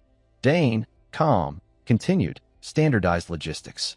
Unified quantity and weight standards enable mass production, speeding up supply. Frontline units maintain combat strength without losses. His answer stunned the hall, content not in their books. What? That's not in the textbook. Francisco chuckled inwardly. What's this? He pressed. Correct. And the last? Dane answered swiftly. Local production. The longer a war drags, the less the first 2 are followed, and supply quality drops. Recalling struggling civilians growing crops, he suggested, soldiers must find ways to be minimally self-sufficient. Though quantity and quality are low, it's enough for emergencies. I've seen it, lush cabbages under sunlight, thanks to everyone's effort. He added, it's enough for backup food in crises. Inwardly, this is from what I've seen and felt on the battlefield. As Dane spoke, the hall held its breath, no one daring to interrupt. Students gaped. His words are beyond our understanding. Too amazing. Francisco, thrilled by Dane's knowledge, said, excellent. A brilliant answer. What year are you? Dane replied, first year, sir. Shocked, Francisco exclaimed, what? A first year? Seeing Dane's confident stance, he thought, how does a freshman know this? Stepping forward, he said, strict military management, standardized logistics, and local self-sufficiency. Skeptical, Francisco asked. Those are real-world experiences of soldiers and officers. Without battlefield experience, how do you know? Caught off guard, Dane made up an excuse. My father told me these things. Curious, Francisco asked. Your father? Dane introduced, Dane Sogers. Francisco, surprised, repeated, Dane Sogers. Sweating, he thought. That aura feels familiar. Son of the Green Tempest. No wonder. Recalling how Dane's father faced a beast, he noted, if he's from the Sogers family, he's the one who passed free specialization. Impressed by Dane's confidence in topics unfamiliar to others, Francisco sighed. No wonder his level surpasses other first years. Spreading his arms, he cleared his throat. Did you hear that? Mastering military theory, as Dane Sogers explained, means applying it to real situations, building on textbook knowledge. The students listened intently. Francisco added, that's the ultimate goal of military studies. Glancing at Dane, he thought, Dane Sogers. It's been a while since such an outstanding student appeared. Feeling Francisco's gaze, Dane met his eyes. Francisco looked away, continuing, all right, let's move on. During the break, students gathered in the academy's wide front courtyard. Dane, annoyed, muttered, almost got roped into the Grand Academy. He recalled Francisco stopping him after class, asking, want to dive deeper into military studies? Dane had been skeptical, calling me right after class, pushing a freshman toward the Grand Imperial Academy. Seems rushed. He remembered his sister's childhood advice. If anyone urges you to join the Grand Imperial Academy, refuse and leave immediately. Her words saved him. Pensive, he thought, but he won't give up easily. Recalling a map, Dane shook his head. Focus on my task now. Dane pulled a map from his bag, studying it, still not used to the Academy's map. It's too big. I'm not familiar with navigating it. His finger traced the map. Layla's meeting spot is the central fountain plaza. Noticing a spot, he said, there it is. Looking up, he entered the Misty Garden. Cutting through the Misty Garden is fastest. In this garden, grand and majestic like a palace, the Misty Garden limited visibility even on cloudy days, as if shrouded in fog. Even slightly overcast weather restricted sight, enveloping everything in mist, making it easy for people to get lost and wander in circles. This vast garden, cloaked in fog, was avoided by most. Dane stood, observing his surroundings, watching birds soar and perch on branches, thinking, plus, there's that rumor about ghosts appearing at night. He smiled, assessing. But this place doesn't seem as bad as Big Sis said. Looking up at the sky, clear blue with warm sunlight, perfect weather, he noted, "No wonder I got here so fast." While walking, Dane reached a door and heard a desperate cry for help from within. "Help. Anyone there? Please help me." Puzzled, he turned. "Huh? Someone's here," pinpointing the sound, coming from inside. He didn't hesitate, rushing forward like a gust of wind. He always remembered his mother's teaching. If someone's in danger, help them immediately. Dane preferred playing the righteous hero. Thinking, there's still time before the next class. I can get them out, he sped off. No figure was seen dashing by. Only the plea echoed. "Save me." Dane rescued the person from behind the door. Clutching a backpack, they thanked him profusely. "Thank you. I thought I'd be trapped forever." Dane asked with concern, "Are you okay? Any injuries?" The boy, holding a satchel and wearing large round glasses, grinned at Dane, shaking his head. "I'm a bit tired, but fine." "Oh, I'm Ernest Dillon, first-year exploration student." Dane, hands in pockets, raised an eyebrow. "Huh? An exploration student getting lost?" Ernest laughed awkwardly, brushing it off. I got too excited and wandered unconsciously." Dane thought, this guy's excuse is too far-fetched. "How excited do you have to be to get lost?" He asked. "If you're from the Dillon barony, that's the Western family, right? Crest with a ship and sailor." Impressed by Dane's knowledge, Ernest shared his family's pride. "Wow, you know that. What a family, right?" "Of course, it's the most famous for exploration. My family's been charting seas and distant lands for generations." Dane scanned him, noting his frail appearance, thinking, "But for you, that seems tough." Ernest scratched his head, smiling, set down his backpack, and stepped closer. "I'm surprised you know my family. What's your name?" Dane introduced. "I'm Dane Sogers." Ernest's eyes widened, mouth agape, shouting, "You're the freshman who passed free specialization after 50 years?" Scratching his head, Dane admitted, "Yeah, that's me." Seeing the real deal, Ernest adjusted his glasses, thrilled. "Oh man, so lucky. I've wanted to meet you even once." Dane, slightly embarrassed, chuckled, "Haha, that's a bit." Observing Ernest, he sighed inwardly. Noticing a mark on Ernest's neck, Dane thought, he said he's uninjured, but his gaze shifted to Ernest's hands, bruised, clothes disheveled. "What's with those bruises? And scars too." Seeing Ernest's excitement, Dane pondered, these aren't exploration injuries. Frowning, he wondered, could it be? He cut to the chase. "Were you exploring this garden?" Ernest, not hiding it, nodded. "Yeah, exploration excites me. To me, it's not just this garden. Everything new I encounter is an adventure, not just this maze-like garden, but people and objects too." He showed off his exploration gear, binoculars, a compass, and various tools. Dane, skeptical, "All exploration equipment? That's a lot." Squatting on the ground, Ernest said, "My goal is to explore every corner of the academy." Raising a finger dramatically, he added with a hint of fear, "This misty garden is one of them. There's definitely something here. Cloudy skies with thick fog. It's not normal, right?" Dane's eyes widened, nodding, "True. So have you found anything?" Ernest shook his head, disappointed. "Not yet. But I'm sure there's some force in this garden." Dane added, "But hasn't no one ever figured it out?" Ernest's spirits lifted, nodding, "Exactly. But what if there's a reason no one's thought to investigate? Or they tried and failed?" Dane asked, "A reason it can't be explained?" Ernest averted his eyes, resolute, brows furrowing. "Yeah, we can't know yet." He shared his hypothesis. What if it's a power from unidentified elements or objects, like ferocious beasts, relics of a lost ancient kingdom, or summoned creatures from beyond the horizon? Dane, intrigued, said, "If it's ancient kingdom relics, that'd be interesting." Ernest, excited, agreed. "Right? I really want to uncover that secret." Remembering his class, Dane said, "Oh, right. I'm heading to a lecture." Ernest panicked, looking around, at a loss for words. He packed up, preparing to leave. As they were about to go, a sudden rain poured down heavily. Ernest exclaimed, "Oh no, rain." They dashed under an overhang for shelter. Ernest, wide-eyed, turned back, shouting, "Dane, big trouble. They say when it rains here, the fog." Dane startled. "What? Then it's hard to get out, right?" The rain grew heavier, and Ernest, anxious, said, "Exactly. We'll lose our bearings." He grabbed a small box containing a compass, pulling it out. It spun briefly, then whirled uncontrollably. Sweating, Ernest muttered, "We're done for," he announced gravely. As expected, the compass isn't working. We can't move. Dane wondered, "Can't you solve it with exploration skills?" Ernest, helpless, clutched the compass, head bowed. Some unknown force. Damn it. We're trapped. My body feels heavier. What now?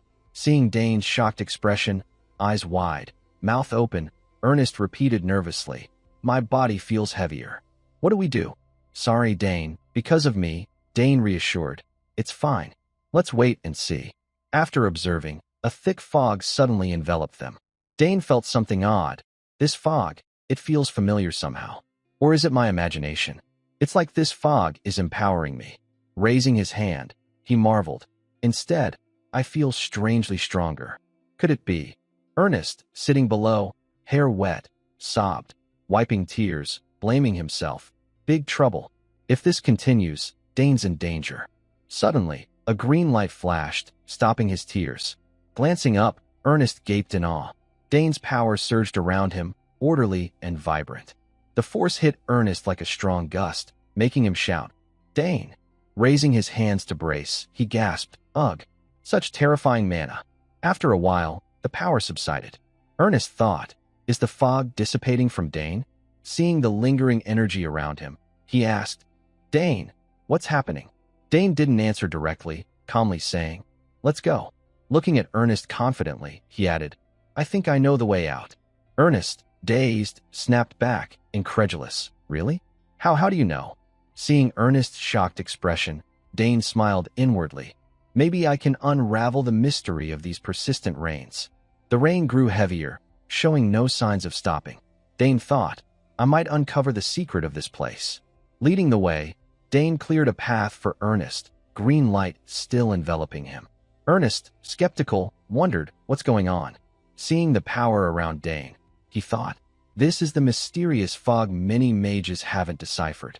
Yet Dane walks through it like it's nothing. Watching Dane's steps, the fog parted where he passed, and visibility cleared. Ernest affirmed inwardly, truly a remarkable guy. After a while, Dane stopped, announcing, "Ernest, we're almost there." Ernest, confused, stepped forward. "Really? You found the way." But it wasn't the exit, to Ernest's shock. Instead, "Oh, this is the center of the Misty Garden." They stood before a lake, the heart of the Misty Garden. Ernest gazed at the fountain ahead, saying, "This is the magical fountain at the center." Puzzled, Dane asked, "What? Is it special?" Ernest, with a mysterious air, replied, "Of course. Most students enter the Misty Garden for this." Surprised, he asked, "Wait, you don't know the legend about this place?" Dane countered, "A legend? There's such a thing." Ernest recounted the tale passed around. "The legend says if you reach this place before the fog clears, you'll meet the person you want to see." Dane thought, just a romantic made-up story. But he had a question. How does the fountain's magic still work? Getting here is already tough. How does it function? Ernest blinked. "You're right." Dane closely observed the water cascading from the fountain. Noting its massive size, he speculated, if no one's constantly channeling magic into it, maybe there's a stronger power source, so it doesn't need recharging? Ernest muttered, "A power source. If so, the garden itself might be a giant mechanism." Dane agreed. The garden's layout doesn't need to be this complex and maze-like. You might be onto something. Excited, Ernest cheered, right? If the garden's a massive system, this magical fountain could be an ancient relic. Dane recalled Ernest's earlier words, thinking, and the fog's tied to this too. Dane touched the flowing water. This feeling, definitely. Closing his eyes, he sensed something within him reacting, like meeting an old friend. As a thought struck, his body froze, eyes opening. Finally, an answer. This is ancient magic. His gaze caught strange symbols he hadn't noticed before, and he reached to touch them. Ernest, watching, exclaimed in shock, "Wait, that's secret script from the Great Abyss." Dane asked skeptically, "Secret script?" Ernest nodded firmly, "Yes." It wasn't clear, so I wasn't sure, but touching it confirms it. It's the language used in the lost ancient kingdom, secret. Dane was impressed. "You know this too?" Ernest, sheepish, said, "Of course. I'm from a family of explorers. Studying ancient languages is crucial for adventurers." To prove it, he touched the secret symbols, muttering, "It's frustrating to reach ruins and not read what's written." He pulled a brown notebook from his chest pocket. "I'm not fluent in all languages, of course." Twirling a pen, he added playfully, "But I was taught this one as a kid." Smiling, he said, "Let me try decoding it." Dane chuckled at his enthusiasm. "Haha, your explorer instincts are kicking in." Ernest decoded, mumbling, "Let's see.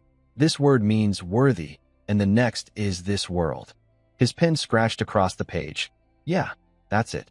His excited expression turned serious, his hand moving faster. He whispered, "So, combining them." Then, joyfully, he announced, "Dane, I've cracked it." Dane asked, "What does it say?"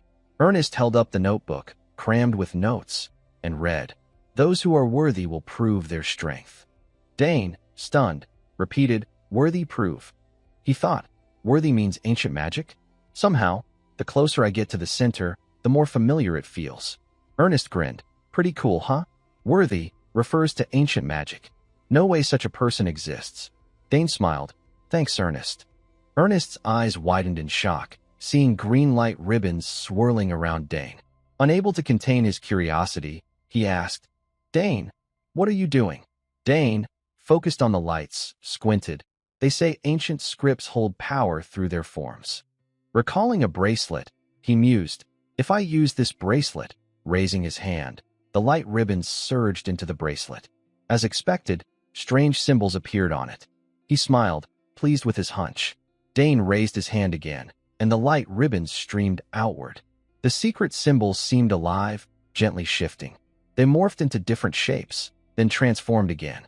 Suddenly, the ground trembled, like a herd of carriages passing. The shaking intensified, toppling stone pillars around the fountain. Ernest frowned, worried. "What's happening?" "It's shaking too much." The fountain began sinking slowly, then faster. Ernest, witnessing the scene, gasped, "Dane, what exactly did you do?" "The fountain's sinking into the ground." Dane smiled silently, thinking, "Perfect, I got it right." A strong gust swept through. Ernest thought, "What the hell?" He wondered, the fog's activating an ancient ruin? That easy. His gaze fixed on the light streams swirling around Dane's bracelet. Ernest realized, the worthy one is Dane. Suddenly, a green object in the fountain glowed. Dane exclaimed, "Ernest, look! Something's shining in the center." Both gaped, awestruck. Ernest marveled, "So beautiful. Like a gem. It must be the power source running this fountain." Dane shared his theory. "It's likely the cause of all the strange phenomena in this garden." Ernest gasped, "Incredible." Dane's brow rose, his voice tinged with anticipation. "The gentle green light from that object is still glowing." Raising his voice, he said, "Shall we check out this ancient magic?" Dane stepped into the center of the circle. He gently raised his hand, feeling waves of aura brush against his palm. Frowning slightly, he remarked, "This power is ancient mana, indeed similar to my own." Suddenly, the power within him surged so intensely it spilled outward. Ancient script abruptly appeared, startling him. "Huh? This is Arcana, the lost and fallen kingdom? A relic?" Amazed by his own discovery, he exclaimed, "Incredible! I can understand ancient languages I couldn't read before. This is truly a relic of the Arcana magical kingdom. So I've absorbed this power." Out of nowhere, a sharp pain stabbed his chest. Gritting his teeth, Dane endured the inexplicable agony. "Ugh, my heart." His heart felt torn by an invisible force. "Something's flowing into my heart. It's like it's swelling, pressing against my blood vessels, blocking circulation." A strange vision flashed before him. This circle is, after close inspection, he realized, the core and the circle. It reminded him of ancient mages who wielded them. Their roles conflict, making it rare to possess both. He continued, "Due to low efficiency and bodily harm, magic swordsmen often suffered heart conditions." That's how Dane rationalized his body's reaction. Back in the present, strolling across the campus, he told himself, "So, I don't want to create a circle that only channels magic. But am I forced to?" Ernest, spotting Dane, asked with concern, "Dane, you okay? Your face has been off for a while." Forcing a natural smile, Dane replied, "Don't worry, just lost in thought." Ernest, curious, said, "Oh, right, you wouldn't believe how shocked I was." Did you absorb that power earlier? Recalling the scene, he puzzled. The fog, the script, it's like they're tied to you. Dane couldn't answer immediately, needing to weigh his thoughts. Ernest, having witnessed everything, was clearly curious. But it'd be better for both if they weren't too close. Smiling, Dane gave a vague excuse. I just followed my sister's advice. I don't know the details. Ernest nodded. Got it. If you figure it out, you gotta tell me. Dane agreed heartily. Sure thing. Excited, Ernest proposed. Dane, I feel like a real explorer today. How about investigating the Academy's mysteries with me? Dane replied. If we find any strange phenomena or places, let's share them. He compromised again. Deal. In truth, Dane's mind was elsewhere. Maybe other places have similar magical constructs. Ernest suddenly reminded. Dane, didn't you say you had class? Snapping back, Dane exclaimed, Right, Layla. He clapped Ernest's hand, saying, Sorry, I'm off. Rushing away, he called, See you later. Ernest mumbled, All right, catch you later. Standing there, he watched Dane's figure shrink in the distance. Dane sprinted to class. Ernest sighed. What an interesting guy. Exploring with Dane could uncover something grand. So exciting. Meanwhile, Dane dashed at breakneck speed. Running, he wondered. Weird, why do I feel better moving? Noticing excess energy in the air, he thought, the circle and core coexist, but don't feel separate. Normally, the core's magic would be disrupted by the circle, making it highly inefficient. His steps grew nimbler, speed increasing. But now, no matter how much mana I generate, nothing feels off. Smirking, he realized, no, it's the opposite. Analyzing, he thought, the secret lies in the circle and core. It's like mana cycles through the circle, gathering in the core. Plus, the core's mana is purer than before. Channeling energy to his feet, Dane pressed on, chuckling. Amazing. Gotta contact Big Sis. Soon, he reached Hayongston District. Layla, excited, said, So this is the famous Hayongston District. Dane pointed. There, the entrance. Spotting it, his eyes widened. Layla quickly explained. That's the famous mana curtain. Curious, Dane asked. Mana curtain? Layla clarified. Created by Saul Hayongston, a legendary mage from the Academy.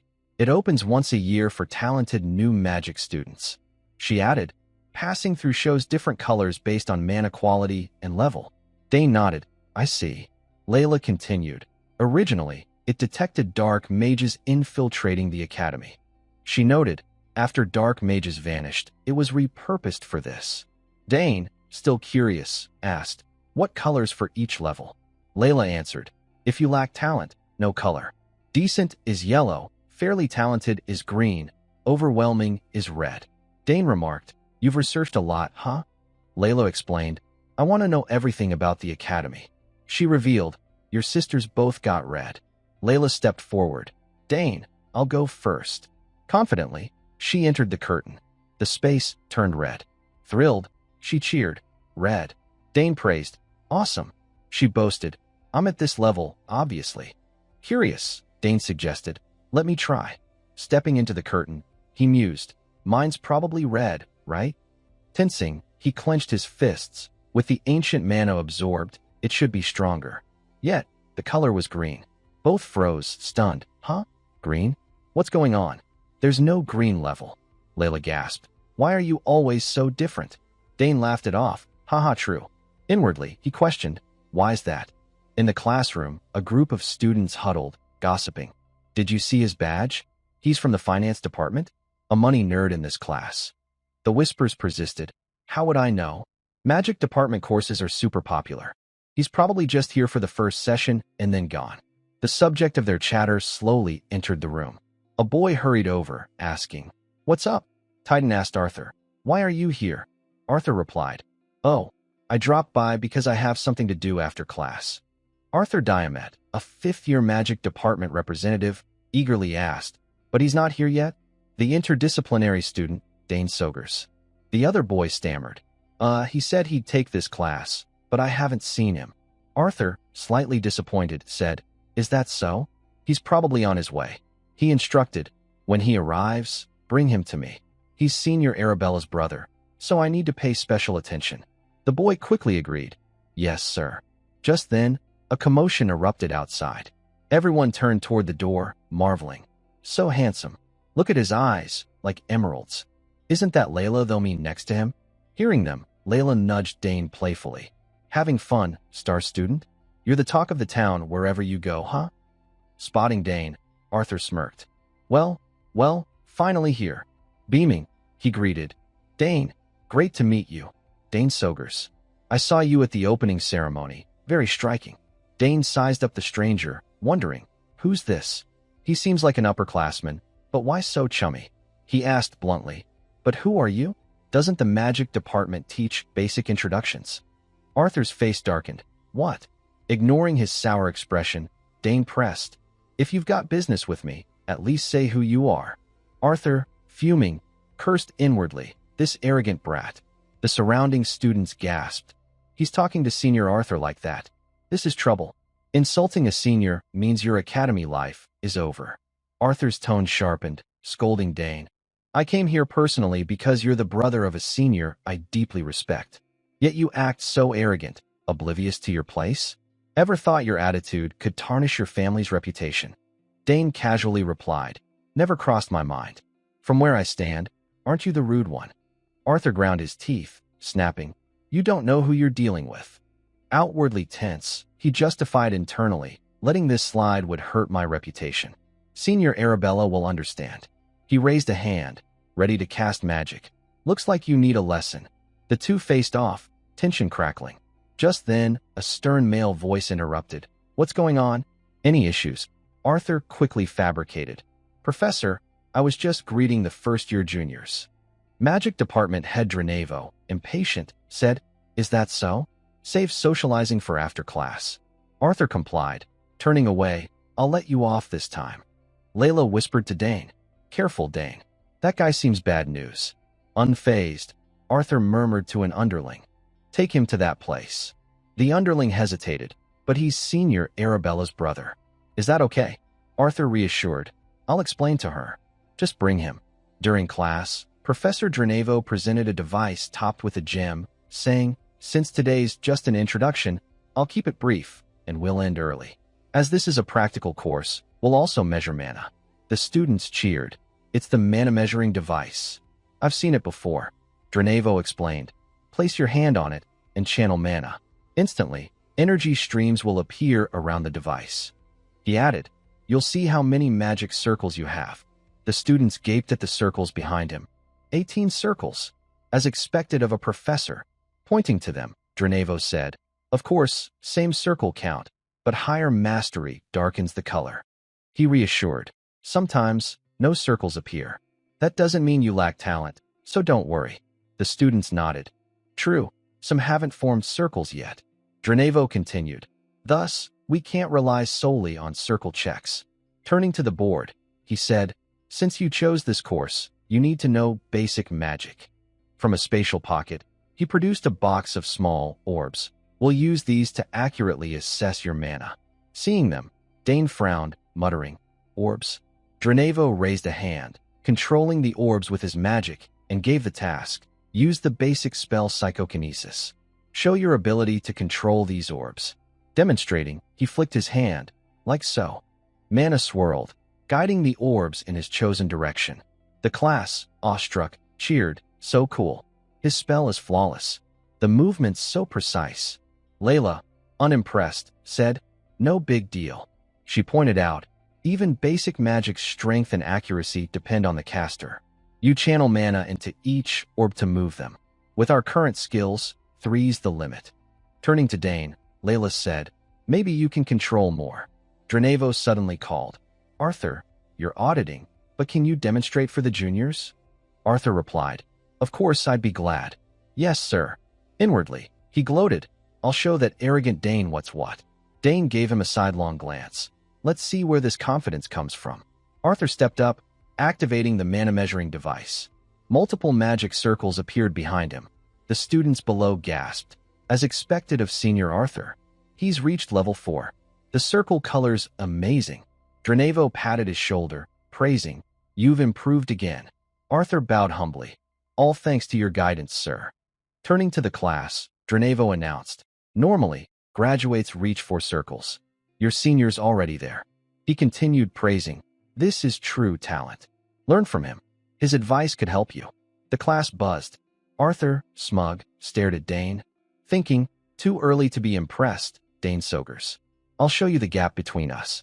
Dane said nothing, silently watching the orbs swirl through Arthur's magic in the air. The students marveled at Arthur's skill. He's controlling those orbs so smoothly. Seeing countless orbs floating, they asked, "No way. How many is that?" Arthur, sweating profusely, thought, "I've poured in all my power." Taunting Dane, he said, "How's that, kid?" "Great job. Let's give a round of applause." As expected, it was Arthur. "Which tower are we heading to next?" Dranevo addressed Arthur. "You've worked hard. Come in." "Yes, Professor," Arthur replied, smirking slyly, thinking, "Haha, I'm curious to see how strong his magic can be." Dranevo turned, saying, "By the way, if you lack magical power, nothing will happen. If you're worried, you can leave now." The room fell silent. Dranevo continued, "No one? Good. Let's begin. Step up in order, starting from the first row." Dane and Layla watched from a corner. Layla grumbled, "They call this orientation, but it's just exposing everyone's abilities in front of the class." Dane nodded. "Exactly. That's what the academy's aiming for." Students took turns approaching and touching the orb. The first cheered, "Magic circle complete." The second, less fortunate, muttered, "Ugh, why didn't I get anything?" The third failed miserably. "Oh no, the orb fell." Professor Dranevo's deep voice rang out. "That's unfortunate." Next, it was Dane's turn. Dranevo thought, "In the entrance exam, he solved my test perfectly. I'm eager to see how many magic circles he has." Dane smiled calmly, exuding confidence. Fast forward, the room gasped in shock. As Dane placed his hand on the magic orb, green light streams radiated around him. Instead of displaying a power level, a system warning appeared, "Unable to measure." Layla and Arthur, stunned, exclaimed, "What does that mean?" The crowd couldn't believe it, whispering, "Is the machine broken? If he has no circles, it'd say so, but unable to measure?" Dane pondered silently. "Is it because of the ancient magic?" Dranevo, incredulous, frowned. "This machine is 100% accurate, filtering out anyone faking their level. But unable to measure? I've never seen this." He announced, "It's probably overloaded. Let's at least complete Dane's orb test first." Dane replied, "Yes, Professor." Arthur, smirking triumphantly, said, "Huh, I knew it. No surprise." Facing the orbs, Dane thought, "So it can't be measured. What a shame. Let's try this. I wonder if it'll work properly." Closing his eyes, he raised his hand. Green light appeared, and he used his power to lift all the orbs into the air. The room gaped again. He lifted all the orbs? Impossible. The record was only 5. One of Arthur's group gasped, "All of them? Is he insane?" Arthur, dumbfounded, thought, "How is this possible?" Layla, unfazed and used to it, said, "There he goes again. I'm not even surprised anymore." Dane reflected, "I never thought I could lift them all. He's more impressive than I imagined. Seems like after absorbing that ancient mana, I'm even stronger." Focusing, he deftly controlled the ancient mana, grinning. "All right, let's make this even more spectacular." Everyone watched intently. Dranevo thought, "What am I witnessing? Is he arranging the orbs precisely to form a picture?" Snapping out of it, a mana orb image appeared in the air. The crowd shouted, "It's a lion and a snake." The Sogers family crest. Dane smiled confidently, while Dranevo stood frozen, thinking, even Arabella couldn't do this. Layla spoke up, "My turn." "Calm down, Dane," Dranevo said to him. "Truly well done, Dane Sogers. Even Siding, who never takes disciples, would be proud to call you his student." Dane bowed. "Thank you, Professor." One of Arthur's teammates exclaimed, "Wait, what? He's a disciple of the former Magic Tower Master? No wonder he's in advanced magic." Panicking, he turned to Arthur. "Arthur, what now? This guy's not normal. He might be stronger than you." Arthur snapped irritably. "Shut up. I'm thinking." The teammate stammered, Sorry." Arthur clenched his fists, thinking, "Damn it. The Sogers family is terrifying. Why are they all monsters? At this level, we need to change plans." Grinding his teeth, he fumed, "So frustrating. But if I challenge him and lose in skill, I'll lose face. If I can't beat him with ability, I'll have to tame him another way." Arthur addressed his 2 lackeys. We need to pull him into the student council. Once I'm in charge there, controlling him will be easier if he's under my wing. They protested, but he's just a first year. Yeah, even we never dreamed of joining it. A first year in the student council is unheard of. Arthur retorted, who cares? Rules are made to be broken, right? The 2 gaped, unbelievable. Arthur continued, trust me, with him, our magic department's fame will skyrocket. He smirked, thinking, and, of course, my reputation and career will soar too. The scene shifts to a room where a voice rang out. Perfect, Dane Sogers. Thank you, Professor. Professor Dranevo said, if I'd known sooner, I'd have argued with the other professors to ensure you join the magic department. Dane replied, I'll do my best, whether I'm in another department or not. Others chimed in. Did you hear that? Magic department students better watch out. Dranevo clapped Dane's shoulder. If you have free time, come see me. Dane eagerly responded. Yes, Professor. In the academy hall, Layla said. How do you pull off such amazing stuff? Why do you keep doing the impossible? Dane grinned smugly. Honestly, I don't know. Layla snapped. What? You think you're special or something? He countered. But you lifted 5 orbs too. Hearing that from you doesn't exactly thrill me. Flashback. Layla, no less impressive, used her power to lift 5 orbs, smirking triumphantly. Dane puzzled. Why does she sound mad at me? Arthur's group approached, saying, Hey Dane, I've seen your skills. Arthur, overly friendly, added, Last time, I was a bit out of line. Can we talk privately? Dane mused. He's completely changed his tune after seeing my skills. Moments later, a voice said, The Student Council. Yes, the Royal Academy Student Council. A group of students stood in the courtyard. The council decided policies and managed the academy's budget, famed for their prestige and unique privileges. The crowd buzzed. For example, the council can discipline students or approve department events. Arthur dangled enticing offers to persuade Dane. Don't you see what you're missing? Joining the council is every student's dream. Spend some time here, and you'll realize how incredible this offer is. Come on, think it over. It's a rare opportunity. Dane glanced at Layla, who was clenching her teeth, her face scrunched like an angry cat. He thought, why is she so mad? Suddenly, Layla grabbed his arm, pulling him away. Dane, if we're late, the tarts will be gone. Hurry, he exclaimed. Oh, right. Almost forgot. Arthur panicked. Hey, where are you going? We're talking. Dane smiled. I've got more important business, so excuse me. He thought. Thanks, Layla. Perfect timing. Arthur called after. I'm not giving up. I'll convince you, Dane. Layla, fuming, said, What a pest. He's desperate to get you into the council. If you accept, it's a perfect stepping stone for him to make you his pawn. Dane chuckled. Thanks for getting me out of that. Layla, still angry, added. More importantly, he didn't even acknowledge me. Not a single word. Dane laughed helplessly. So that's why you're mad? Layla said, It's probably your talent. Those crazy test results. Today's test proved it all. Dane teased, finally admitting it. Layla stammered. No choice. He changed the topic. By the way, do they really sell tarts? Layla declared, Of course. This is the Royal Academy. If a dessert exists in the Empire, it's here. Dane cheered. Great. Let's go. The scene shifts to Professor Dranevo and Arthur talking. Dranevo asked, Have you seen Dane? Arthur replied, Yes, he's incredible. Dranevo smiled, satisfied. Huh. He might even outshine Arabella. Arthur, skeptical, asked, Is he really that elite? Dranevo stated, Magic is a vague field, hard to pin down. But innate magical talent? That's not impossible to gauge. Arthur, incredulous, thought, My gosh, is he saying Dane's talent surpasses the senior I admire? Dranevo quickly added, About that, Arthur, turn a blind eye to Dane. Take good care of him so he joins the magic class. Arthur, unwilling, secretly clenched his leg, thinking, TCH, everyone's like this. They're all dazzled by his talent. He said, Actually, I met him privately after class and offered him a council spot, but he refused. What? Dranevo, shocked, said, Could he have heard something from Arabella?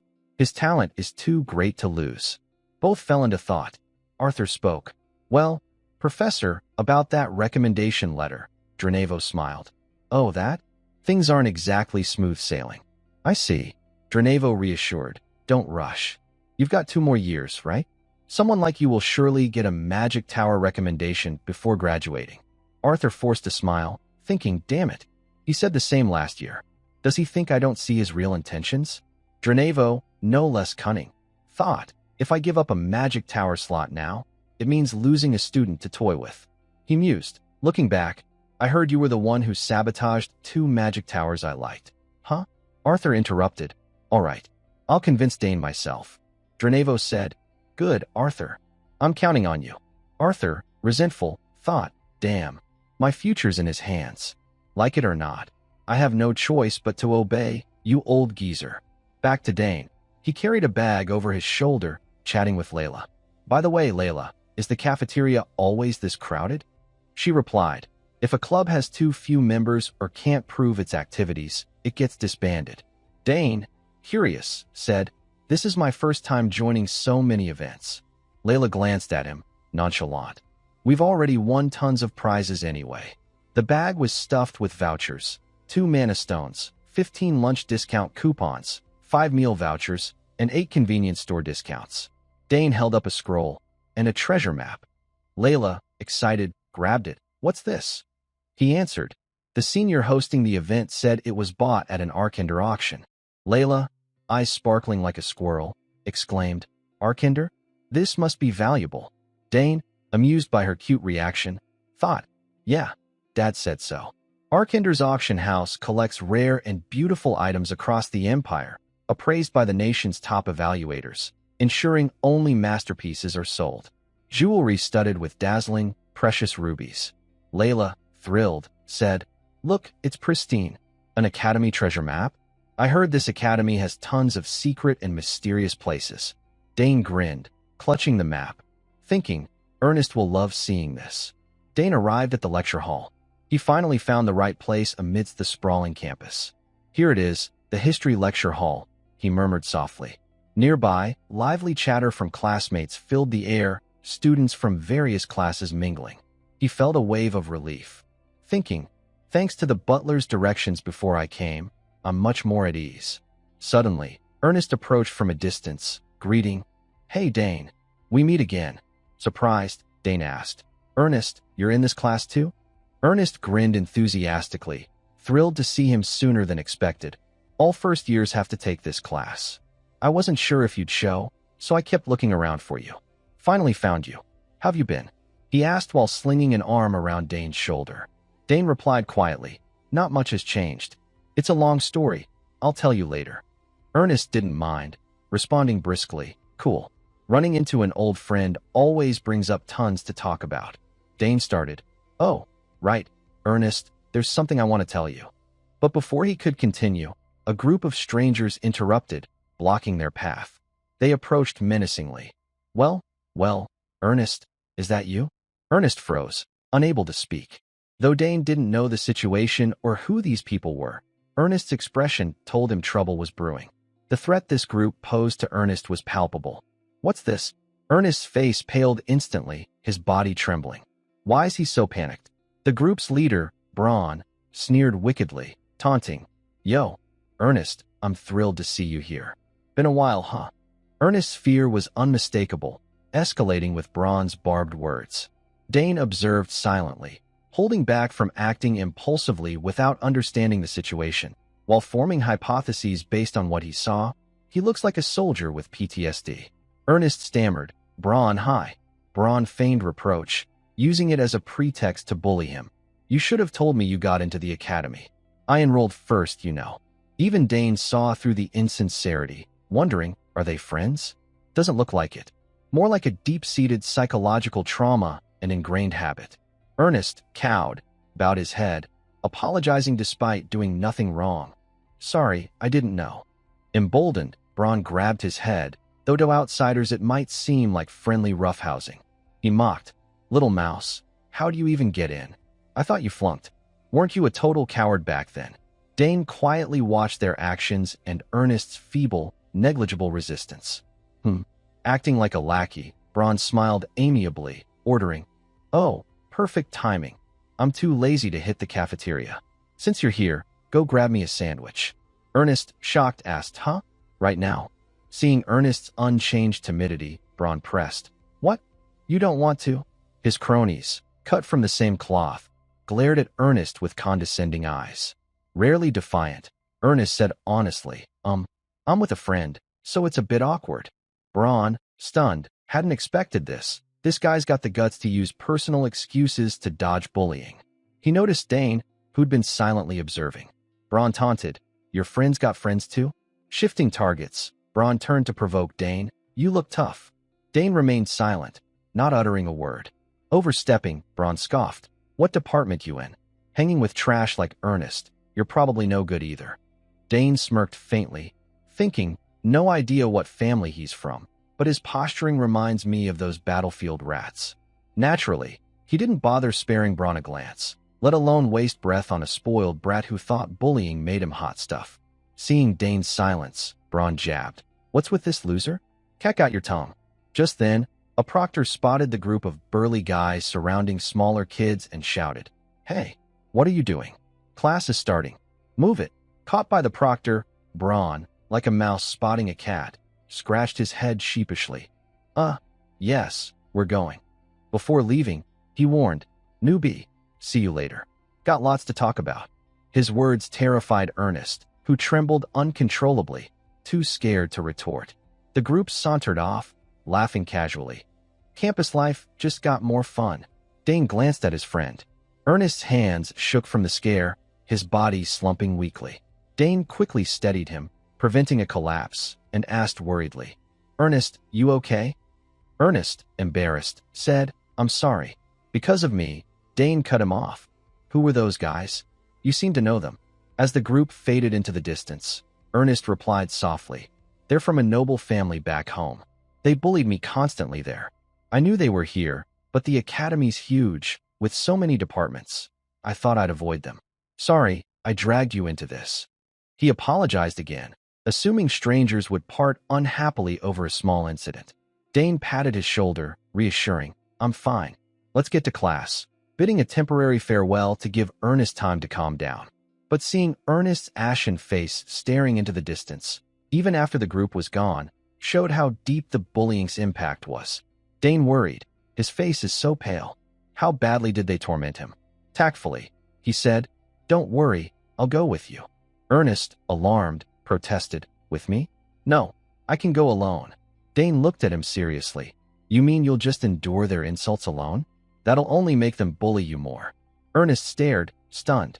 Still hesitant, he wavered, but Dane interrupted, arrogantly declaring, You saw my strength before, right? What's there to worry about?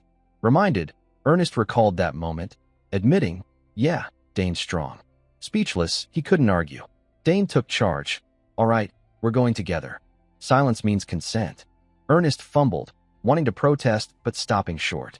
Then Dane and Braun crossed paths again. Braun, with his usual fake friendliness, said, Well, isn't this peaceful, Ernest? Feeling nostalgic, Dane bluntly challenged, Are you really his friend? Why drag him out here just to pick a fight? Braun, coarse, snapped, likely annoyed since morning when Dane stayed silent and made Ernest refuse him for the first time.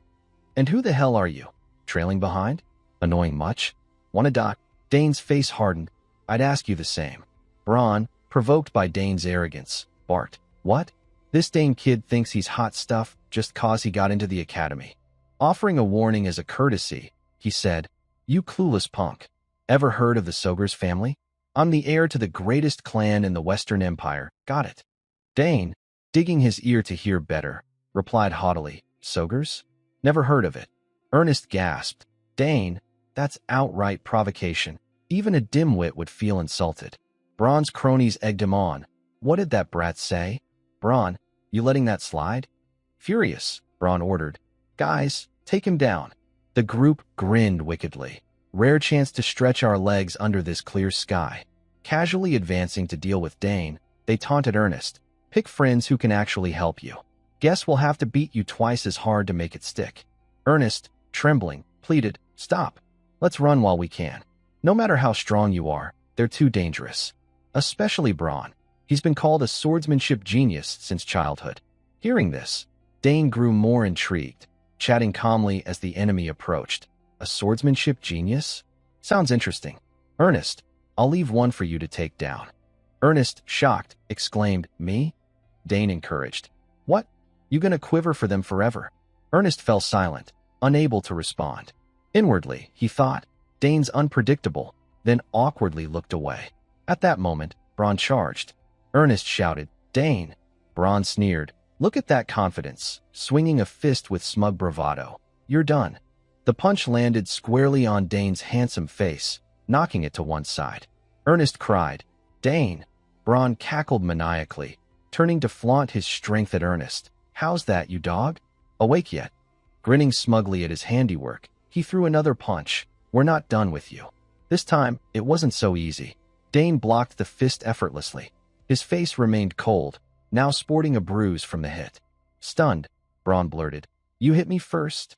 Amid his confusion, Dane grinned chillingly, meaning everything that happens next is self-defense.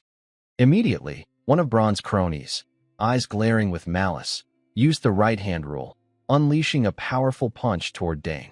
Ernest's heart pounded, his worry choking him, but Dane merely tilted his body, dodging the punch effortlessly as if playing a game. His eyes sparkled with mischief, a confident smirk curling his lips. Before the thug could recover, Dane clenched his fist, muscles tensing, and landed a precise punch to the punk's ribs. A pained oof escaped the thug's mouth, his face contorting, eyes wide with shock. He staggered, legs trembling as if about to collapse, but clinging to his remaining pride, he gritted his teeth, trying to regain composure. Dane gave him no chance. With lightning speed, he delivered a fierce kick to the thug's knee. A dry crack echoed, and the punk crumpled to the ground, dust flying. Clutching his leg, he screamed in agony, face pale, eyes a mix of panic and resentment. The scene unfolded so swiftly, like a whirlwind, that the onlookers could only gape. Without pausing, Dane spun toward the next thug, his gaze sharp as a blade. He charged, unleashing a flurry of punches like a torrential downpour. An upward swing slammed into the purple-haired thug's chin, snapping his head back, teeth clacking loudly. His mind reeled, eyes blurring from pain. Seizing the moment, Dane drove his shoulder into the thug's chest, the force sending him stumbling back several steps, legs wobbling unsteadily. Not stopping, Dane waved his hand, a radiant green mana aura gathering around it, forming a shimmering circle. He took a deep breath, feeling the energy surge within, then unleashed a powerful mana blast at the remaining two. The light erupted, hurling them backward, tumbling across the ground in a cloud of dust. Braun's crew staggered, gasping, their eyes a mix of fear and fury. Dane followed with precise strikes, each blow like a hammer, toppling the group until they lay sprawled, groaning in pain. Braun stood frozen, witnessing the scene with wide eyes and gaping mouth, utterly stunned. His heart raced, an uneasy feeling creeping into his chest. Damn it, Dane frowned slightly, rubbing his chin, muttering, Was that stronger than I thought? The ancient magic core. He glanced at Ernest, who stood pale-faced, eyes wide with shock. Ernest stammered, voice trembling. What the hell just happened? Braun's side wasn't faring better.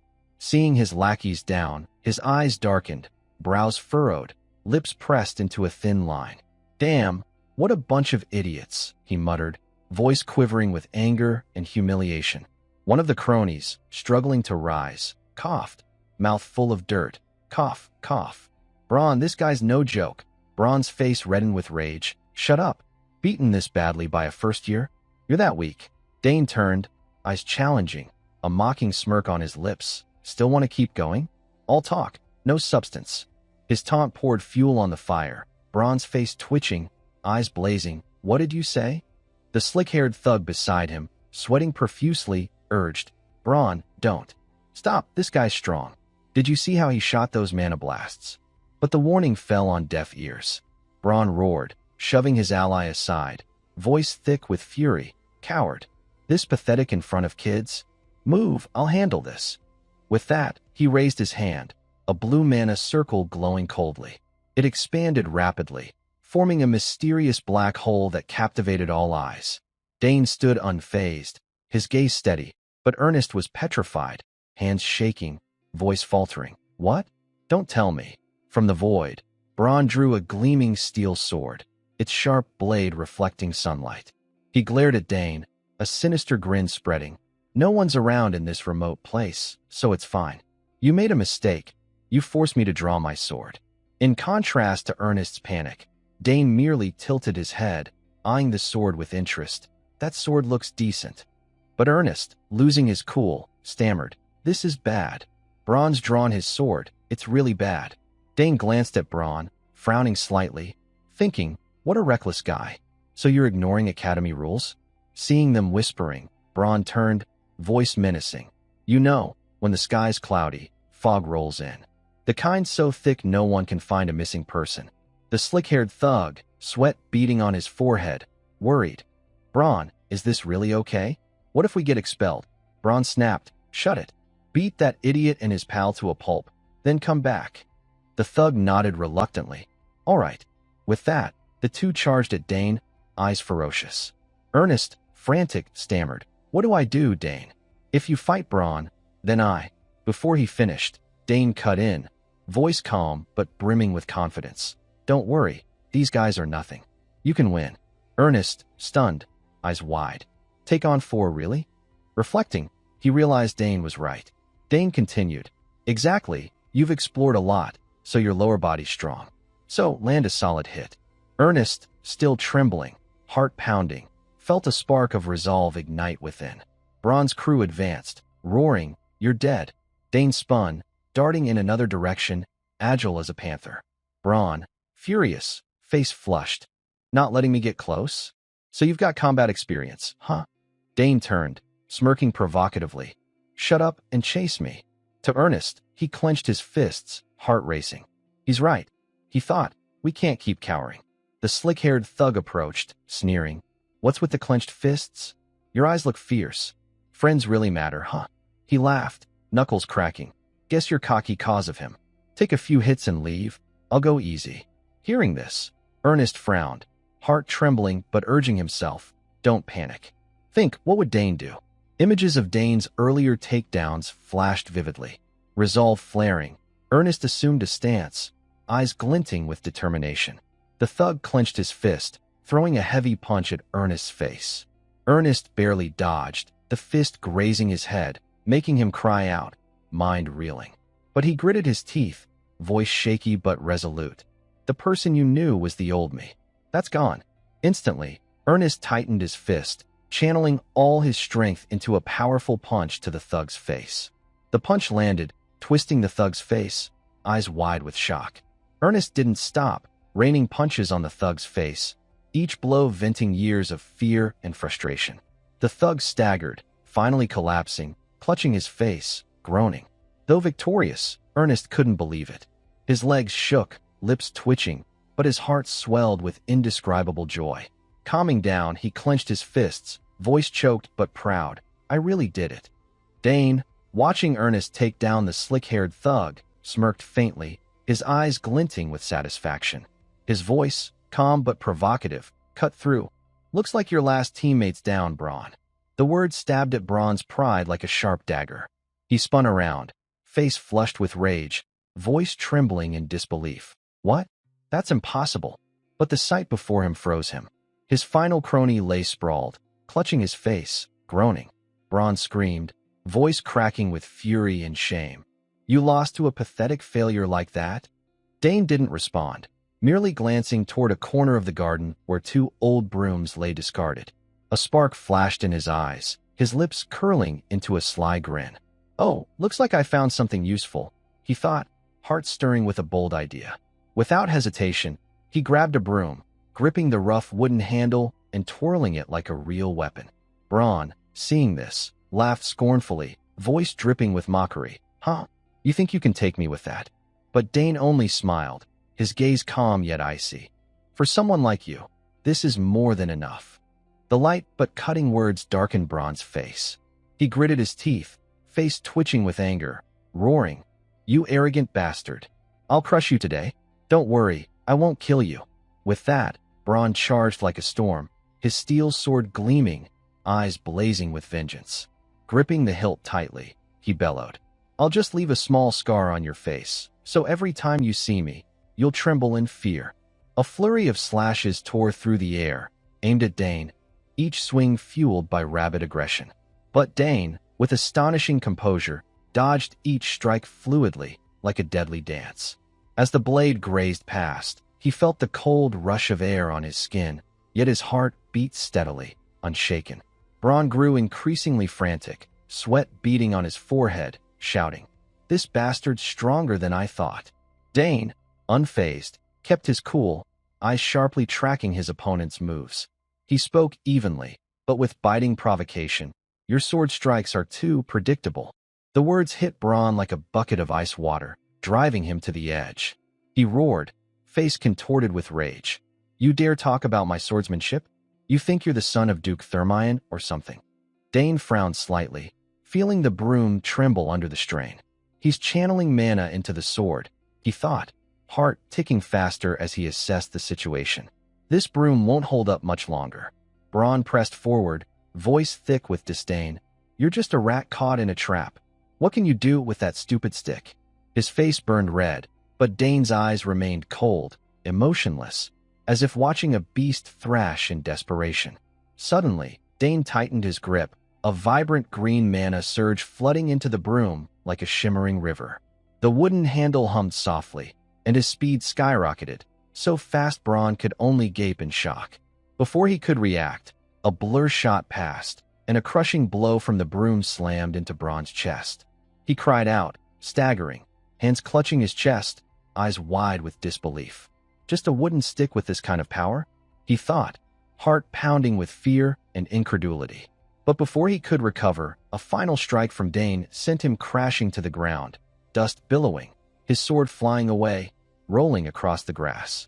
Ernest stood nearby, jaw dropped, eyes round as saucers, stammering in awe. Incredible. He took down Braun with a single blow. His heart raced, a mix of admiration and disbelief. I knew Dane was strong, but not this strong.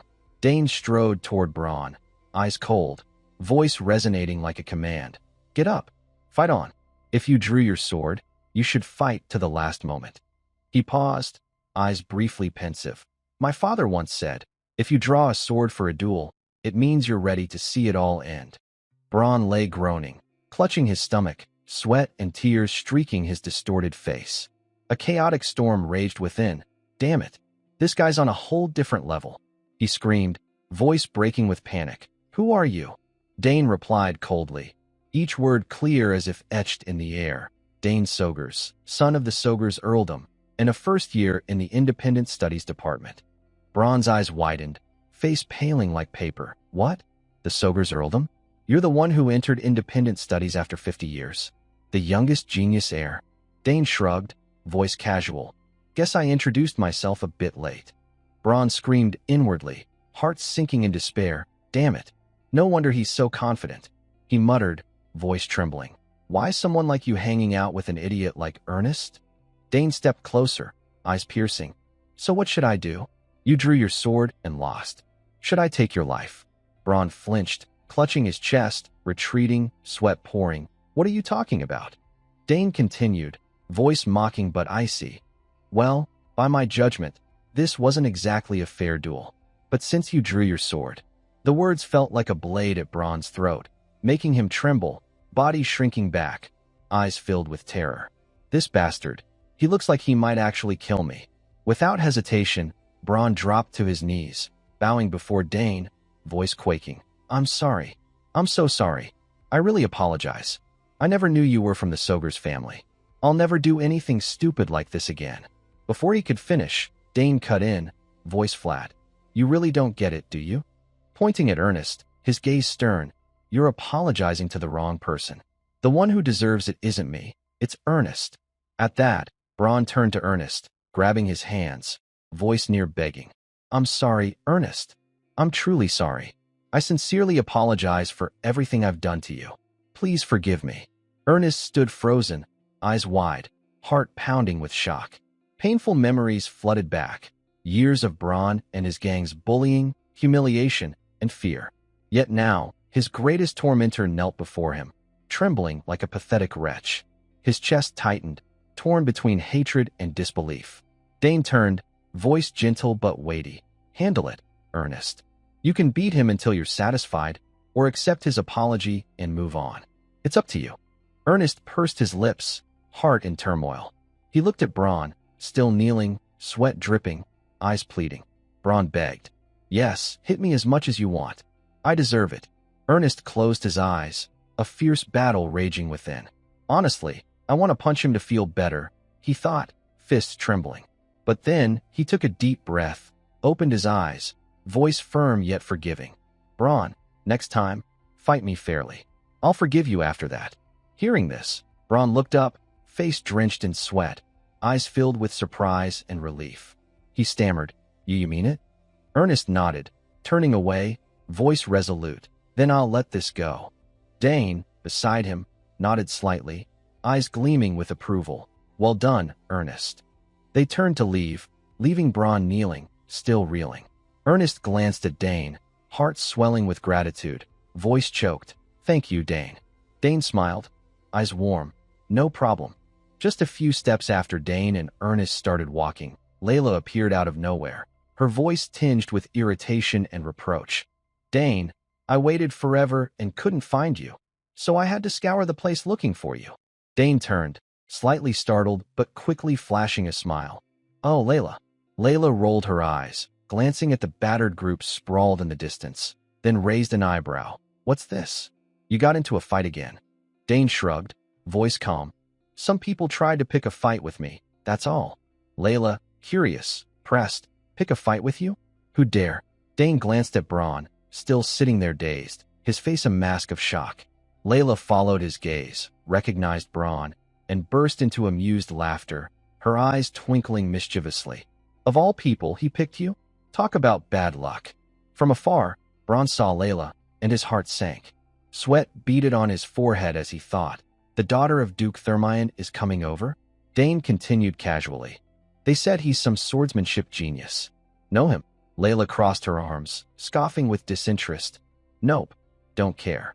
Then she turned to Ernest, who stood quietly nearby, raising a curious brow.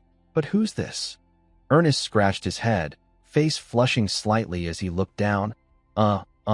Dane quickly introduced. This is Ernest, a first year in the exploration department. Ernest nodded hastily, stammering. Nice to meet you, Lady Thermion. Layla chuckled, waving a hand. Oh, come on. Drop the lady stuff. It's so awkward. Just treat me like a friend. Ernest nodded, a relieved smile breaking through. Okay. Layla, intrigued, continued. So, what do you study in exploration? Your family's famous for adventuring, right? Ernest nodded, his voice gaining confidence. Yeah, stuff like ruins, secret locations, exploration, like treasure hunting or archaeology. Layla's eyes lit up, and she clapped her hands. Then shouldn't we show him the map we found? He might know something about it. At the word map, Ernest frowned, curious. What map? Dane grinned, eyes sparkling. It's a map we got from a club event, like a prize. Ernest's eyes widened, voice full of awe. What? I heard someone got a treasure map. Was that you guys?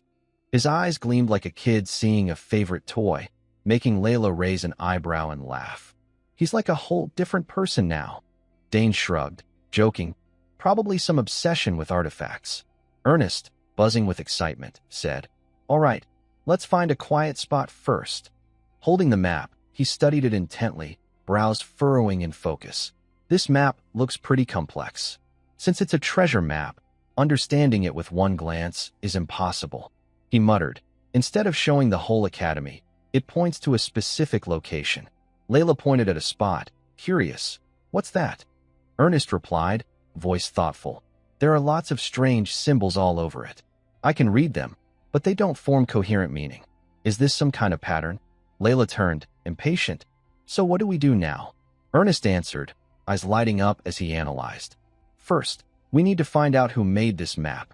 There's no standard for things like this, but knowing the creator gives us a framework to work with. Dane rubbed his chin, voice pensive. So decoding it right now will be tough, huh? Ernest nodded. But one thing's certain, the location is within the academy. However, this architectural style was only used when the academy was first built. Dane and Layla exclaimed in unison, eyes gleaming. So it's somewhere nearby, right? Ernest continued. The issue is this style uses a very peculiar secret magic by Saul Hankston. Layla gasped. Saul Hankston? The legendary mage who founded the academy. Dane added, voice contemplative. So that magic can't be used anymore, right? I heard Saul Hankston had no disciples. Ernest's eyes widened. Impressed. You know a lot, Dane. Layla frowned, sighing. I knew it'd be hard, but not this hard. Ernest went on. The key is finding who made the map. That'll give us clues to decode it. Dane grinned, voice excited. Once we crack it, it's just a matter of treasure hunting, right? The prospect made Layla nod, eyes sparkling. Sounds awesome. Before coming to the academy, I was always with family, so this is my first time doing something on my own. Ernest nodded eagerly. I want to join you guys too. Dane smiled, thinking, these two are so enthusiastic. But it'll probably take a while, so let's take it slow. Ernest handed the map to Dane, surprising him. Wouldn't it be better for you to keep it while decoding? Ernest smiled confidently. It's fine. I've memorized it. Dane and Layla gaped, exclaiming, No way. Your memory's that good. Ernest scratched his head, explaining, For some reason, I'm great at remembering maps and codes. Dane laughed. That's a real talent. Layla teased. Bet tests are a breeze for you. Dane took the map, nodding, Got it. If you need help, just call us. Ernest's eyes shone. Thanks. This is my first time hunting for something with people other than my dad, so I'm thrilled. Layla giggled. Now let's eat. Celebrate the team's formation.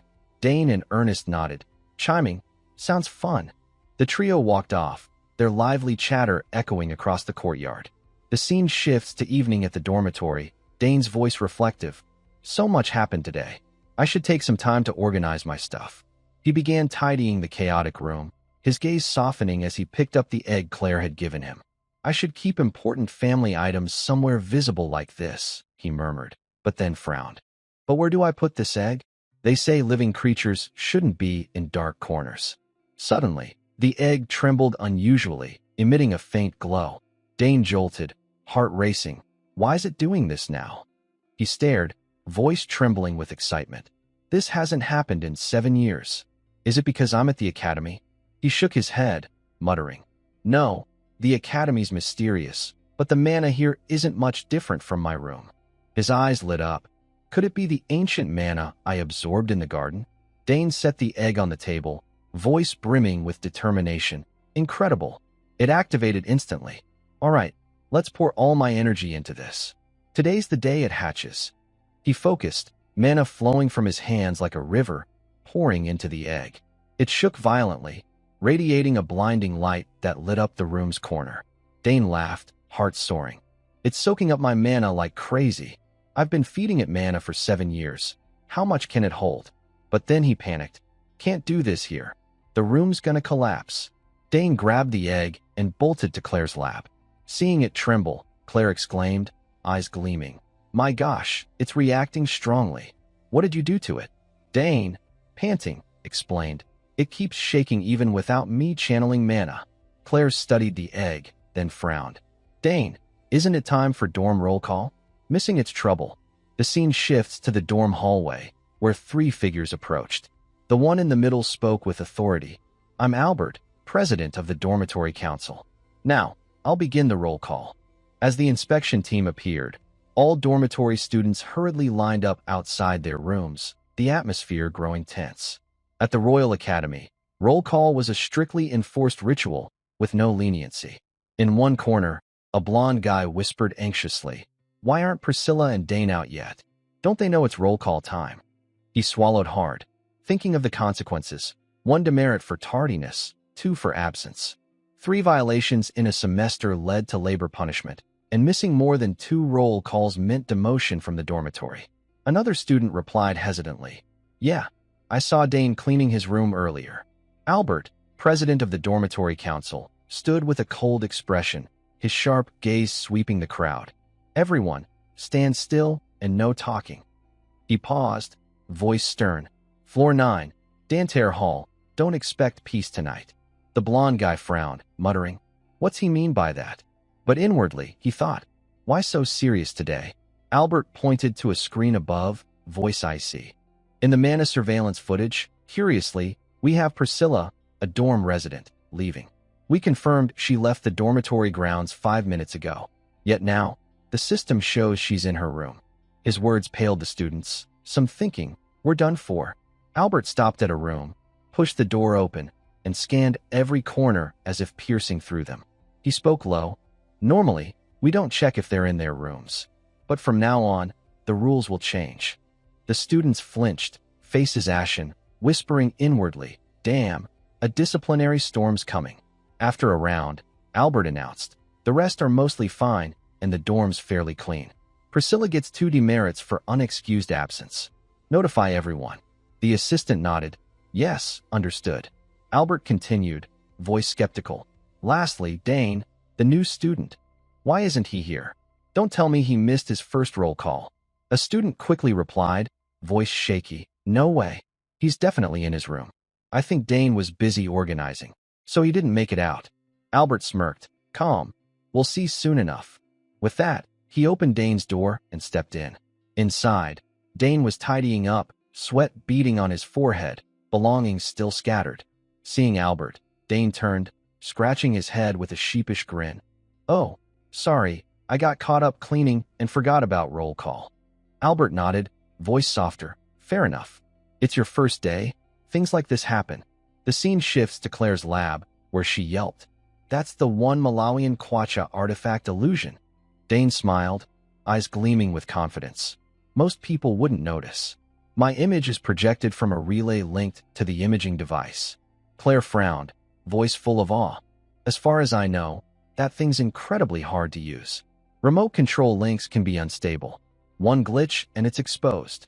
Dane reassured, voice steady.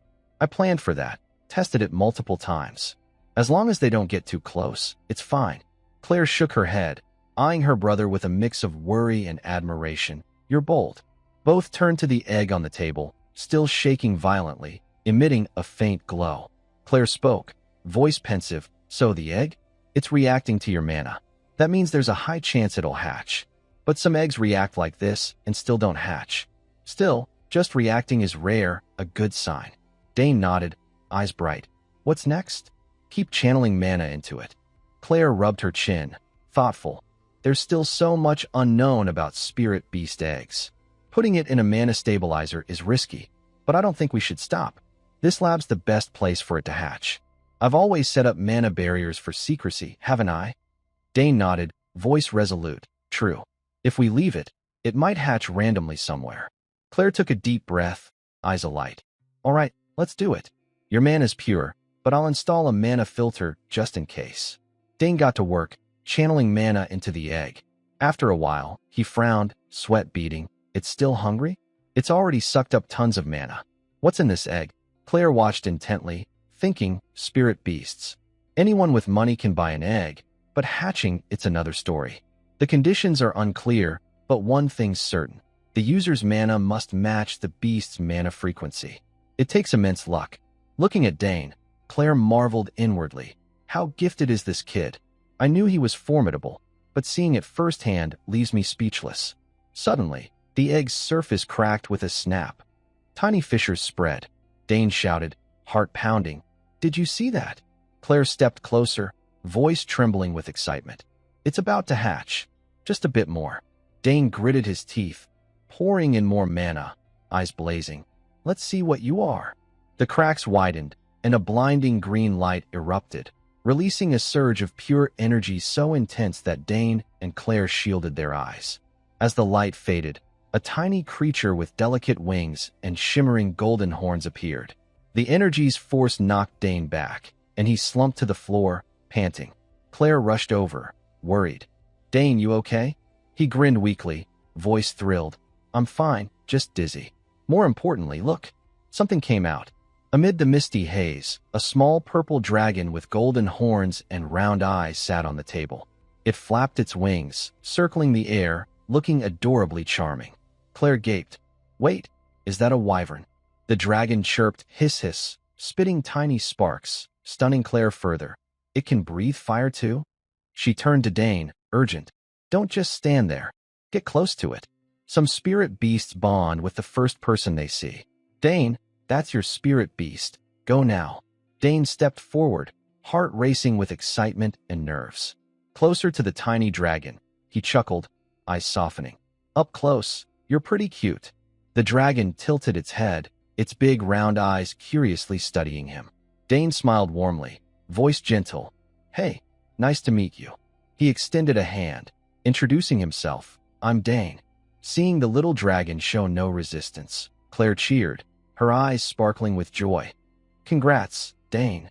You've bonded with it. Dane nodded, a radiant smile spreading across his face. Yeah, this little gal's super cute. The dragon chirped a few melodic notes, then darted to Dane's hand, perching lightly like a small bird. Claire stepped closer, eyes wide with amazement. Are you serious? How'd you make it look so easy? Let me see. She studied the dragon intently but paused, brows furrowing. Wait, something's off. Dane's heart skipped a beat. Huh? What's that? Claire's eyes scanned the dragon on his hand, her voice lowering. It looks like something summoned from an outer realm. Dane's eyes widened, voice full of surprise. Are you serious? Claire nodded, her gaze stern. Yes. Only a select few summoners can do that. Even I've only summoned half a spirit. I never thought the youngest in our family would call something like this. It's massive, Dane. Dane stood stunned, eyes locked on the dragon. So this isn't a real summoned creature existing in this world? Claire explained, voice pensive. I know most summonable species, even in their juvenile stage. But I've never seen one with traits like this gal. The closest match would be a wyvern, but the details don't add up. Dane looked down at the dragon, smiling softly, eyes gentle. It doesn't seem that special, does it? So no one knows what it really is. Claire nodded. We'll have to research from now on. The problem is, there's no record of a summon like this. Dane frowned. A new entity? As they talked, the dragon yawned widely, its tiny wings flapping lightly, then spat a tiny flame as if protesting. Dane chuckled, thinking, how'd something like this come to me? Is it tied to ancient magic? Claire pointed to the scattered eggshell fragments on the floor, voice firm. Right. Keep those shells carefully. Some egg-borne species eat them for nutrients. Dane nodded. Got it. So what now? Claire rubbed her chin, voice serious. First, interact with it cautiously. Record everything. What she likes, dislikes, how long she sleeps, any odd behaviors, how she grows, stuff like that. Dane frowned, sighing. Sounds like a lot. He looked at the dragon, eyes gleaming with resolve, but definitely worth it. I don't know what she is, but I feel I have to protect her. Claire added. So you're keeping her with you? People will freak out seeing her. Why not leave her in the lab? Dane shook his head, voice firm. That'd work, but we can't hide her forever. If I get caught, I've got you guys. She'd feel trapped stuck here. Claire nodded, eyes brightening. Then use this chance to make your official mark. Dane blinked. Mark? You mean a summoner's mark? Claire smiled. Exactly. You're still new, but your talent's obvious. With this summon, it's your shot to shine. Dane rubbed his chin, voice excited. Sounds good. Let's get to it. Claire turned. You registered for the summoning class, right?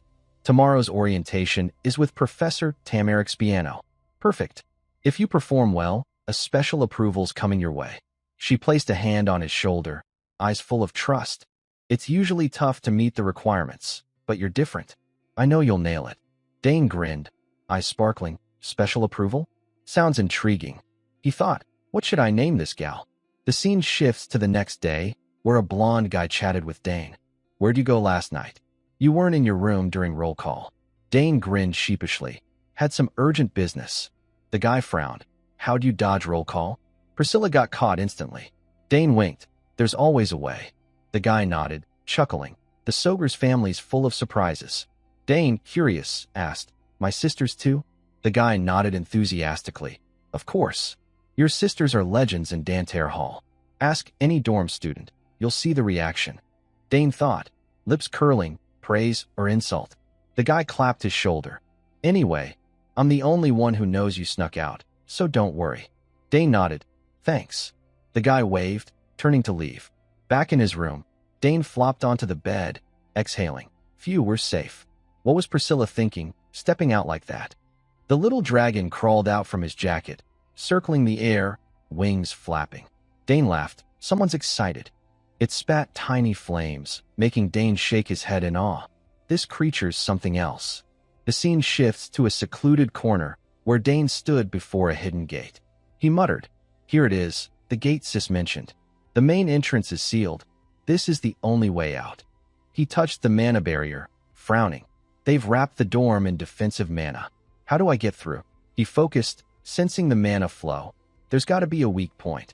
As Dane studied, the dragon flitted nearby, playfully spitting fire.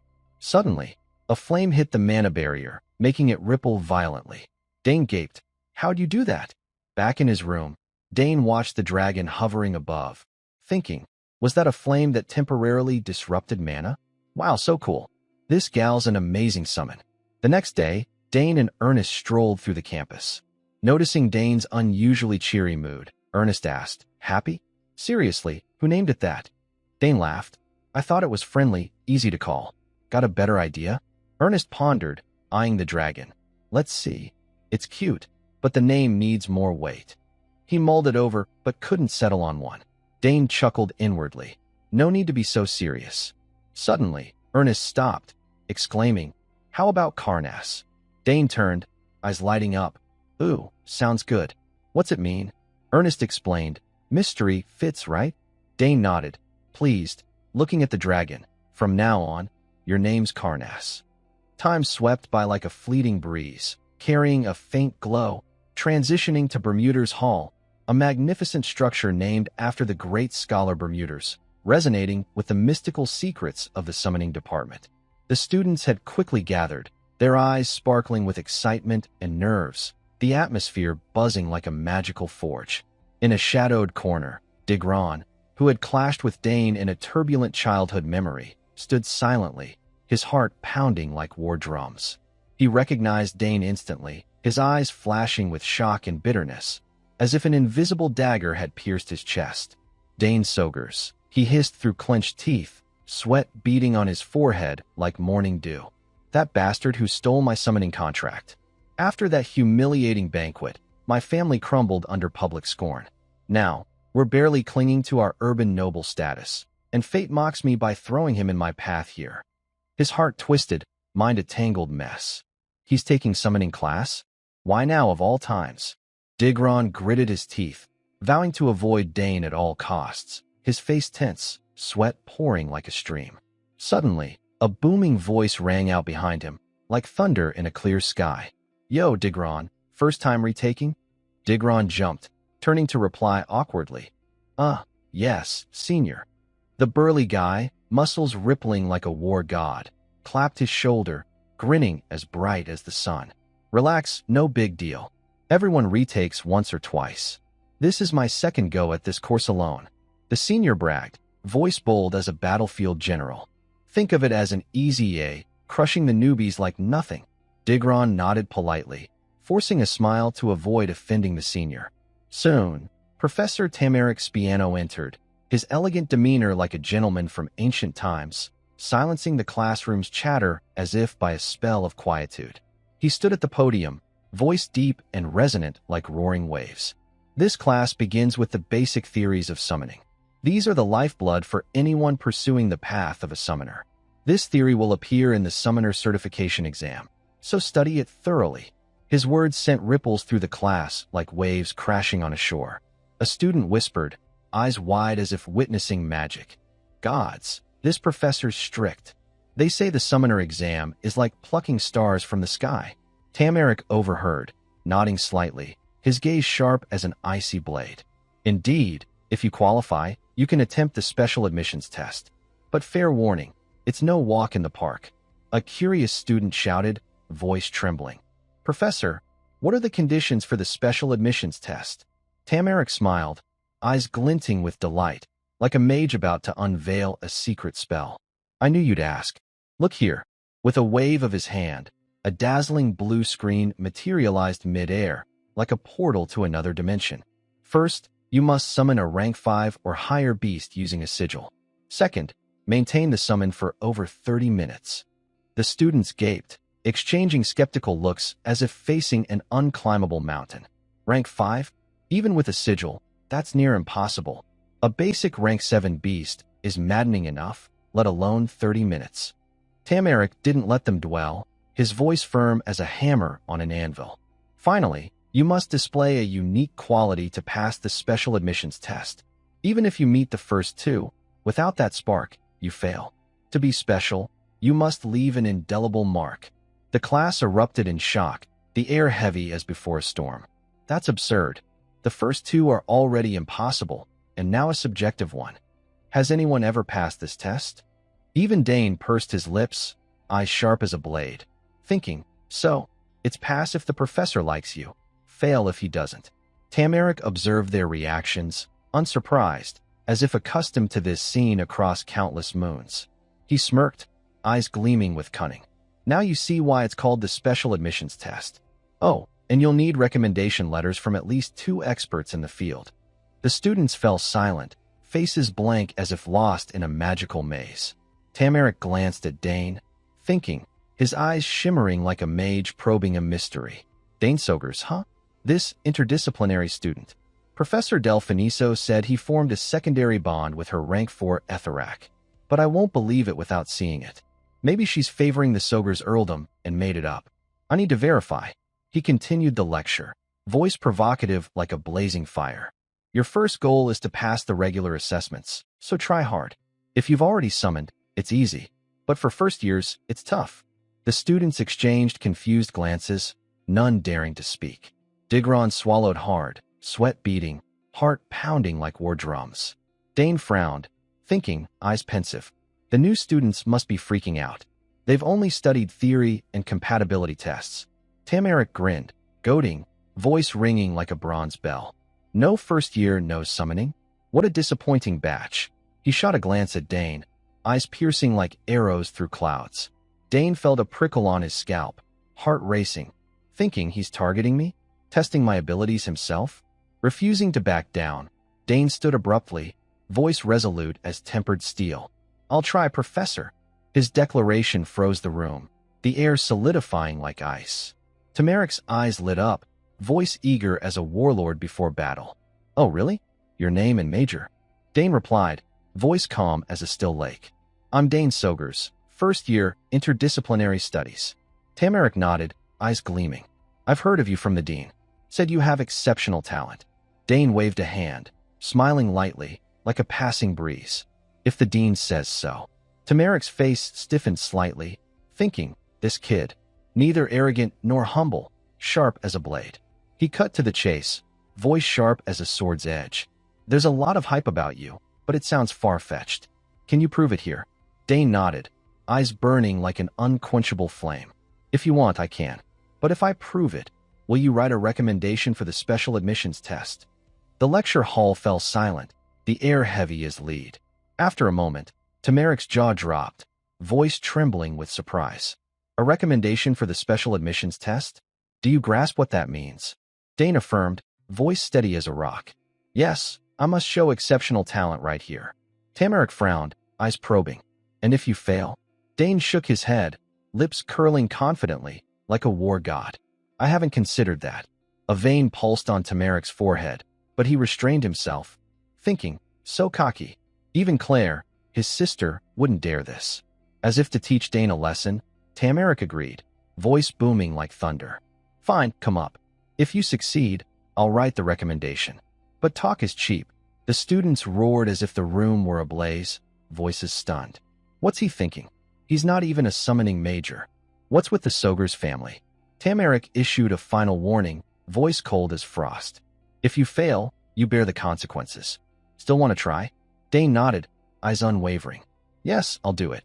Tamarick grinned, eyes sparkling like a mage before a grand performance. Good, come down. I happen to have a summoning sigil ready. Dane stepped to the podium, heart pounding like crashing waves, thinking, I didn't plan to show off on the first day, but fine, I'll take everything I can. He took the white card, fingers gripping it like fate itself, slowly channeling mana, whispering like an ancient incantation. Answer my call. As the words left his lips, the air trembled, and a radiant magic circle formed, glowing with an ethereal blue light. From its center, a colossal wolf leaped forth, its majestic form like a war god from ancient tales. The dangerous aura it exuded was sharp as a blade, its cold glance alone making the students quiver like lambs before a predator. Gods, is that real? A rank 5 summon beast? With a blank sigil? In a shadowed corner, Digron froze, heart pounding as he recognized the wolf. Jinfu mine. He gritted his teeth, painful memories flooding back of Dane snatching the summoning contract right before his eyes. Ignoring Digron's emotional storm, Dane turned to Tamaric, voice confident as a battle commander. "Professor, I've summoned Jinfu." Tamaric, still stunned by the spectacle, sweat beading on his forehead, screamed inwardly. How did this kid do that with a blank sigil? Form a formal contract instantly? Or is it some secret technique? But he composed himself, eyes sharp. Even if he summoned it, he can't maintain it for 30 minutes. Clearing his throat, he spoke, voice deep as ocean waves. Impressive, as the rumors say. But the second condition isn't easy to meet. Dane, unwilling to waste time, flashed a daring smile, eyes glinting with cunning. "True, I don't want to take up class time. How about I show you something else?" His words made Tamaric raise an eyebrow, curious as a mage before a mystery. What? Something else? Not just him. The entire class buzzed, eyes glued to Dane, whispering like crashing waves. What's he gonna do now? The Soger's family's terrifying. Digron's heart raced, anxiety surging. The third condition is showing uniqueness. With the professor so firm, what's he planning? All eyes locked on Dane, determined not to miss a moment. Tamaric nodded, voice eager as before a battle. "Fine, let's see what you've got." Dane released mana, streams of blue energy erupting, enveloping Jinfu like magical silk. He parted his lips, whispering an ancient incantation, its mysterious sound echoing from another dimension. Jinfu's massive form lifted into the air, mana shimmering like flames. Before the class's astonished eyes, Jinfu grew larger, its claws sharper, like swords honed by gods. Ernest, Dane's friend, using magic, gasped. "This is ancient magic power." The students nearly turned to stone, jaws dropping. The wolf's roaring like a resurrected dinosaur. Enhancing a summoned beast? Only 5th years can do that. He's not even a summoning major. Jinfu's roar shook the room, silencing the class. Dane smiled, looking at Tamaric, voice low and confident. "Is this unique enough, Professor?"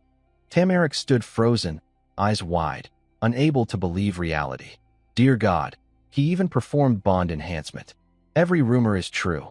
He marveled inwardly, mouth agape, unable to close. How does a student have such earth-shattering talent? Dane, seeing the professor's reaction, nearly laughed, thinking, even I'm shocked, let alone him. Dane petted Jinfu, eyes gentle yet proud. After a moment, Tamaric coughed, regaining composure, voice trembling slightly. Ahem, yes, that's truly unique. We'll discuss the recommendation letter later. Dane grinned, nodding. Yes, sir. In the back, Digron swallowed hard, heart pounding. Terrifying. He's grown so much. The class, after the uproar, slowly calmed, but Tamaric's eyes remained on Dane, tinged with unease. Dane thought, lips curling slightly. They say he's strict. Claire will love hearing this. One recommendation secured. Should I ask Professor Delfiniso for the other? Soon, the class ended. Tamaric cleared his throat. All right, that's it for today. Students filed out, the air still electric. Suddenly, a voice called, Dane Sogers. Dane turned, frowning at the familiar red hair. Oh, you're Digron Tai, right? Jinfu's former master. Digron, flustered, scratched his cheek. You remember me? Yeah, I'm retaking because I failed. Dane, curious, eyes probing. You're not here for revenge, are you? Why so friendly? Digron fumbled, voice sincere. Actually, I saw you earlier and planned to avoid you. But the past. I was wrong. I want to apologize for what happened. Please forgive me. He bowed deeply at a 90-degree angle, earnest as a repentant knight. Dane smiled lightly, nodding. That was years ago. Don't worry, I'm fine. Digron's eyes lit up, voice cheerful. Really? So I can keep studying here? I won't cause trouble. Dane frowned, thinking, he's scared I'll report him for expulsion? He clapped Digron's shoulder, reassuring. No, relax, it's all good. Digron beamed, voice excited. Thanks, Dane. If you need help, just say. Suddenly, Dane's jacket bulged, a round shape moving inside. Dane guessed instantly. Karnas is awake, probably hungry. He turned to Digron. Right, you're in summoning, yeah? I need to buy some supplies at the shop. Lead the way. Digron nodded eagerly. Sure. It's called Earth and Ben. I go there all the time. He rambled on. The shop's run by two former students, over 30 years old. They've got all kinds of supplies, and the latest trend is, Dane listened, thinking, eyes softening. He seems genuinely sorry. No need to stay hostile. Suddenly, Karnas poked her head out of his jacket, eyes sparkling with curiosity. Dane quickly cautioned, voice gentle. Easy, little gal.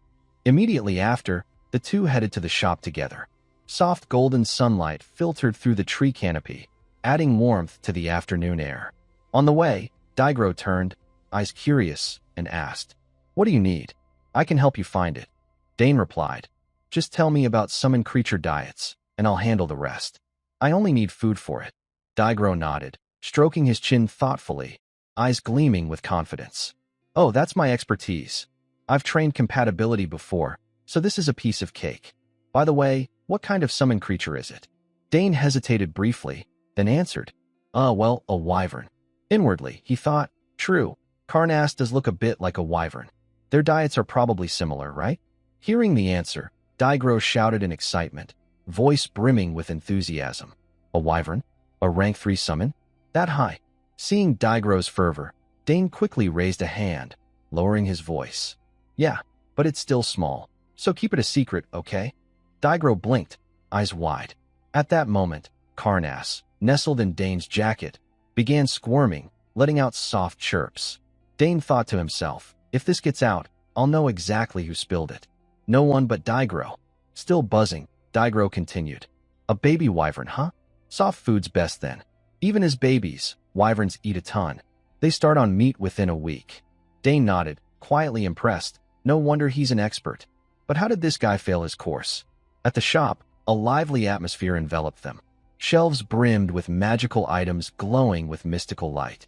Daigro scanned the aisles, swiftly grabbing 2 small bags of food, turning to Dane with a smug grin. Here we go. This one's made from 17 ingredients. And this is a soft milk blend mix. Get both.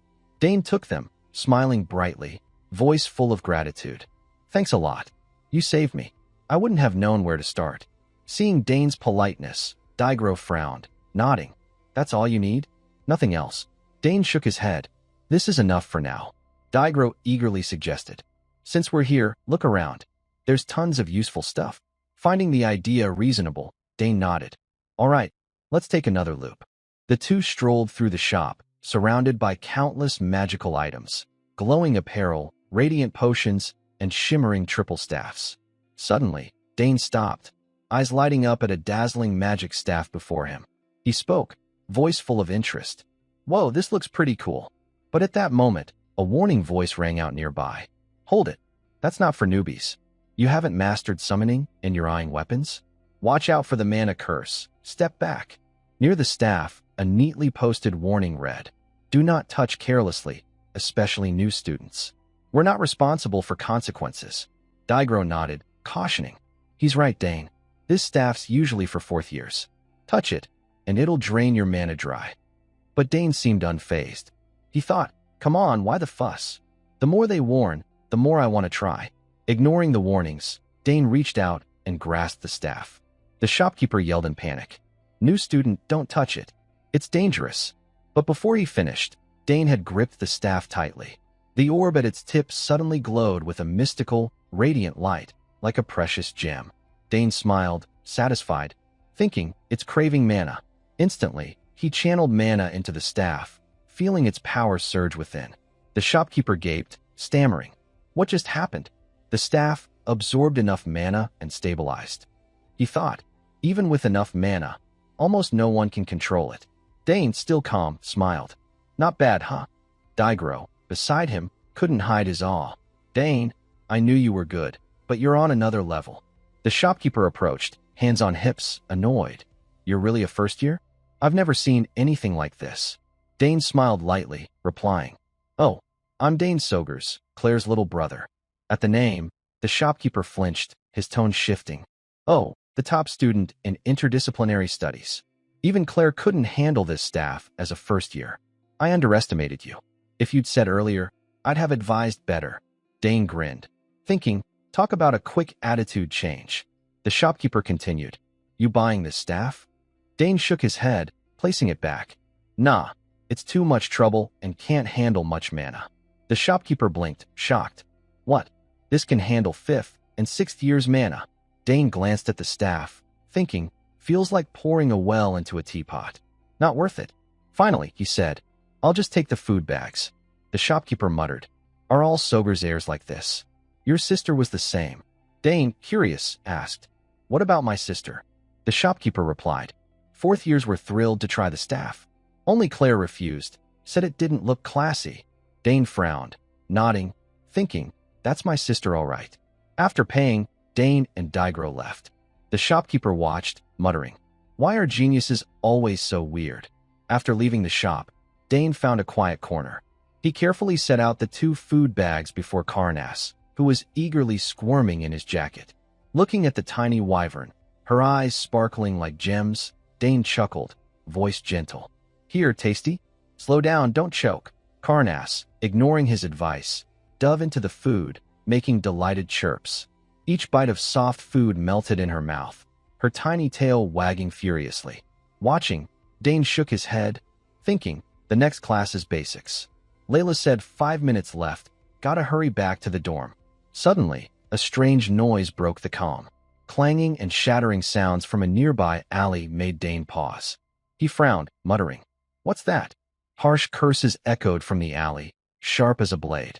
You brat, keep your head down. Beat him to a pulp. Another voice, equally vicious. Stupid coward. A few punches and you can't even talk? Dane's eyes narrowed, unease rising. The taunts continued. No one was here yesterday, but you're out of luck today. A weak but defiant voice replied, trembling. I'm not scared of you anymore.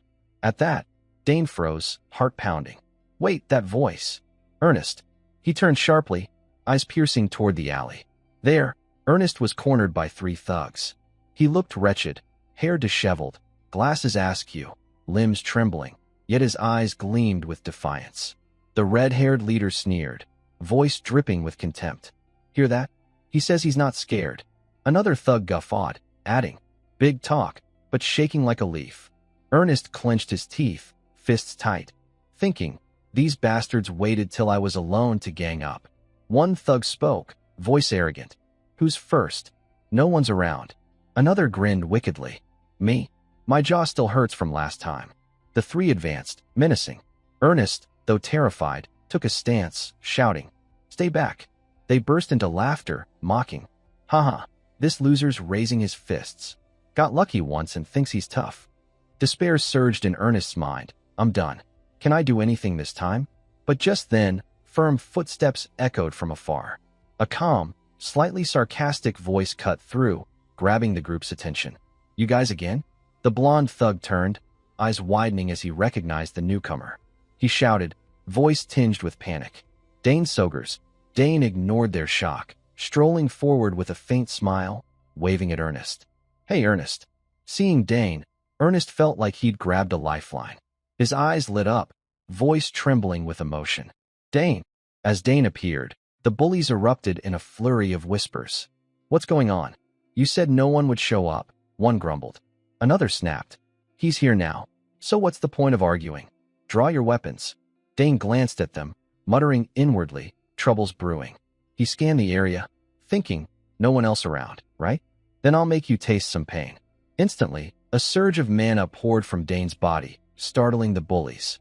In a flash, countless spears materialized in the air, aimed directly at them. Seeing this, one shouted, what the hell is that? He can use magic too. The buzzcut thug stammered. Isn't the Sogers family known for spearmanship? The red-haired leader roared. Idiot. Forgot already? His sister's Arabella Sogers. Nearby, Ernest gasped in surprise. With spears hovering, Dane faced the bullies and said coldly, all right, choose. Back off quietly, or get thrashed. Their faces paled, fear surging. Suddenly, the nearby wall cracked as if pierced by something. The ground suffered the same fate. The bullies collapsed face down, wailing in agony. Ernest, still trembling, approached and said, thanks, Dane. My hands and feet are still shaking. Dane smiled. As long as you're safe. He continued, Ernest, let's train together from now on. Ernest, rubbing his sore arm, asked in surprise, what? Dane replied, you said you wanted to beat Braun, right? Ernest nodded, grinning sheepishly. Yeah, true. Dane went on. So I'll help you get stronger. Ernest smiled. Haha, I'm always relying on you. The two walked across the campus. Dane turned and asked, hey, have you joined any clubs yet? Ernest replied, nope, I looked but couldn't find any exploration or archaeology clubs. Dane frowned. I thought there'd be one for sure. Ernest explained, there's a map research group in our year, but it's a mandatory course, not a club. I checked some map analysis clubs, but they're just excuses to slack off. So disappointing. Dane rubbed his chin. Pensive. Seems most people just want to coast. Ernest nodded in agreement. Then he asked, why are you asking about clubs? Thinking of joining one. Dane replied, everyone's so eager to recruit freshmen, it made me wonder if it's really that important. Ernest explained, they say you have to choose carefully. Once you join, you're stuck for 2 years. Dane chuckled, stricter than I thought. Pick wrong, and you waste 2 years. The campus buzzed with club recruitment signs, from Dessert Connoisseurs Society to Book Discussion Club. Suddenly, Dane stopped, turned to Ernest, and said, how about we start our own club?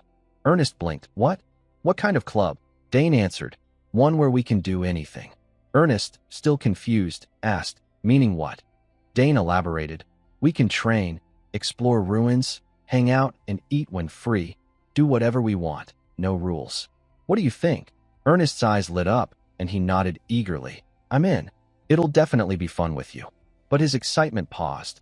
Wait, will a club like this get approved? Dane replied confidently, don't worry, I'll handle it. Ernest nodded. If you say so, I believe it'll work. But why do you think of this? Dane grinned. The club invites were getting annoying. I kept saying no. No club excites me, so I'll make my own. Ernest asked, if I join, can I learn spearmanship or swordsmanship? Dane smiled. Of course, guaranteed. You might even discover a hidden talent. Ernest beamed. Awesome. We'll learn tons from each other. Then he remembered. But don't we need at least 3 people to start a club? Dane nodded. We've got Layla. He added, since we're talking about her, let's ask her now. The scene shifts to the club registration office. The trio walked, chatting. Ernest spoke. We just submit this form here, right? Layla, thrilled, said, sounds so easy. Hurry and fill it out. Dane glanced at her, thinking, so typical of Layla. She ditched the Dessert Exploration Club just to join us. Layla turned, cheerfully saying, the Dessert Club meets weekly to try sweets. Perfect fit. Dane nodded. We can do that too if you want. I'm a fan of tarts. Ernest chimed in. We can do anything. Dane added, if you want to meet seniors, that's fine too. Just follow Ernest's lead. Layla grinned, satisfied. The 3 filled out the club form and brought it to a room for approval. Suddenly, Layla shouted, what? The rules changed. A blonde girl adjusted her glasses, explaining, yeah, the academy now has over 3,000 clubs. Most are inactive, making management tough. Starting this year, new clubs need approval, not just registration. Dane's expression tightened. He asked, what do we need for approval? Layla sighed. Talk about bad timing. The blonde continued. You need a recommendation letter from a full professor. Want me to give you the form? Dane nodded. Hand me the form first. The trio left the room. Layla groaned. First years like us getting a recommendation letter? Yeah, right. Ernest agreed. Seriously. We haven't even met most professors. Layla added. We can't just pick a random professor to sign. Dane smiled. Actually, I have someone in mind.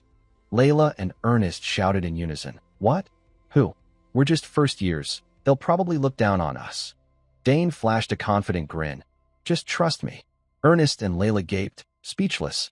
The scene shifts to the office of Professor Quintus from the Independent Studies class. Dane sat, presenting the club plan. Inwardly, he thought, damn, he said he'd hear me out, but why's this so hard? Quintus spoke. Why are you here? Dane replied. Professor, we want to start a club. Quintus, surprised, said, oh, sounds interesting. What kind? Dane smiled. A club for sword training, exploring the academy, and fun adventures. But now we need approval, and that requires a professor's recommendation letter. Quintus raised an eyebrow. Recommendation letter? Dane nodded. Yes, We're looking for an amazing professor to ask. Quintus froze, thinking, looking for a professor? You came to me and still talk like that, you little punk? Think you'll find someone better than me? As soon as the thought crossed his mind, Quintus broke into a grin and spoke. Haha, isn't there a professor right here? Why look far and wide? I'll recommend you myself. Dane replied. You're always so busy, Professor. I didn't want to trouble you. Before he could finish, Quintus cut in. Busy or not, I can at least handle this. What do I need to do? Dane smiled. Really? Then please sign here. He quickly pulled the registration form from his jacket. Quintus cheerfully took the pen, signed the form, and said, My only student wants to start a club? Of course I'll support you wholeheartedly. Dane flashed a smile and bowed. Thank you so much, Professor. After wrapping up, he rejoined Ernest and Layla. Layla cheered. Unbelievable. We got the recommendation letter that fast? Are you buddies with the professor? Ernest chimed in. We didn't even get a word in. Holding the letter, Dane grinned. I pretended to ask about sword techniques, and luckily won his favor. Ernest nodded. Either way, glad we pulled it off. Layla patted her chest, thrilled. So we're really starting a club now. Dane nodded. Just need to submit the form. Imagining the club coming to life, Ernest was ecstatic. I'm so pumped. It's gonna be awesome. Layla marveled. I thought this would be tough, but Dane made it look like a breeze. Dane pulled out a blank sheet, saying, Now we need a name for registration. Any ideas? Naming turned into a saga. Ernest said, The name should reflect our vibe. This is serious. Layla nodded. No childish or meaningless names for me. Both scratched their heads, muttering, What should it be? Watching them, Dane smiled, thinking, They're really into this. Suddenly, he felt movement inside his jacket. Glancing down, he muttered, Carnass, waking up now? The little dragon wriggled, making Dane restless. He whispered, Not now, Carnass. Ernest spoke. Dane, got any name ideas? Dane replied, I'm fine with anything. Layla blinked. What? You suggested this and have no ideas. She pointed at Dane's jacket. Ugh, your jacket's got a lump. About to be exposed. Dane thought. I haven't even introduced her. He stammered. Well, it's... Ernest and Layla's eyes locked on him. Layla pressed. What are you hiding? Suddenly, a button on Dane's jacket popped, and a black blur shot out. It was Carnass, the mischievous dragon. Seeing the adorable dragon, Ernest and Layla's jaws dropped. Dane gave a sheepish grin, thinking, Well, that's that. Layla pointed, scolding. What's that? A summoned beast? Why'd it come out of your jacket? Don't tell me the egg from Claire's hatched. The dragon flitted to Dane's shoulder, letting out a cute growl. He nodded. Yeah, she was born not long ago. Her name's Carnass. Ernest beamed. Hey, Carnass, long time no see. Layla fumed. Ernest, you knew about this too? Dane quickly changed the subject. Anyway, the club name's more important than Carnass. Let's think while heading to registration. At the registration office, the blonde girl held the form, frowning. Magic exploration, summoning, spearmanship, and swordsmanship club? The trio gave awkward smiles at the painfully generic name. She asked, You sure about this name? Dane nodded. Yes, please approve it. After approval, the three left the office. Layla turned, scolding. Dane, never name anything again. Dane frowned. It's not bad, is it? Layla snapped. No, it's awful. Ernest mediated. Haha, don't worry. We can change it later. The scene shifts to Tamarik's office, summoning department professor. Someone entered, saying, Hope I'm not interrupting? Tamarik replied. Haha, not at all, Dean. It was Del Paniso. She sat, asking lightly, How's it going? Lots of talented students, but I worry the professors might be overwhelmed. She emphasized, Especially, I hear there's one student who stands out. Tamarik stammered. Yes, indeed. He thought, class news spreads that fast? Del Paniso sipped tea, continuing, I heard your class had something interesting. I'm not meddling, just curious. Tamarik responded quickly.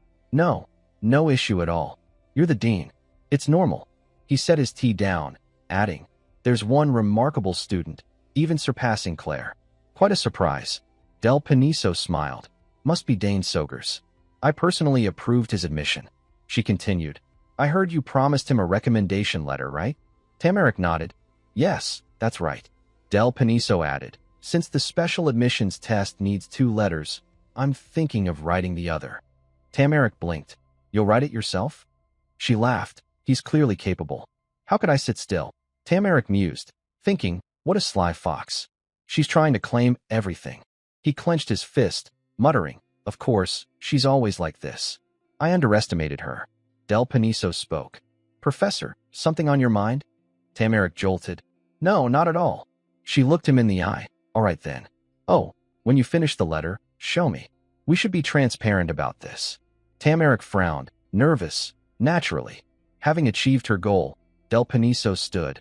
I'll take my leave. Watching her go, Tamarick gritted his teeth, pensive. His hand clenched until it trembled, muttering. You think I'll sit back and let this go your way?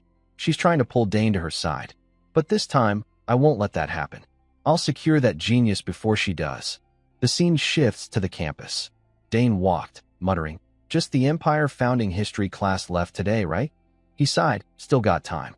Maybe grab a tart or something. That place Digron mentioned. Suddenly, someone approached, calling, Dane Sogers. Dane turned, seeing an unfamiliar blonde girl. He asked, who are you? She replied, hi, I'm a messenger from the Academy. Professor Del Paniso, Dean of Summoning, summons you. Her smile made Dane wonder, muttering, not Professor Tamarick? He asked, why does the Dean want to see me? The blonde replied, she only mentioned the recommendation letter. You're to come immediately. Shall we go? Dane nodded. Oh, the recommendation letter. But inwardly, he muttered, a sudden summons like this, something's off. The Imperial Academy, the cradle of the Empire's brightest talents, where the flame of academic passion burns eternally. Renowned for its cutthroat competition that exceeds all expectations, particularly the power struggles among professors. A department's influence determines its budget, equipment, and facilities. Here, the three largest departments, swordsmanship, magic, and summoning, consistently receive the highest funding. A professor's reputation and evaluation shift accordingly, directly impacting their core responsibilities. In the office of the summoning department's dean, Del Paniso gazed out the window, muttering, we can't stay stuck in third place forever. I can't keep losing to those guys. She mused, if that boy joins our department, we could easily surpass magic. The issue is Professor Quintas from Interdisciplinary Studies. Still, his sister Claire is here, so he'd be hard-pressed to refuse. If I can spark his interest in summoning, the opportunity will come. Suddenly, a voice called from outside. Professor, I've brought Dane. Del Paniso replied promptly. Come in. She smiled, saying, the Academy must be bustling. Huh, Dane? With your abilities, I bet you're getting plenty of invitations. Dane responded modestly. I still have much to learn, so I'm approaching everything as a first year. Del Paniso nodded, humble. A thirst for learning is a commendable trait. Any subject particularly catching your interest. Dane chuckled lightly. Haha, I haven't settled on one yet. I want to excel in all of them. Del Paniso nodded approvingly, aiming to be well-rounded, true freshman spirit. Do you know why I called you here? Dane shook his head, feigning ignorance. She continued, I heard something extraordinary happened in Professor Tamarick's class. You summoned Jinfu and performed an enhanced bond. With skills like that, how could a dean like me sit still? She smiled. With your talent, you should take the special admissions test. Dane, grasping the reason, replied, thank you for the high praise. Del Paniso went on. Professor Tamarick and I have agreed to write recommendation letters for you. It's my first time writing one for a non-summoning student, because your talent is rare. She frowned, getting to the point. Why not explore summoning further? Dane raised an eyebrow. Summoning? She nodded. Honestly, someone qualified for the special test doesn't need more lessons. But that's exactly why I want to teach you personally. Dane pondered, thinking, if the dean herself is making this offer, summoning must be short on talent. He replied, thank you, but I've already started a club with some friends. Del Paniso blinked. What? You've already started one? With the new strict rules? Dane smiled. Yes, it wasn't easy. But thankfully, Professor Quintas wrote us a recommendation. At that, Del Paniso's eyes widened. She muttered, that annoying Quintas? He skips faculty meetings, always slacking, and he beat me to it. She clenched her fist, fuming. He's sabotaging my plan to guide him into my summoning club. Calming herself, she continued. Well, congrats on the club. Drop by my lab sometime. There's lots of interesting stuff. She thought, cast the bait for now, then added, I have rare items, like unhatched spirit beast eggs.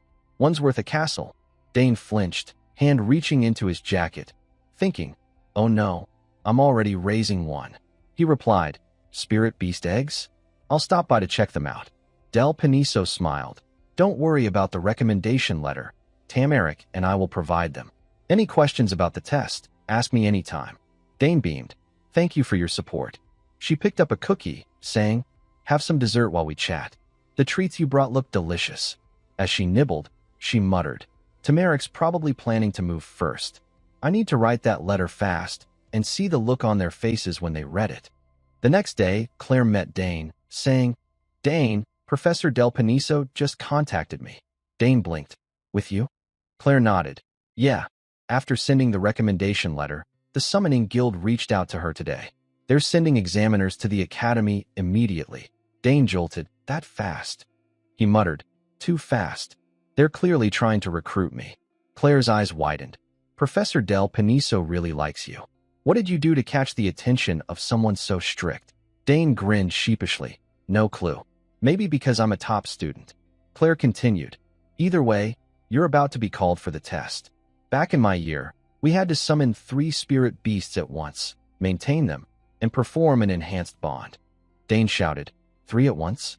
This is big. He muttered. Claire passed the special test at 16. Claire added, yeah, but no one knows what this test will be. They don't announce it beforehand. With Del Paniso's letter, you're qualified. But there's internal politics in the guild. Dane frowned. Politics? Claire explained, you probably don't know.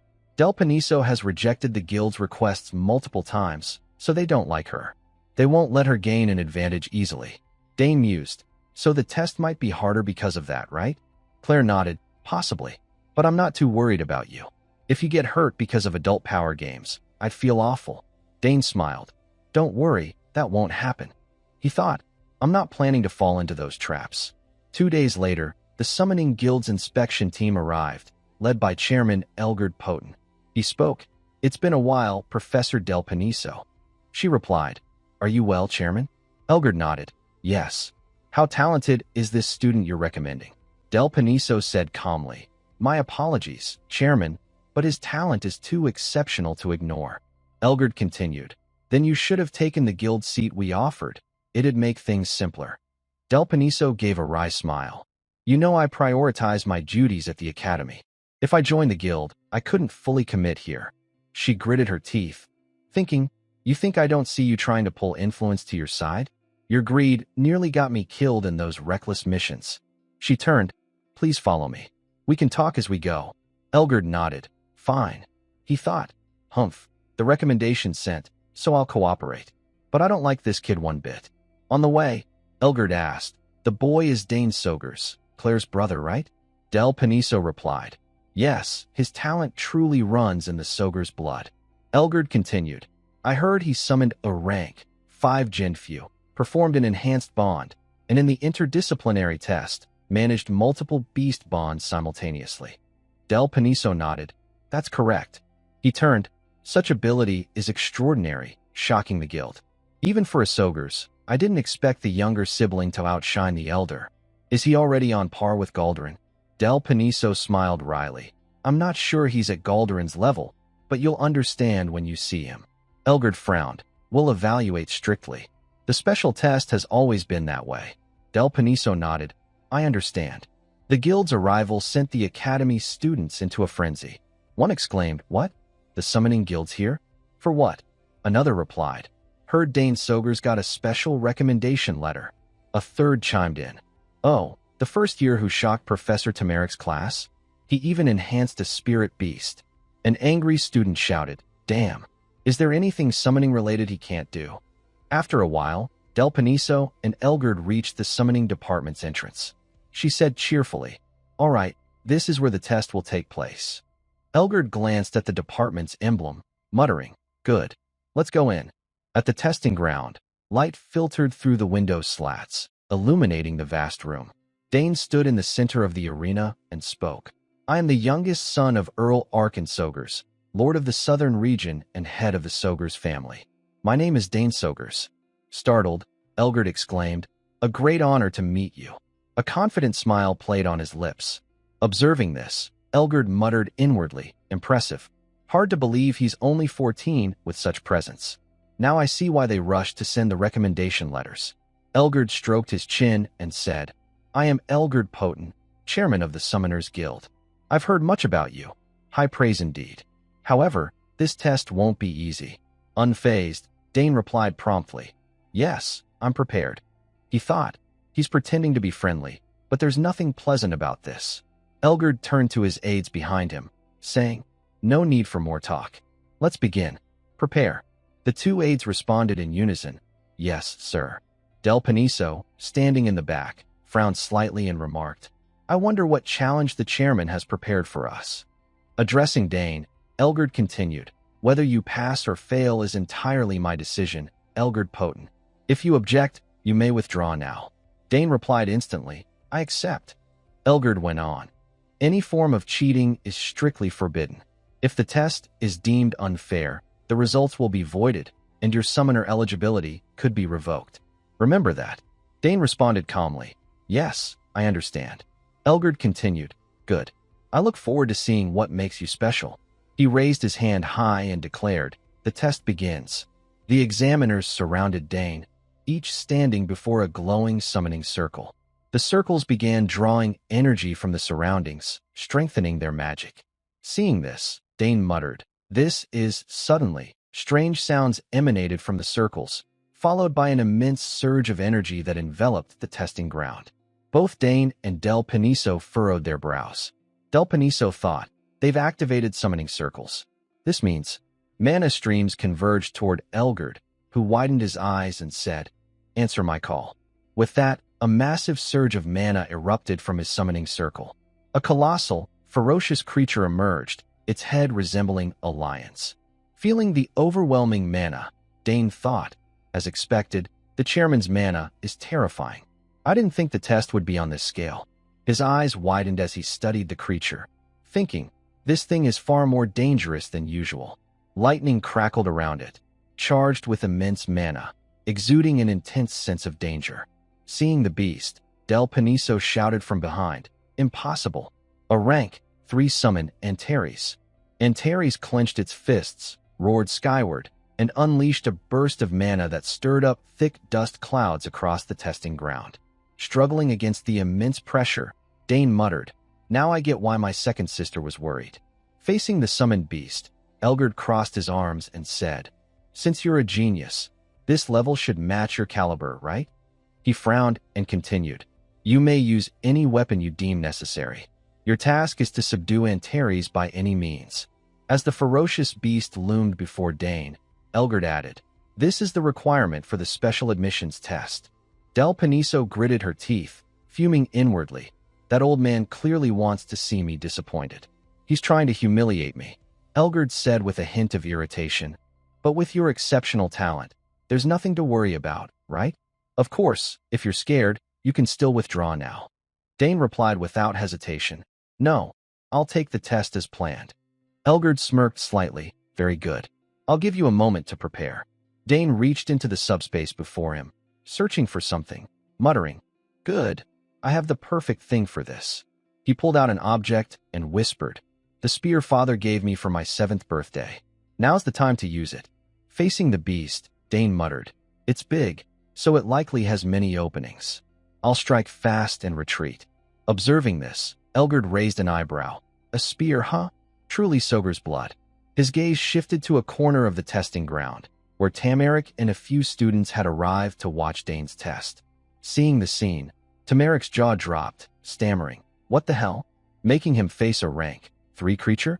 Isn't that too much? Hearing the familiar voice, Del Paniso glanced back and said, "Looks like Professor Tamarick's here. He'll probably object to this." Unfazed, Elgert replied, "No matter. He's ready. Let's start." His expression darkened as he raised a hand and commanded, "Antares, eliminate the enemy before you." As the words left his mouth, Antares bared its teeth, growling with glowing red eyes. It surged forward with tremendous force toward Dane. Dane remained calm, waiting for the beast to close in, muttering, All right, come on. As it neared, the beast accelerated, lunging at Dane. With his masterful spearmanship, he parried its attacks. Swiftly, he darted behind the creature. No longer calm, Dane's expression turned serious, fully focused on the challenge. Dane's recent performance left Elgard wide-eyed with astonishment, his heart pounding as if it might leap out of his chest. Even Del Paniso, the teacher renowned for her composed demeanor, stared with eyes rounded in shock, her face betraying utter disbelief at what had just unfolded. Tamarick, standing nearby, gaped in awe, his eyes sparkling with a mix of astonishment and pride. The students accompanying him were in a similar state, their mouths shouting in unison with excitement. My God, what kind of move was that? Their cheers echoed through the stands, brimming with amazement and exhilaration. Turning to Dane, he was remarkably calm.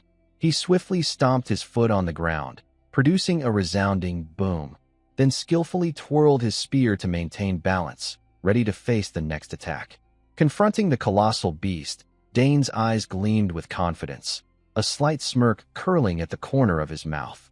In his mind, he muttered with satisfaction, that special training really paid off. That confidence burned like a blazing fire in his mind, dispelling all traces of doubt. The monster, Antares, roared with fury, its thunderous bellow shaking the air. Its eyes glowed red, flashing with sparks of hatred.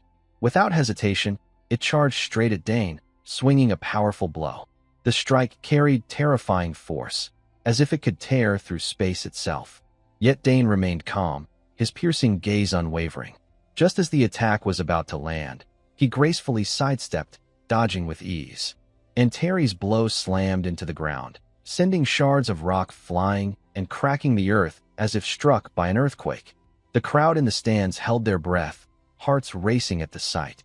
Antares' eyes burned even redder, its rage igniting like hellfire as it saw Dane effortlessly evade its attacks. It spun around, accelerating, and unleashed a barrage of powerful strikes at Dane. But every blow was deftly countered. As he dodged, Dane muttered to himself, his voice tinged with awe. Wow, no wonder it's a Tier 3. With that massive size and speed, it's truly impressive. His admiration, mixed with caution, sharpened his focus. Suddenly, Antares halted, its eyes widening with fiery rage. It let out an earth-shaking roar, its voice threatening to swallow everything. From its hands, swirling rings of crimson fire emerged, spinning violently. Raising its arms, it formed a massive fireball, radiating terrifying heat that seemed to scorch the surrounding air. The students in the stands shivered, sweat beading on their foreheads. Dane, in stark contrast to the crowd's tension, remained unfazed. He spun his spear with fluid grace, as if performing a dance. Mana flowed from his body into the weapon, causing the spear to emit a faint blue glow, shimmering like magical fire. As Antares hurled the enormous fireball toward him, trailed by a blazing tide of flames, Dane didn't flinch. He raised his spear like a shield, standing firm against the fiery storm. The flames illuminated his face, highlighting his resolute eyes. From the stands, Del Paniso shouted involuntarily, her voice trembling with worry. Is he going to take it head-on? Her eyes froze, her hands gripping the seat tightly, filled with unease. Beside her, Elgard stroked his chin, his brows furrowed in deep thought. He muttered to himself, even with enhanced mana, facing Antares head-on is madness. This test might end sooner than expected. His voice was low, tinged with concern but also curiosity. Dane, still holding his defensive stance, suddenly spun his spear with force. Mana erupted from him, forming a blinding surge of light. With a decisive move, he charged forward, shattering Antares' attack. The flames dissipated, leaving only swirling smoke and dust. Dane stood there, his breathing steady, but in his mind, he thought, that was close. Almost didn't make it. A mix of relief and adrenaline quickened his pulse. Facing Antares, Dane tightened his grip on the spear, his gaze resolute. He thought to himself, all right, it's time to end this. He lowered his stance, poised like a panther ready to pounce. Mana surged from his body into the spear, making it hum faintly. With lightning speed, Dane lunged at Antares. The beast sensed his approach, clenching its fist and slamming it into the ground. The earth shook, debris flying everywhere, but Dane swiftly dodged, appearing at Antares' side. His spear flashed as it thrust into the monster's abdomen. Dane's eyes turned icy, his mind recalling the mentor who had trained him. He thought, I'll use what he showed me. I'll channel mana into the spear's tip for an explosion, single-point burst. With that, he poured all his mana into the spear's tip and struck with force. The spear pierced Antares' abdomen, triggering a deafening explosion. The beast roared in agony, its cries echoing across the battlefield. But Dane didn't let up. He held the spear firmly, still embedded in Antares' abdomen. Mana gathered at the tip again, unleashing a second explosion that tore a massive chunk from the beast's body. Seeing his attack succeed, Dane allowed a faint smile, his heart swelling with confidence. He maintained the pressure, causing Antares to writhe in pain, its body trembling violently. In the stands, Tamarick was sweating profusely, his hands clenched, torn between worry and pride for his student's strength. Beside him, Elgard couldn't hide his astonishment, his eyes gleaming with admiration. The students shouted in unison, their voices brimming with excitement. Incredible! The beast's attack is nearly unstoppable. What kind of mana was that? Applause and cheers erupted, electrifying the atmosphere. But suddenly, at Antares' wound, swirling crimson mana surged, regenerating the damaged flesh. The beast threw back its head and roared, its furious cry shaking the heavens. Its eyes blazed blood-red. It slammed a fist into the ground, splitting the earth and sending up clouds of dust. Sensing danger, Dane leaped back, but his eyes widened as he shouted in panic, "My spear!" The weapon remained lodged in Antares' body, now trembling violently, as if signaling an impending catastrophe. Kintiz rushed in from outside, sweat beading on his forehead, muttering curses under his breath. "Damn it!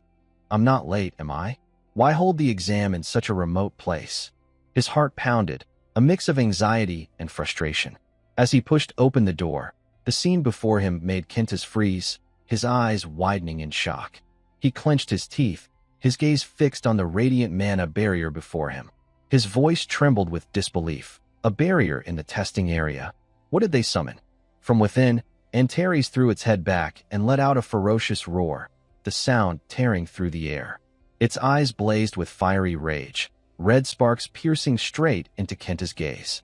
His face darkened, his heart racing from the shock. Clenching his fists, he shouted in fury. "What?" A Tier 3 Antares. A mix of terror and excitement sent a slight tremor through his body. In the arena, Antares had just knocked Dane's spear away, sending it skidding across the ground, leaving long scratches in its wake. The wound from the spear still oozed blood, not yet healed.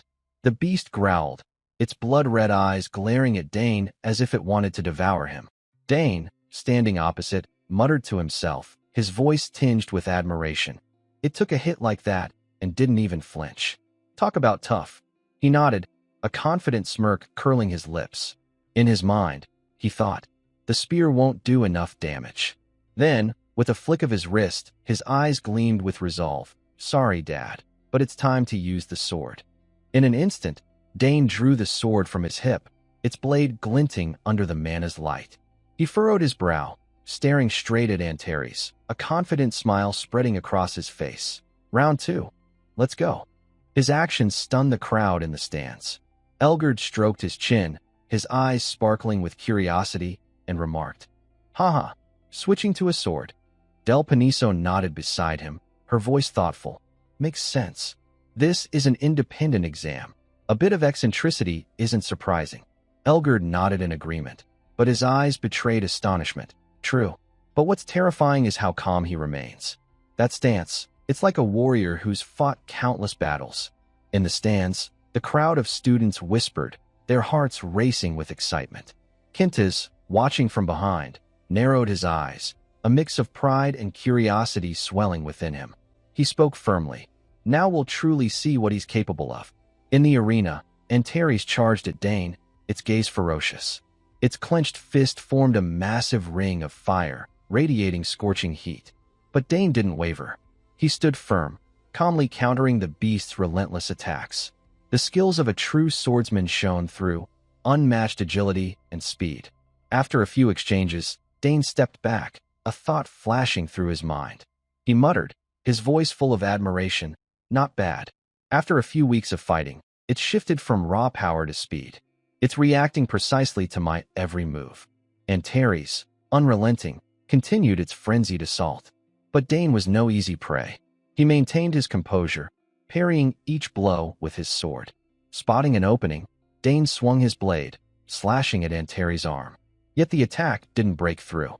He muttered, a hint of surprise in his voice. Both arms are coated in fire. It's tough to penetrate with sword aura. Antares accelerated, its punches raining down like a storm. Dane, his mind racing, thought to himself, I'd love to crush it with ancient magic, but too many eyes are watching. Looks like I'll have to do it this way. From the stands, Del Paniso's face paled with worry. She turned to Elgard, her voice trembling. Chairman, this is too dangerous. If a student gets hurt, none of us will escape punishment. She clutched her chest, ready to activate a forced recall. But Kentis, appearing from behind, spoke up to stop her, his voice calm, yet confident. Hold on, just watch.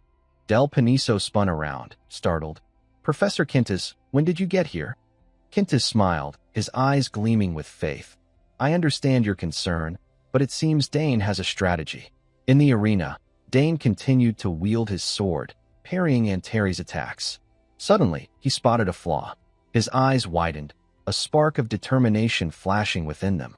A magic circle appeared beneath his feet, mana erupting in a brilliant burst. Dane surged forward, launching a flurry of precise slashes. Deep gashes appeared on Antares' thigh, making it roar in agony, its cries echoing painfully.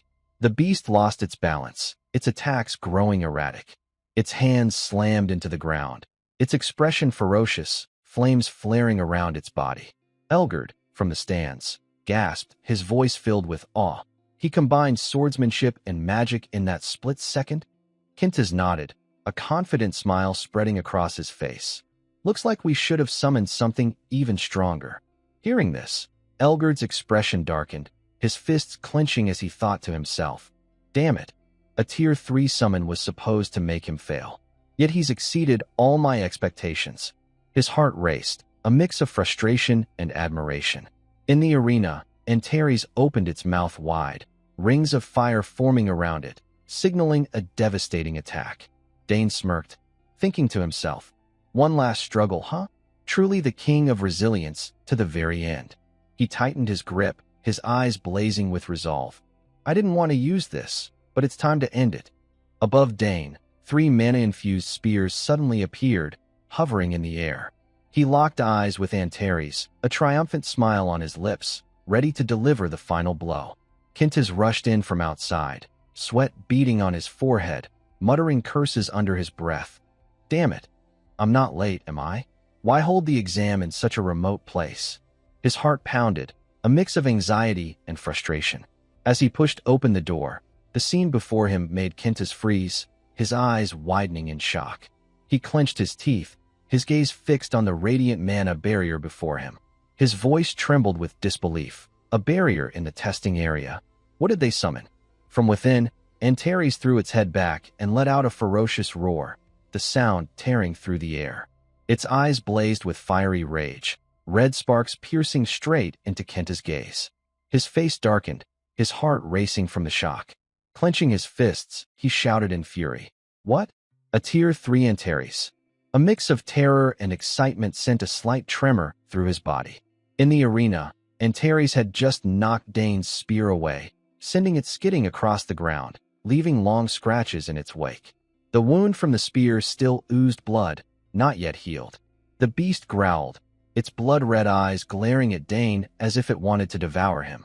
Dane, standing opposite, muttered to himself, his voice tinged with admiration.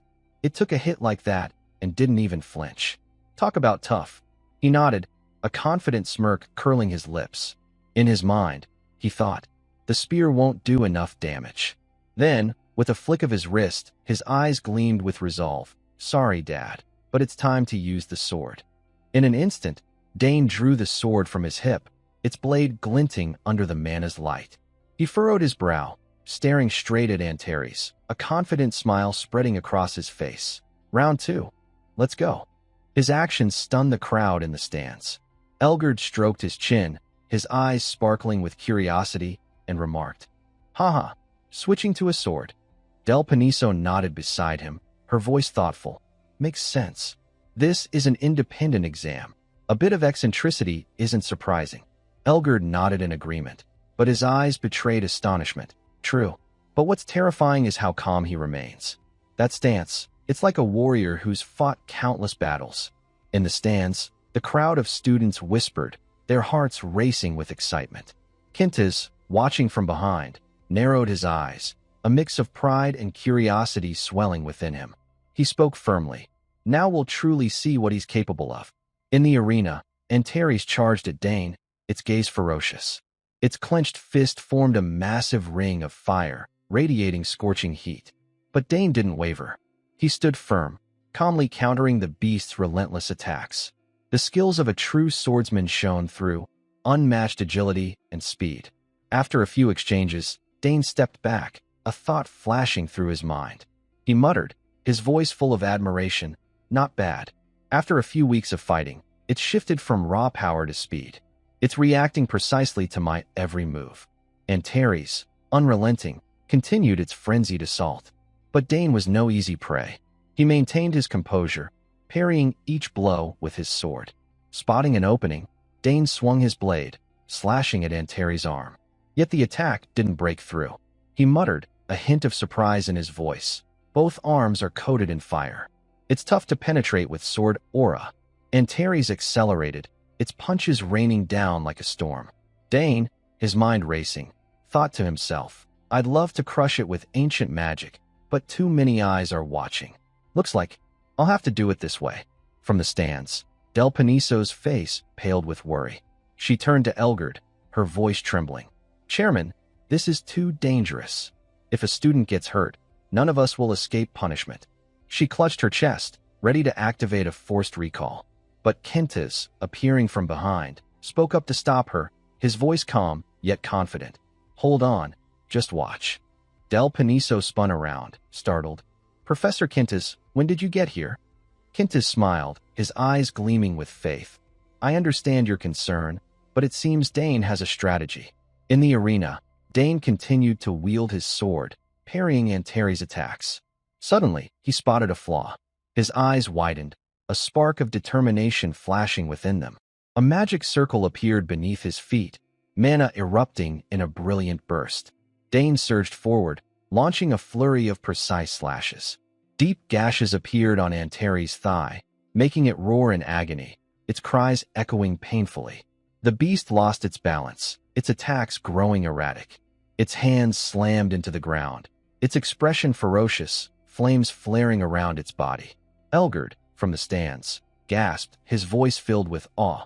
He combined swordsmanship and magic in that split second. Quintus nodded, a confident smile spreading across his face. Looks like we should have summoned something even stronger. Hearing this, Elgard's expression darkened, his fists clenching as he thought to himself, damn it, a Tier 3 summon was supposed to make him fail. Yet he's exceeded all my expectations. His heart raced, a mix of frustration and admiration. In the arena, Antares opened its mouth wide, rings of fire forming around it, signaling a devastating attack. Dane smirked, thinking to himself, one last struggle, huh? Truly the king of resilience to the very end. He tightened his grip, his eyes blazing with resolve. I didn't want to use this, but it's time to end it. Above Dane, 3 mana-infused spears suddenly appeared, hovering in the air. He locked eyes with Antares, a triumphant smile on his lips, ready to deliver the final blow. In the arena, the atmosphere was suffocatingly tense, as if the entire world held its breath before the clash between the terrifying power of the Tier 3 Antares and Dane's explosive magic. Sensing the danger, Antares threw its head back and roared ferociously, the thunderous sound shaking the ground. It opened its mouth, unleashing a blazing column of fire that surged toward Dane, scorching everything in its path. But just as it prepared to strike, Dane's 3 mana-infused spears, shimmering with radiant energy, shot forward with terrifying speed. Antares froze, its eyes wide with shock, unable to dodge. The spear's energy erupted, creating a massive mana explosion that rocked the arena. The 3 spears pierced straight through Antares' body, leaving 3 gaping holes. The beast was flung backward like a broken kite, its pained screams echoing through the space. Dane stood in the center of the arena, his gaze icy, a satisfied smirk curling his lips. His heart beat steadily, but his chest swelled with the thrill of victory. He maintained an astonishing calm, like a seasoned warrior. In the stands, Del Paniso turned to Elgard, her face pale, her voice laced with worry. "Chairman, this exam has gone too far." Quintus, standing behind, furrowed his brow, his tone firm yet challenging. "Too far? What do you mean?" Del Paniso, her eyes flashing with anger, explained, "No matter how talented he is, making a first-year student subdue a Tier 3 summoned beast. Do you really think that's reasonable?" Elgard, sensing the tension, gave a sheepish laugh, trying to defuse the situation. "Haha, but the result turned out fine, didn't it?" His words only fueled Del Paniso's outrage. She shouted, her voice brimming with indignation. "Fine? Fine enough to be etched into the Empire's history. A first-year student using a spear, a sword, magic, and even a forced bond to subdue a Tier 3 summoned beast. This is utterly insane." The crowd in the stands fell silent, their hearts racing at her impassioned words. After the battle, Dane calmly stored his weapon in his subspace, his demeanor as composed as if he hadn't just faced a terrifying beast. Elgard and Quintus exchanged glances, their brows furrowed, their minds reeling with astonishment. They thought to themselves, that finishing blow was truly earth-shattering. Suddenly, Dane approached Antares, extending his hand to the crowd's disbelief. The stands erupted in murmurs. It was a reaction to his power. Dane had established a forced bond with Antares, neutralizing its hostility. In terms of strategy and outcome, it was a flawless conclusion. Del Paniso, still fuming, spoke up. "If word of this gets out, people will say this was an unfair test designed to make him fail." Elgard, cornered, turned to explain. "Professor Del Paniso, I put clear safety measures in place." But his response did little to calm her. She stood abruptly, her voice accusatory. "And yet you sat there while Dane faced it head-on?" Elgard stammered, grasping for an excuse. "That was—" But before he could finish, Del Paniso glared, her tone resolute. "As a professor, I can't turn a blind eye to this, Chairman." Elgard gritted his teeth, thinking to himself, his voice laced with frustration. "Damn it, how did it come to this? The entire plan has gone down the drain." Quintus, standing behind, closed his eyes, lost in quiet reflection. He muttered, his voice full of admiration. "I knew he was a genius, but this? From the start, Dane has been more like a seasoned knight than a first-year student." The gazes of Quintus and Del Paniso turned to Dane, gleaming with resolve. "I have to take him as my apprentice." After the exam concluded, Elgard stepped forward, his voice resounding. "The test is over. For Dane Sogers, who has passed this special exam, we officially bestow the title of Summoner along with this badge. May you continue to hone your talents as a Summoner of the Empire. Please accept it." Dane took the badge, bowing in gratitude, his eyes shining with pride. He gazed at the golden badge before him, engraved with strange runes, and muttered, "A golden badge, only given to those who pass the special exam. That's pretty cool." Holding the badge, Dane paused for a moment, then raised it high, channeling a surge of mana into it. He murmured, "Answer the call." Instantly, mana poured from the badge, shooting into the sky and forming a massive magical circle. From within, a tidal wave of mana surged, and something shot out, leaving everyone stunned. Elgard's eyes widened as he shouted, "What is that?" In the arena, a creature with long ears and short legs appeared. It was a summoned beast, resembling a rabbit. Its information displayed: Altamar, Tier 4 summoned beast, enhancement type, capable of greatly boosting the summoner's physical abilities. Looking at the tiny rabbit, Dane grinned, his voice brimming with delight. "Pretty impressive. And cute, too." He approached, speaking softly. "Good to see you again, Altamar." The atmosphere froze, everyone standing in stunned silence at the unexpectedly adorable sight. Del Paniso turned to Quintus, who was equally dumbfounded, and thought to herself, "Everyone seems to be in shock." She glanced at Dane, her mind racing. With this many witnesses, the academy is going to be in an uproar. As predicted, the campus buzzed with chatter. One student shouted, "Is that the guy who passed the special exam?" Another replied, voice full of awe, "What kind of family is the Sogers clan? At this rate, he'll outshine even his sisters." At that moment, Dane, Ernest, and Layla were walking across the campus, countless eyes fixed on them. Ernest turned to Layla, his voice tinged with confusion. "Layla, I can't wrap my head around this. Is this really possible?" Layla crossed her arms, responding casually, her eyes gleaming with confidence. "Don't try to understand it. Just accept it. You'll get used to it. He's from another world." Ernest changed the subject, his voice excited. "Oh, right. I finished decoding the map." Layla's eyes lit up with joy. "Really? You're amazing." Dane chimed in, his tone calm but expectant. "Once it's fully decoded, let's hold the first meeting of the club." The group buzzed with excitement.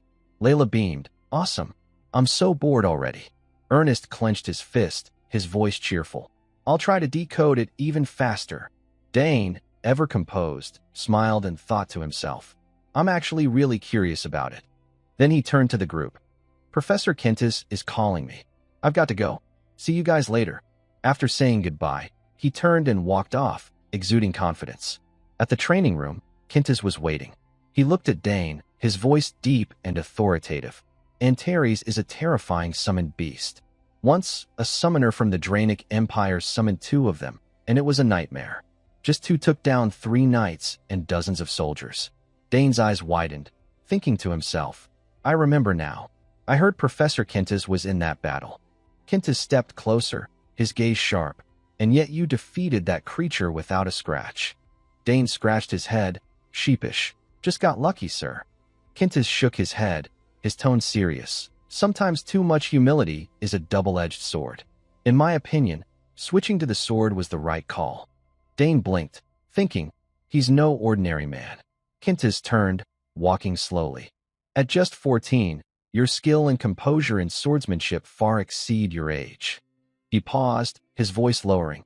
"So, I want to ask you, would you like to formally study swordsmanship under me?" The offer hung in the air, freezing the moment. Dane's eyes grew resolute, his heart racing with excitement and pressure. He took a deep breath, preparing to respond, carrying the determination to change his fate. And that's the end of Season 1. Stay tuned with the admin for the highly anticipated Season 2 of this epic story. Thank you all for your support throughout this journey. Thank you so much. At this moment, Dane was sitting in his room, writing a letter to his family. In the letter he wrote, "Dear parents, I hope you are both well. The sweltering summer is almost here. Today, as always, your youngest son is busy with life at the academy. Oh, I have completed Professor Kentas's swordsmanship class that I mentioned before. I have learned a great deal of theory. It makes me think that coming to the academy was truly a wonderful choice. Now I can wield a sword far more skillfully. Perhaps it is time for me to forge a blade at the forge." Pausing for a moment, he continued writing, "By the way, Ernest has finally deciphered that map, and he even discovered that it was designed by Saul Hangston. Far to the east of the academy, beneath the now abandoned St. Amar Hall, it is said that something extraordinary is hidden in the Saints' crypt." After rereading the letter, he thought to himself, "Is this too detailed? I should not include so many specifics. After all, that place is a restricted area. More importantly, there is the big issue of the undead appearing there." When he shared this story with his 2 friends, they shouted in unison, "Undead." Sweating profusely and stammering, they exclaimed, "That is terrifying, Dane." In the letter, he continued, "I thought about giving up, but thankfully, I received help. The helper was Priscilla, a student from the thaumaturgy department. Our group went to meet her. At that moment, she looked at us with suspicious eyes and said, 'What? You want me to go with you into the restricted area? Are you insane? Listen carefully, the undead will vanish if you destroy their core, but before that, you absolutely must receive my baptism.'" After reaching an agreement, the group began their adventure. Right from the start, they faced a group of vegetable-like undead on the outskirts. Priscilla shouted, "Dane, smash its core. Channel all your concentrated mana into one strike." Following her instructions, it worked exactly as expected. Priscilla's holy power was astonishing. Thanks to her baptism, we handled the undead with ease. Not to mention, Lila's swordsmanship has improved tremendously. They work together flawlessly, one attacking, the other defending. After braving the darkness, we reached the underground crypt, and finally, we found the treasure. Standing before an ancient relic, number 1 pointed upward, prompting Lila, who was behind, to ask, "Is it really from 300 years ago?" He nodded in confirmation. "Yes, the treasure is here." The treasure the emperor desperately coveted but could neither open nor take. At the mention of treasure, everyone's faces lit up with excitement, and that treasure was a gem radiating a brilliant red light, utterly magnificent. Holding the gem in his hand, Dane was thrilled. "This is the first achievement of our club. We have brought immense joy." Everyone was so excited they could not sleep. As a result, the entire academy was in an uproar. I think I should keep a low profile for a while. As for the true nature of the gem, everyone would be shocked to know it is actually an ancient mana core, right? And I probably do not need to mention that the gem granted me an additional surge of mana. Writing this, he added with his pen, "I will tell you in person when I get the chance. Until then, I will rely on Big Sis." Seeing him lingering in his room, Lila shouted from outside, "Dane, what are you doing? We need to go now. There is no time to clean the club room." Her loud call snapped him out of his thoughts. He quickly turned, grabbed his backpack, and replied, "All right, I am coming." After that day, Priscilla joined the club. Now, the club had 4 members, but since they kept complaining that the club's name sounded silly, as he stepped out, everyone greeted him enthusiastically. Ernest spoke up. "Let us go." Priscilla pursed her lips. "You dare make a senior like me wait," Lila chimed in. "Yeah, we are busy too." Facing their barrage of comments, Dane gave an awkward smile and said, Sorry, I had some cleaning up to do. Let us hurry now." As they walked, they divided up tasks. Dane spoke up. "Today, I will handle all the heavy work." Lila smirked and replied, "Of course, who else among us could manage the heavy stuff?" After some discussion, the group decided to shorten the club's name to Namman. In the magic department, there was a notoriously difficult exam. It lasted 24 hours, requiring participants to endure a day without food or sleep. As long as you did not bring another person, all open resources were allowed. This exam was infamous for its harshness. Professor Dranavo gazed out the window, sighed softly, and said, "But Dane passed it with remarkable ease. He completely grasped my intentions and excelled at problem-solving. His ability to analyze his surroundings is extraordinarily impressive. I feel sorry for the other students, but this is the first time I have ever wanted a student from another department so badly." Turning around, he asked, "So how's the task I assigned you?" Arthur approached from a distance, pausing thoughtfully at the question. After a few seconds, he replied, "He keeps refusing the invitation to join the student council. If he joined, he would not just have a position, he could even rise to a key role, shaping the academy's policies in the future." Hearing this, as if realizing something, the professor turned back to the sky, sighed, and said, "I see. Even sending a 5th-year student like you did not work." He cursed inwardly. Damn it, what an unpredictable kid. He lacks the vanity or arrogance typical of his age. All my predictions were completely wrong, but he won't escape my grasp. I will make sure to keep him. The scene shifts to Arabella's laboratory. She spoke up. "Dane, is Arthur from the student council still pestering you?" He nodded in confirmation. "Yeah, it is a bit annoying." She fumed, hands on her hips, and said, "That professor has not changed a bit. It was the same in my time." Scratching his head, Dane asked, "He did this to you too?" She nodded. "He even said he would make me the student council president or something." Hearing this, Dane praised, "Student council president? That sounds pretty cool." She sighed and replied, "That professor loves luring talented kids to become his pawns. Those with ability but humble backgrounds and unclear career paths are easy prey. That is why Arthur keeps following Professor Dranavo around." Dane quickly responded, "So my job is just to keep refusing, right?" She nodded. "Exactly. That professor is dangerous. Not only is he capable, but he is also a master at pulling people to his side. If you get caught, you will become his obedient puppet. So be careful. No matter what he offers, reject it immediately." Listening to his tough big sister's advice, Dane smiled and said, "Got it. I will be careful." But then, someone suddenly pushed open the lab door, startling Arabella, who shouted, "What the?" Lila's group stormed in. Holding an orb, she said, "Dane, there you are. Look at this." I found something crazy. Ernest brought this back from the restricted area. Can you check what it is? Looking at the orb in her hand, Arabella yelled, "What? The restricted area? You guys actually went there?" The three of them gave awkward smiles, not responding. Faced with his friends' impulsive actions, Dane could only cover his face and lament inwardly. "I told them to keep quiet for a while. Sorry, big sis." Then Dane turned to Ernest, voicing his concern. "I am sure that after our visit to the Amar sanctuary, the guards have tightened security." Ernest grinned and replied, "Don't worry, Dane. As an explorer, I am meant to overcome challenges like that." Hearing this, Dane pursed his lips and said, "Sure, that is your specialty. But is not it a bit too dangerous?"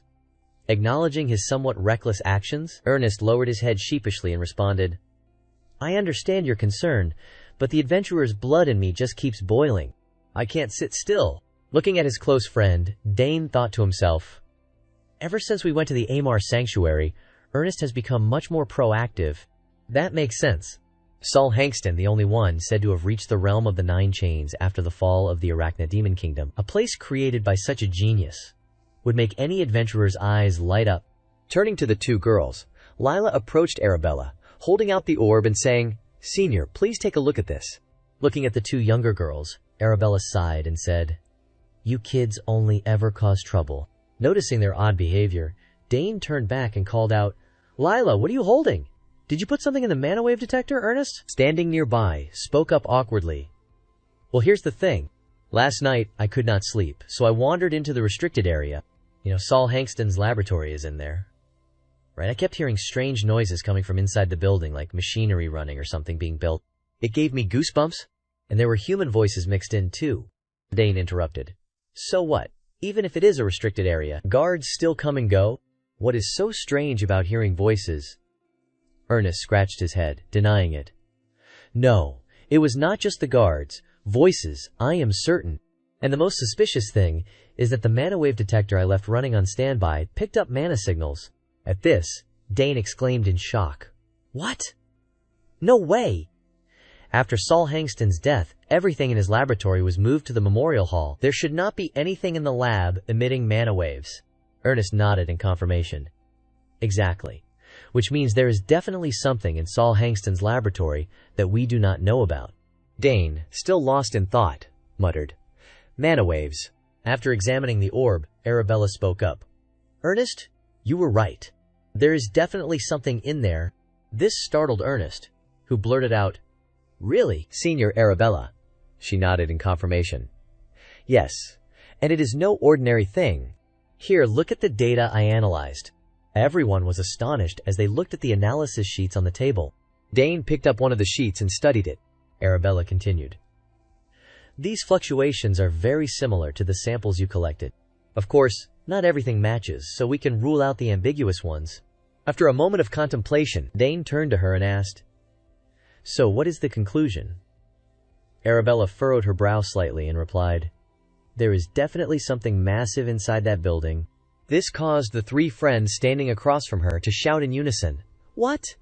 Something massive?" Arabella confirmed, "Yes, this type of fluctuation typically comes from an object containing an enormous amount of mana.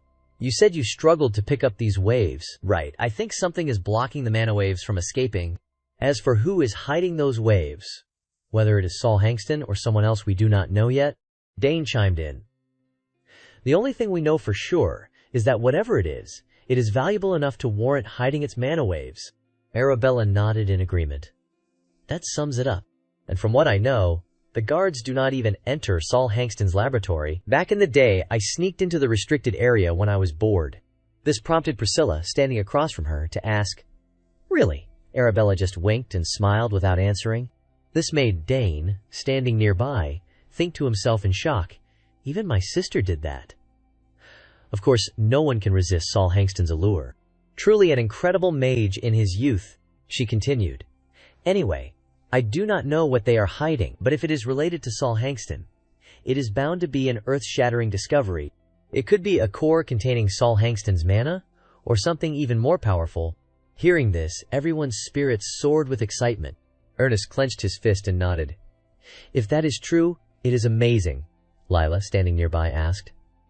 But why would something like that be in a supposedly empty laboratory? Arabella added. Ernest is truly remarkable, finding this purely on instinct. Grateful for the praise, Ernest cheerfully replied. Thank you, Senior. You have helped me a lot. Then she asked, So kid, what do you plan to do with something like this? Dane, listening intently from the side, thought to himself, It is highly unlikely to be an actual mana core. If it were, I would have noticed it the moment we entered the restricted area. So what could it be? Seeing him lost in thought, Lila looked at him and asked, What do we do? Now, I told you to be careful for a while. Aren't these waves worth investigating? Priscilla added. Even if you do not go, Ernest will insist on going. Dane nodded in agreement. Exactly. We can avoid detection that way. But no one knows what else might show up in the lab. Are you all really confident? They responded with confident looks. Lila winked and said, Of course our club is strong, Ernest added. Right, and we have Canas with us, Priscilla chimed in. I won't lose either. Hearing this, Dane sighed and said, Even Ernest and Lila are one thing, but you too, Sister Priscilla. Understanding her brother's concerns, Arabella added, Looks like we really can't stop them now. Then she made a decision. All right, if no one's listening, at least take this. Looking at the scroll in her hand, everyone asked, What is that? She explained. This is a magic scroll. You know how to use it, right? If you are in danger, do not hesitate. Tear it apart immediately. It will teleport you back here. The teleportation will shock your body and mana a bit, but it is better than dying, right? Receiving such a valuable item, Lila excitedly said. Sister, you are really giving us 3 of these precious scrolls, Priscilla added. Thank you, Arabella. She reminded them. Remember, you kids often forget that entering the restricted area can get you suspended. 2 suspensions. And you are definitely expelled. Got it. At this, the group's spirits plummeted, and they mumbled, Yes, we understand. Dane, standing nearby, reassured her. Don't worry, sis. Nothing will happen. She pursed her lips and replied, Don't just talk big. After everything was settled, she gave one final reminder. All right, come back safely and tell me what you find.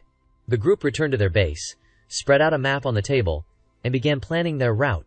Ernest explained. This is the infiltration route. The entry point is here. There is a blind spot in the guards' line of sight when moving to this building. We will use that gap to get in. Impressed by the detailed explanation, Dane nodded and remarked, Ernest's not bad at this, huh? All right, we will start the operation in 2 days. We have distributed the exploration gear based on our numbers, so we need to double-check the infiltration route. Ernest continued. From here on, we will sprinkle anti-tracking powder as we move. When we get there, Canas' role will be crucial. To break through the dense mana barrier without leaving a trace, we will need Canas' flames. Dane nodded in agreement. Got it. I will prepare. Since one plan was too risky, Priscilla suggested, we also need a plan B for emergencies. Instead of blindly tearing the scroll, we should plan specific actions for each scenario. Impressed by her detailed analysis, Lila nodded and said, That makes sense. Sister Priscilla, Dane, who had also prepared a plan, spoke up.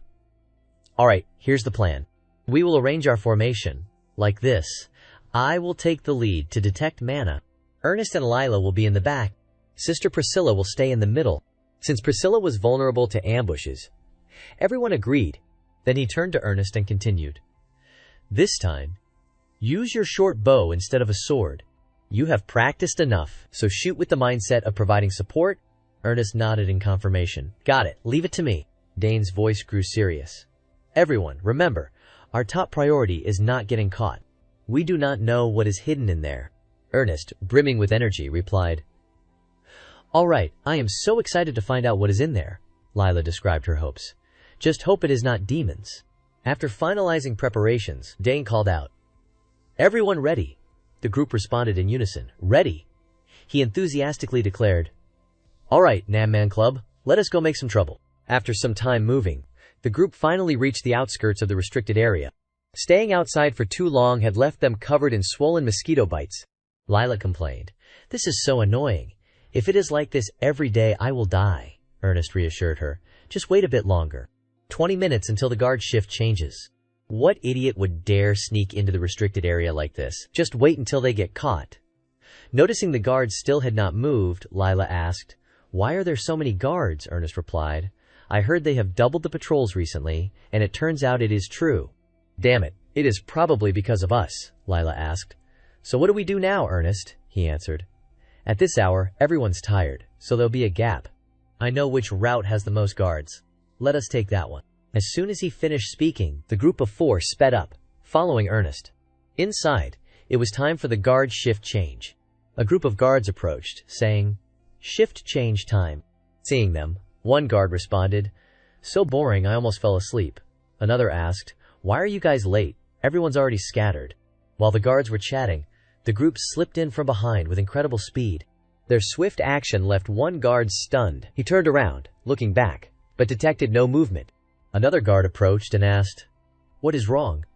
The first replied, Did you hear something? The other shook his head. Probably just the wind. After handing over the shift, they turned to leave, saying, All right, good work, everyone. Not even a mouse could sneak in. Little did they know, not 1 but 4 big mice had successfully infiltrated. They made their way to a chapel and descended into the basement below. Ernest cautioned, Everyone, watch your step. We are almost at the entrance to the lower level. After moving for a while, they arrived at a large door. Dane asked, Is this the place? Priscilla added. Thanks to Ernest, we got in pretty easily. Letting him lead was a smart choice. Dane glanced upward, noticing a magical barrier. Ernest explained. The closer we get to the center, the stronger it becomes. Saul Hankston was incredibly thorough with intrusion defenses, but Dane disagreed. No, it does not feel like that. He approached the barrier, analyzing it. This barrier does not have Saul Hankston's mana signature. It is completely different. This puzzled Lila. Really? How can you tell? He explained. Saul Hankston lived long ago, but this barrier feels very recent. Ernest pondered. That means someone else got here before us and set up a new barrier to hide something inside. Dane nodded in confirmation. Exactly. There could be something very dangerous in there. Priscilla hesitated, asking, So what do we do now? Turn back, Lila protested. We have come this far. And you want to turn back? Maybe an academy official came in, set up defenses, and left. Ernest disagreed. I think otherwise. This feels more like the work of an outside intruder. If the academy discovered a new relic of Saul Hankston's, they would have no reason to hide it so thoroughly.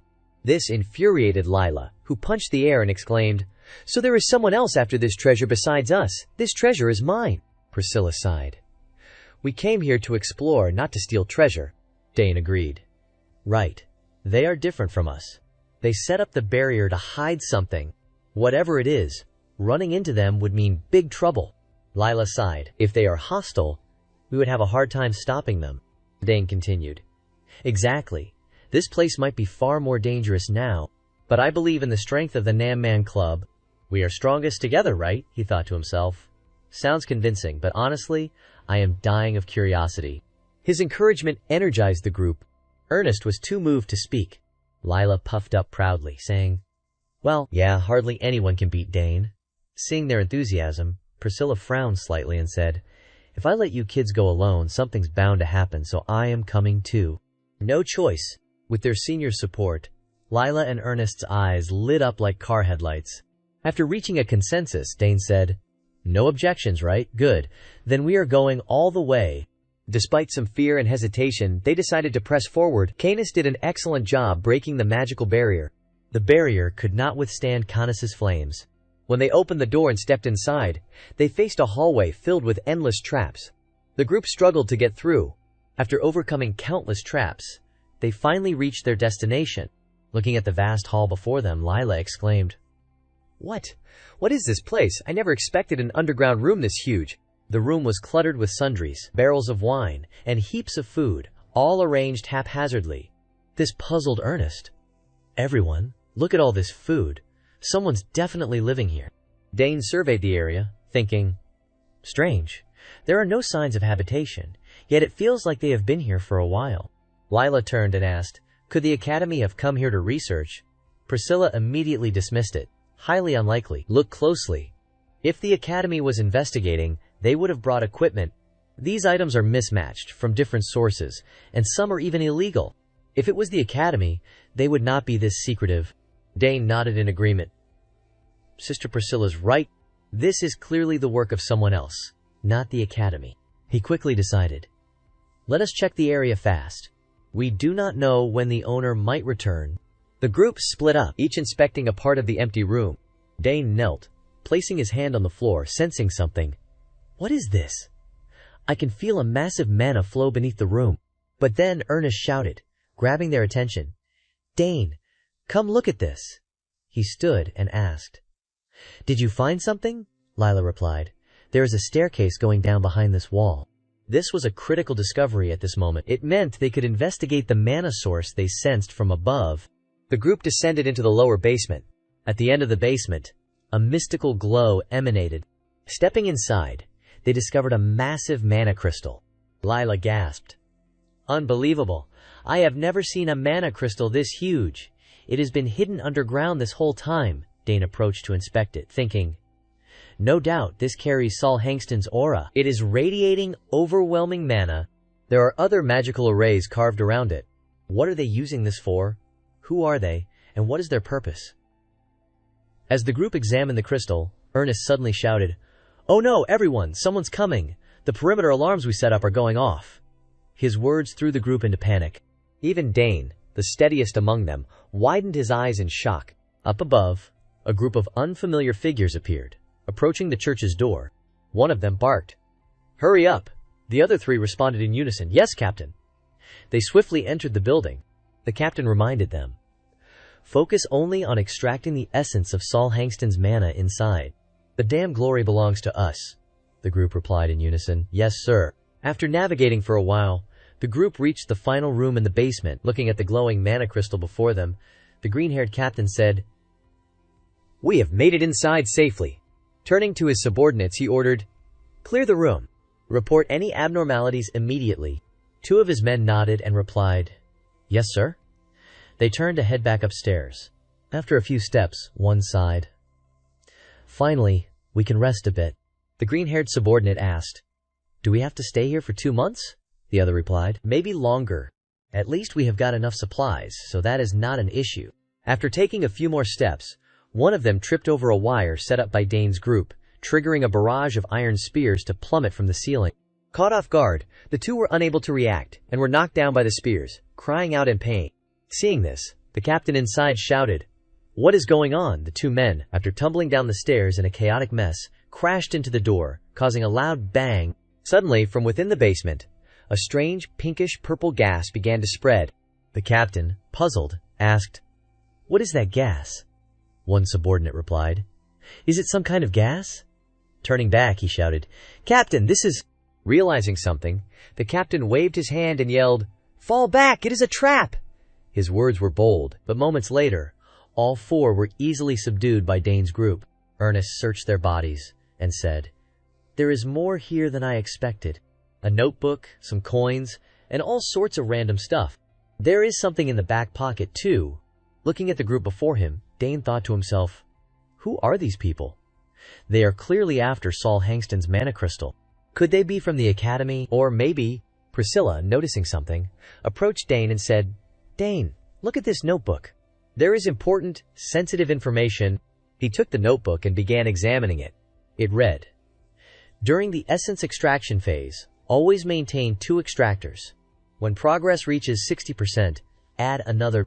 If the magical array fluctuates, stop immediately and reinforce. Refer to the attached array diagram. Reading this, Dane asked aloud. Extracting essence. Priscilla responded, That sounds dangerous. Dane nodded. Extremely dangerous. Ernest, noticing something else, added, That is not all. These guys also have a map of the continent. Dane asked. A continental map, Lila chimed in. Those are tightly controlled by the Empire, absolutely not allowed to be taken outside. Ernest speculated. Could they be some kind of rebel group? Faced with these strange discoveries, Dane was lost in thought. There were too many suspicious details. Suddenly, noticing something, his eyes widened as he looked at the captain. Something glowing appeared in the man's mouth. Startled, Dane rushed forward and pulled it out. Holding the small pill in his hand, he muttered, As I thought, a suicide pill. I remember learning about this from Mom. These are used by assassin guilds or secret organizations to silence members. To prevent leaks and emergencies, they are brainwashed to take poison. What kind of organization does this? Priscilla, still studying the notebook, found something else and said, "Look at this. There is a set of rules written here." This new information stunned the other three. The notebook read, "For a new world. Rule 1. Security always comes first, above even life itself. Rule 2. We act to change the world. Rule 3. Do not inquire about other members' identities. We are one, yet distinct individuals." Following this were numerous other rules. After reading, Priscilla raised an eyebrow and said, "This part is the most suspicious. There is a coordinate written here. I am not sure of the exact location, but it is near the academy." Dane asked, "Where's 34.58? Looking at the number, Ernest stroked his chin, deep in thought, then said, "Wait, if it is that location..." Dane turned to him. "You know the place?" Ernest nodded. "Yes, it is the supply transport route near the back gate." Lila added, "So they came in through that route," Ernest confirmed. "Very likely. Someone in the academy must be helping them." The situation grew increasingly complex, forcing them to think hard. Dane said, "A secret organization trying to extract Saul Hangston's essence. What do they want with it? We have decided, let us move fast. Gather all their items into the subspace for investigation, and we will report this to the academy leadership and the guards," he continued. "And it would be a shame to leave empty-handed." His words prompted the others to ask in unison, "What?" Dane's eyes narrowed with determination as he said, "Let us take the mana crystal. If we leave it, it will just fall into their hands. Instead of letting unknown people use it for some plot, we should take it ourselves." When the group regained consciousness, one shouted, "Captain, wake up, we are in trouble." The captain slowly came to, yelling, "My head! What is all this noise?" One subordinate looked at the mana crystal, now lifeless and dull, and said, "The crystal! It is empty." The words hit like a thunderbolt, enraging the captain, who roared, What nonsense are you spouting?" Then he cursed, "Damn it, it must be those trap-setting bastards." As they were still wondering who did this, the guards arrived downstairs, surrounding them. One guard shouted, "Freeze! Anyone who dares trespass in this sacred academy won't escape." Seeing the guards suddenly appear, one subordinate yelled in panic, "How did the guards get here?" Another guard commanded, "Seize them! Don't let any escape." The captain gritted his teeth, cursing inwardly, "Damn it, we are done for. Has the organization abandoned us?" After escorting the intruders outside, the captain sighed heavily and spoke. "This is driving me crazy. After decades of peace, this restricted area is causing trouble again." Pointing at the intruders, he asked, "Have the intruders said anything?"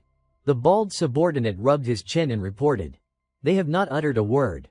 We might need stronger measures." The three intruders looked dejected, remaining silent. The captain pointed and ordered, "Then beat some sense into them. After the preliminary investigation, take them to the interrogation room." The bald man nodded, responding clearly, "Yes, sir." The captain thought to himself, "This incident is serious. Even after doubling security, 5 intruders slipped in here. I will definitely be punished, and I might even lose my position." Then, from outside, a soldier rushed in, shouting, "Captain, the investigation team from the Ministry of Magic has arrived." Hearing they arrived at this hour, the captain startled, yelling, "They're here already." He wiped the sweat from his forehead, cursing inwardly, "Damn it, I did not expect that lazy professor to come here in person." After hearing the whole story, Drenovo summarized, "So you heard noises in this building, found the mana barrier gone, and then discovered the intruders inside, correct?" The captain nodded, confirming, "Yes, sir." Drenovo pondered for a moment, then said, "Strange. Saul Hangston's mana barrier is not easily broken. If they are capable of that, why were they caught so easily?" The captain did not fully understand either. He shook his head, saying, "I can't figure it out either. By the way, we found this among their belongings. Would you like to take a look?" Looking at the item in the captain's hand, Drenovo asked, "A book?" He took it and examined the contents. Finding nothing, he stated, "It is sealed with magic. Only authorized individuals can open it, but someone forcibly broke the seal." This puzzled the captain, who exclaimed, "What? How's that possible?" Drenovo tucked the book into his coat, saying, I will take it for further investigation. There might be hidden spells on it. The captain gave an awkward laugh, responding, Haha, of course. I only glanced at it, but it seems they are part of some secret organization. Drenovo's eyes narrowed slightly. A secret organization. The captain continued. We also found a massive mana stone in the basement. It is taller than a grown man. This discovery intrigued Drenovo. A mana stone, but the basement should be empty. The captain explained. We thought it was odd too. Why would a giant mana stone be in the restricted area? After thinking, Drenovo said. Take me there. I want to see it myself. Switching to the academy, on the campus grounds, students were abuzz with chatter. Have you heard, there is trouble in the restricted area again? The guards are running around like crazy. Another added, so many incidents lately. It feels really unsettling. Hearing these stories daily on campus, Priscilla sighed helplessly. Good grief, since yesterday, that place has been in chaos over the commotion. He turned to her, asking, Priscilla, have you found anything? She nodded, confirming. Yes. I heard the Ministry of Magic's team has started investigating them. Even Professor Drenovo came in person. Ernest chimed in. If Professor Drenovo himself is here, this must be serious. Layla said. We have really stirred up a big mess. He asked curiously. It is already in the Academy Daily. Want to take a look? Holding the newspaper, Ernest shouted in shock. What, that fast? Talk about walls having ears. The paper read. Restricted area breached. 5 intruders are being interrogated by the Ministry of Magic's anti-guard unit. I take full responsibility. Sitting behind, observing, he thought. If Professor Drenovo is personally involved, he must have realized the severity of this incident. He spoke up. But if the Ministry of Magic is handling it, it should be fine, right? Priscilla sighed, replying. Yeah, they are notoriously ruthless. They will use every kind of magic to interrogate. Layla startled, shouting, but will they find us? Ernest smiled, reassuring. Calm down. We have erased all traces. Priscilla confidently said. Actually, the Academy should thank us. Without us, those intruders would not have been caught. Dane encouraged. Don't worry, they are far away and do not even know we were there. Just lay low for a while. Then he turned to Ernest, asking. Have you brought their stuff? Ernest nodded. Yeah, I brought it. Here's the analysis. Check it out. He thought to himself. Who knows, by following their trail, we might find another treasure, like Saul Hangston's essence. Switching to a few days later, the Academy was chaotic again, this time due to the Royal Investigation Corps' arrival. The royal family rarely visited the Academy, and this time they came with a massive force of warriors and fluttering banners. Unprecedented. The royal corps advanced deep into the Academy. Standing before a massive door, a man remarked curiously. This is indeed strange. This man was Delphion, commander of the 4th Royal Knights. He said. The Aymar Holy Order had intruders leave no trace.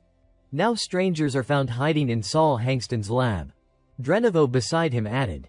This is truly odd.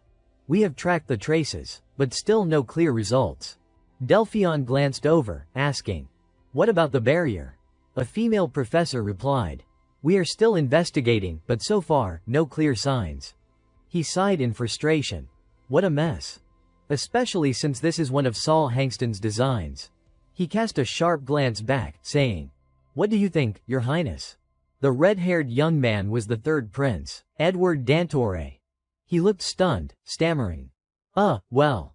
I still do not understand anything. Hearing this, Delphion turned away, replying. I see, Your Highness. On this side, Drenovo startled, eyes widening, cursing inwardly. Wait, the 3rd prince himself came here, why in person? Edward closed his eyes, deep in thought. Opening them, he looked at the door, thinking. Is this a trace of a melted barrier? It is hard to tell, but the surface feels off, like it was dissolved and reassembled. Even so, this is impressive. Drenovo explained. Saul Hangston's barrier was designed to last centuries. No one has ever broken it before. Delphion nodded, confirming. Indeed. A perfect steel fortress never breached, yet now it has been broken. From behind, Edward added. That means even the royal barrier could be infiltrated. At that moment, his eyes widened. A strange energy enveloped him, making sweat pour down his face. His hands clenched tightly to stay calm. Seeing this, Delphion turned, asking, "Your Highness, are you in pain?" He rubbed his arm, replying, "It is fine, just a normal ache." Delphion, concerned, said, "Please, Your Highness, if you feel any discomfort, tell us. We will return immediately. The investigation is important, but your health is more so." He shook his head, refusing. "No, I came here of my own will. I won't give up. Don't worry, my arm is fine." Looking at them, Drenovo's eyes were full of thoughts. "The prince and the knight commander both here, we need to be more cautious now." Delphion advised, "Perhaps your highness should step outside and rest for a bit. If your condition worsens, please inform us immediately." Edward nodded in confirmation. "All right, I will do that." Delphion stepped outside, thinking to himself, what a pitiful person, labeled as the useless prince. Even his hand does not obey him. If only his highness had been born with a healthy body. Edward stood there, lost in thought for a few minutes, then glanced down at his hand, cursing inwardly, "Damn it, there is always something holding me back. But now's not the time to hesitate. I need more clues. I have to find them myself. They told me to stay put, but..." "Sorry, Delphion." On the other side, Delphion spoke, "No traces at all. You said it happened around 5:00 a.m. Drenovo nodded, confirming, "Yes, the day before sunrise. That is when it occurred." Delphion pressed, "What about mana detection spells?" Drenovo replied nervously, "Nothing was detected, sir." Delphion's face darkened, and he snapped angrily, then turned everything upside down. Suddenly, a soldier rushed in from outside, shouting, "Captain, bad news, His Highness has disappeared." Hearing this, Delphion shouted in shock, "What? Impossible, he was just here." The soldier explained, "It happened during a brief lapse in the guard's vigilance." Delphion furiously berated, "You incompetent fools," turning around, he barked, "Halt all other activities, prioritize the investigation and find His Highness immediately." The soldiers gathered after the command, shouting in unison. Delphion thought to himself, his body is already so frail, and now? Why? Meanwhile, Edward had dashed into the forest near the academy. As he ran, he thought, "I must make progress on this investigation at all costs. This time, Father will have to notice me. Even if I lack talent, I will prove myself through effort. I can't remain the useless prince forever." In Bonia Forest, Dane's group of 3 was diligently training. Dane was focused on practicing magic, while Ernest and Layla trained with weapons. Layla spoke up, "Adjust, Ernest, that stance is not stable. Try again." Ernest shifted his posture and asked, "Like this?" Layla nodded, smiling, "Much better." Watching them train, Dane smiled, thinking, he is getting used to training here. Layla's helping him a lot too. Thanks to that, I can focus on controlling my mana. After a few hand gestures, Dane effortlessly created multiple magic circles around himself. Looking at his hands, he smiled and said, "Now I have completed 2 mana rings. I even succeeded in constructing a 4-layer mana structure. Ancient magic is incredible, he thought.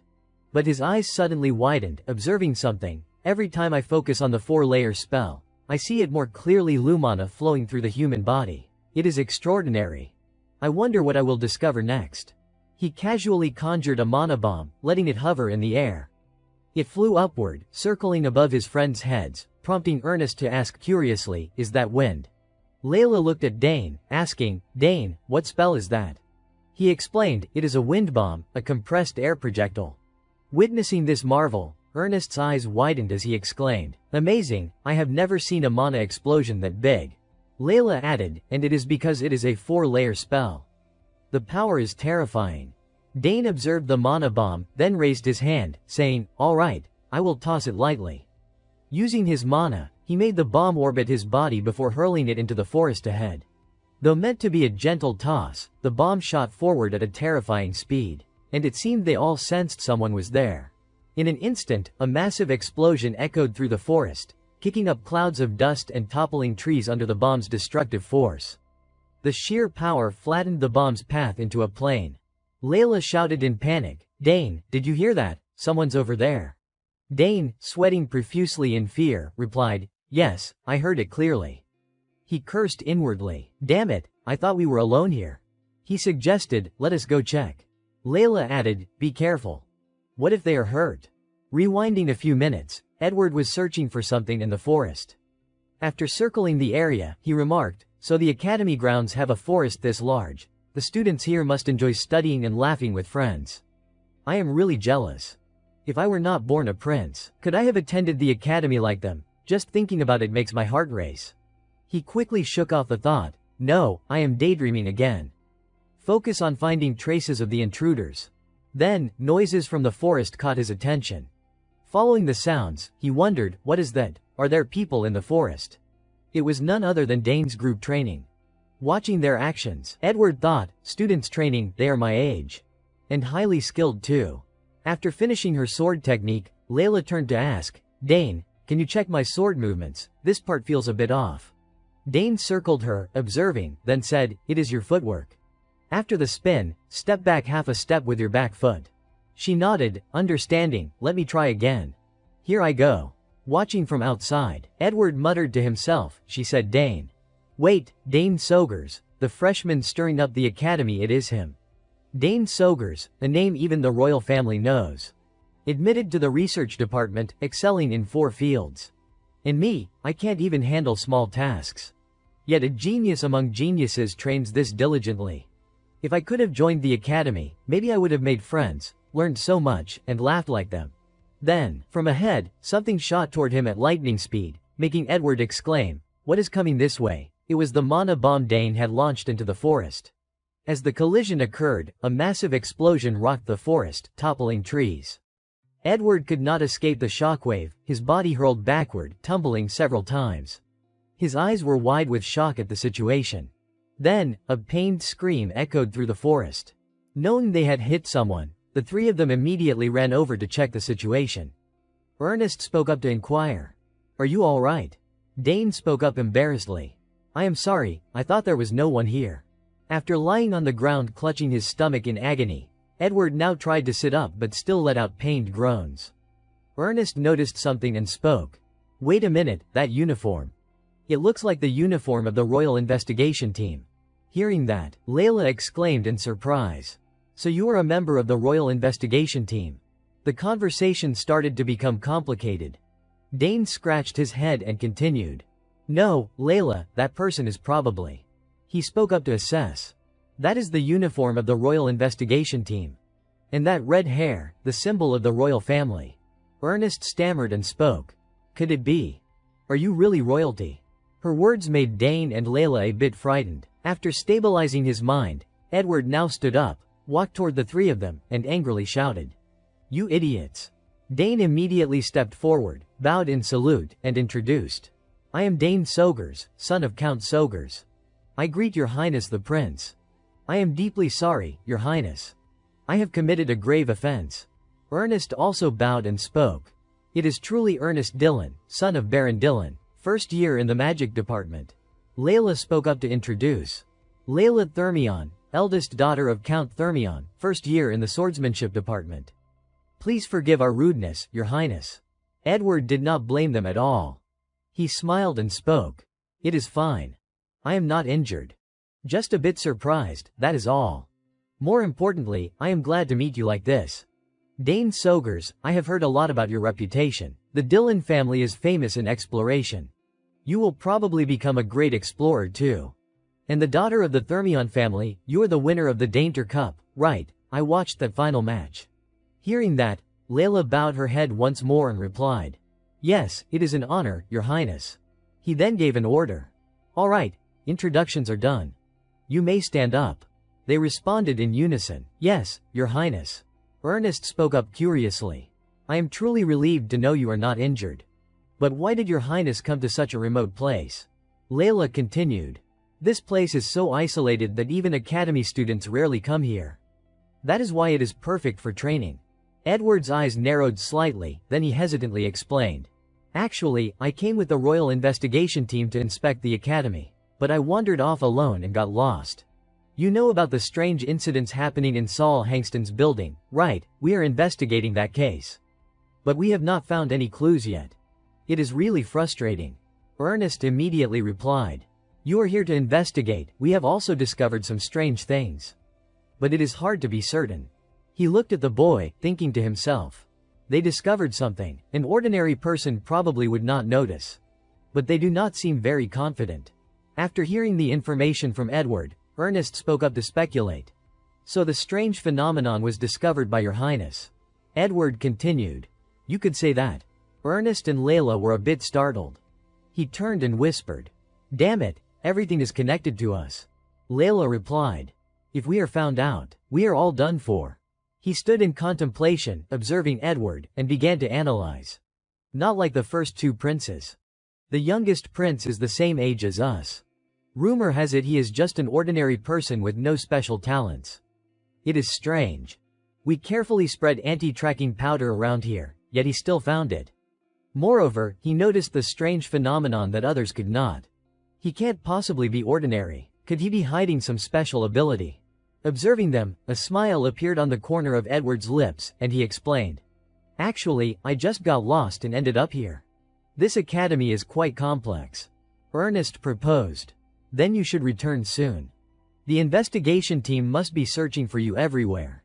They seem lost too since it is their first time at the academy. The campus is vast. Edward seized the moment and asked, so while I am still here, I want to hear a bit from you. What is life like at the academy? This made Ernest and Layla exclaim in surprise. Our stories. He stood beside them, thinking.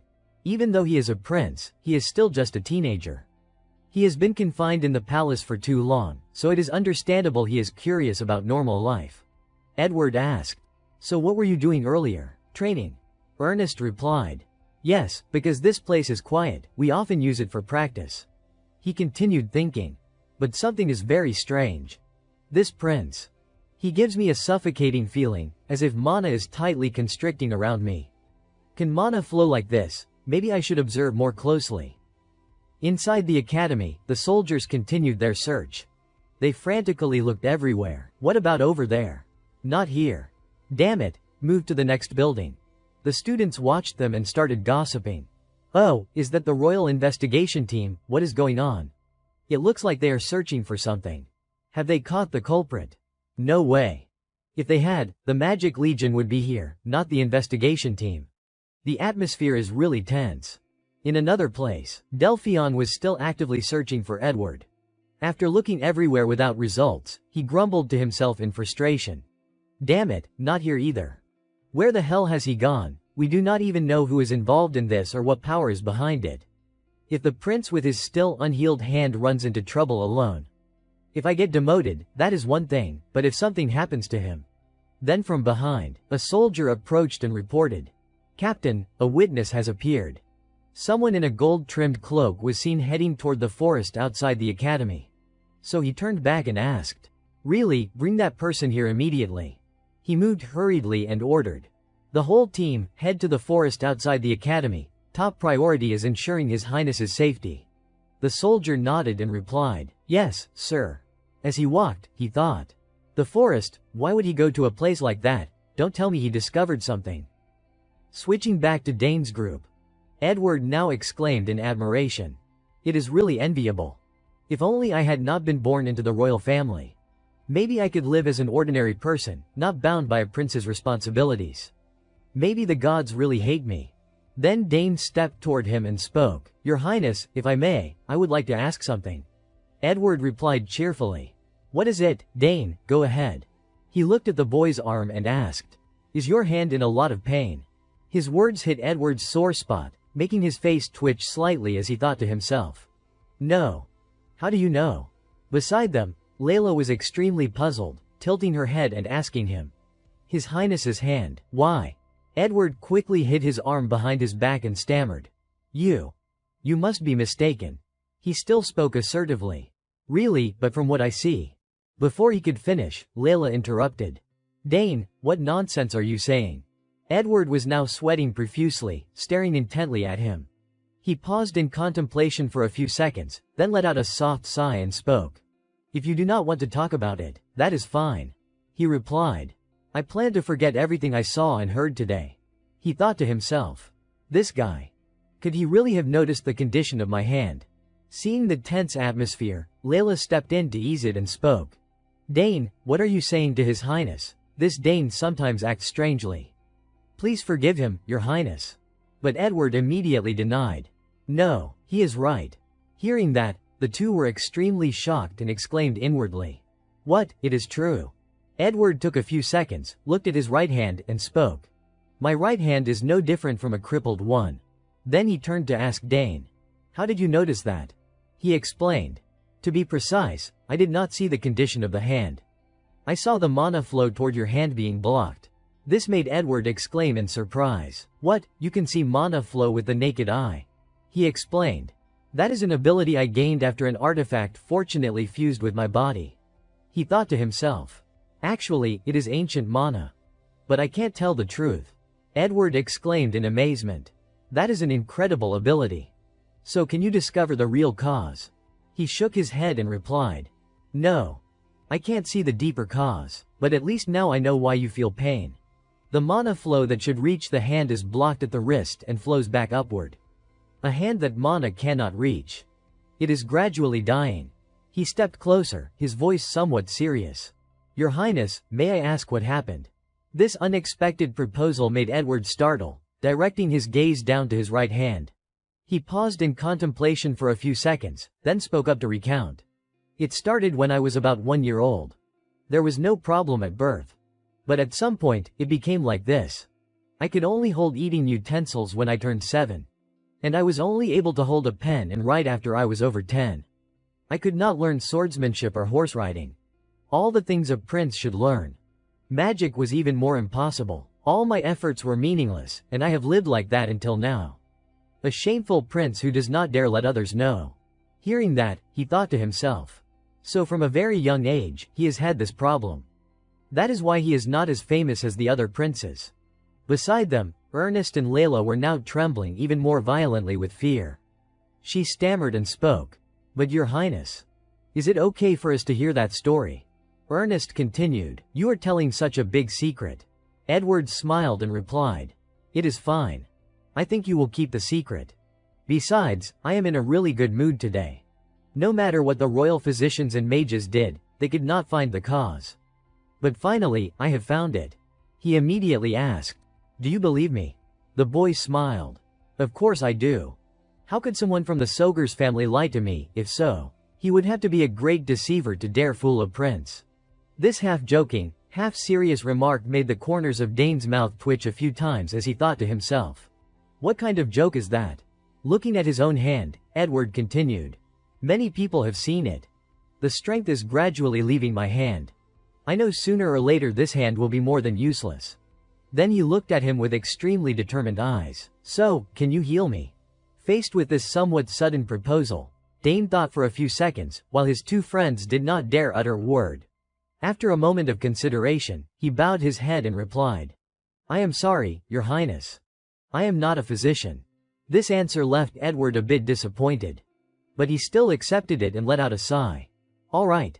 It certainly is not an easy matter. He spoke up again with a proposal. But if Your Highness wishes, I can try. He said this with an extremely confident expression. This greatly intrigued Edward, who replied. Really, then do it right away. If you heal my hand, I will do anything for you. He asked back.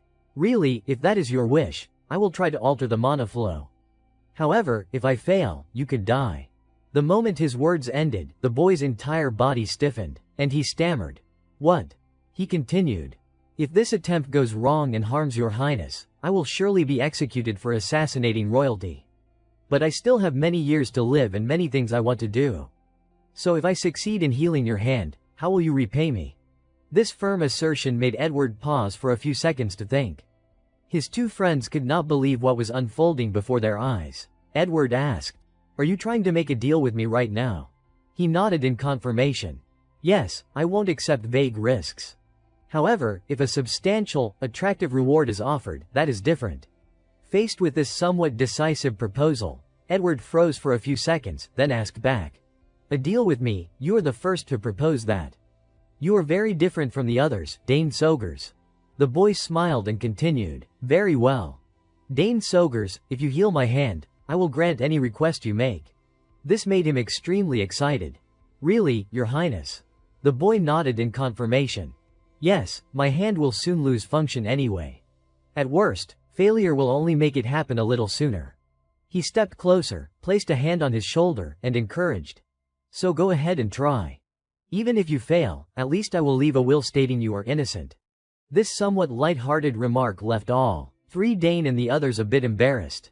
After contemplating for a few seconds, he nodded in confirmation. I will try. Edward cheerfully spoke. Excellent, thank you. Looking at the boy's excited expression, he now thought to himself. This could be the biggest event of my life. If I succeed, it will be a huge victory. If I fail, it will be a disaster. So I must succeed at all costs.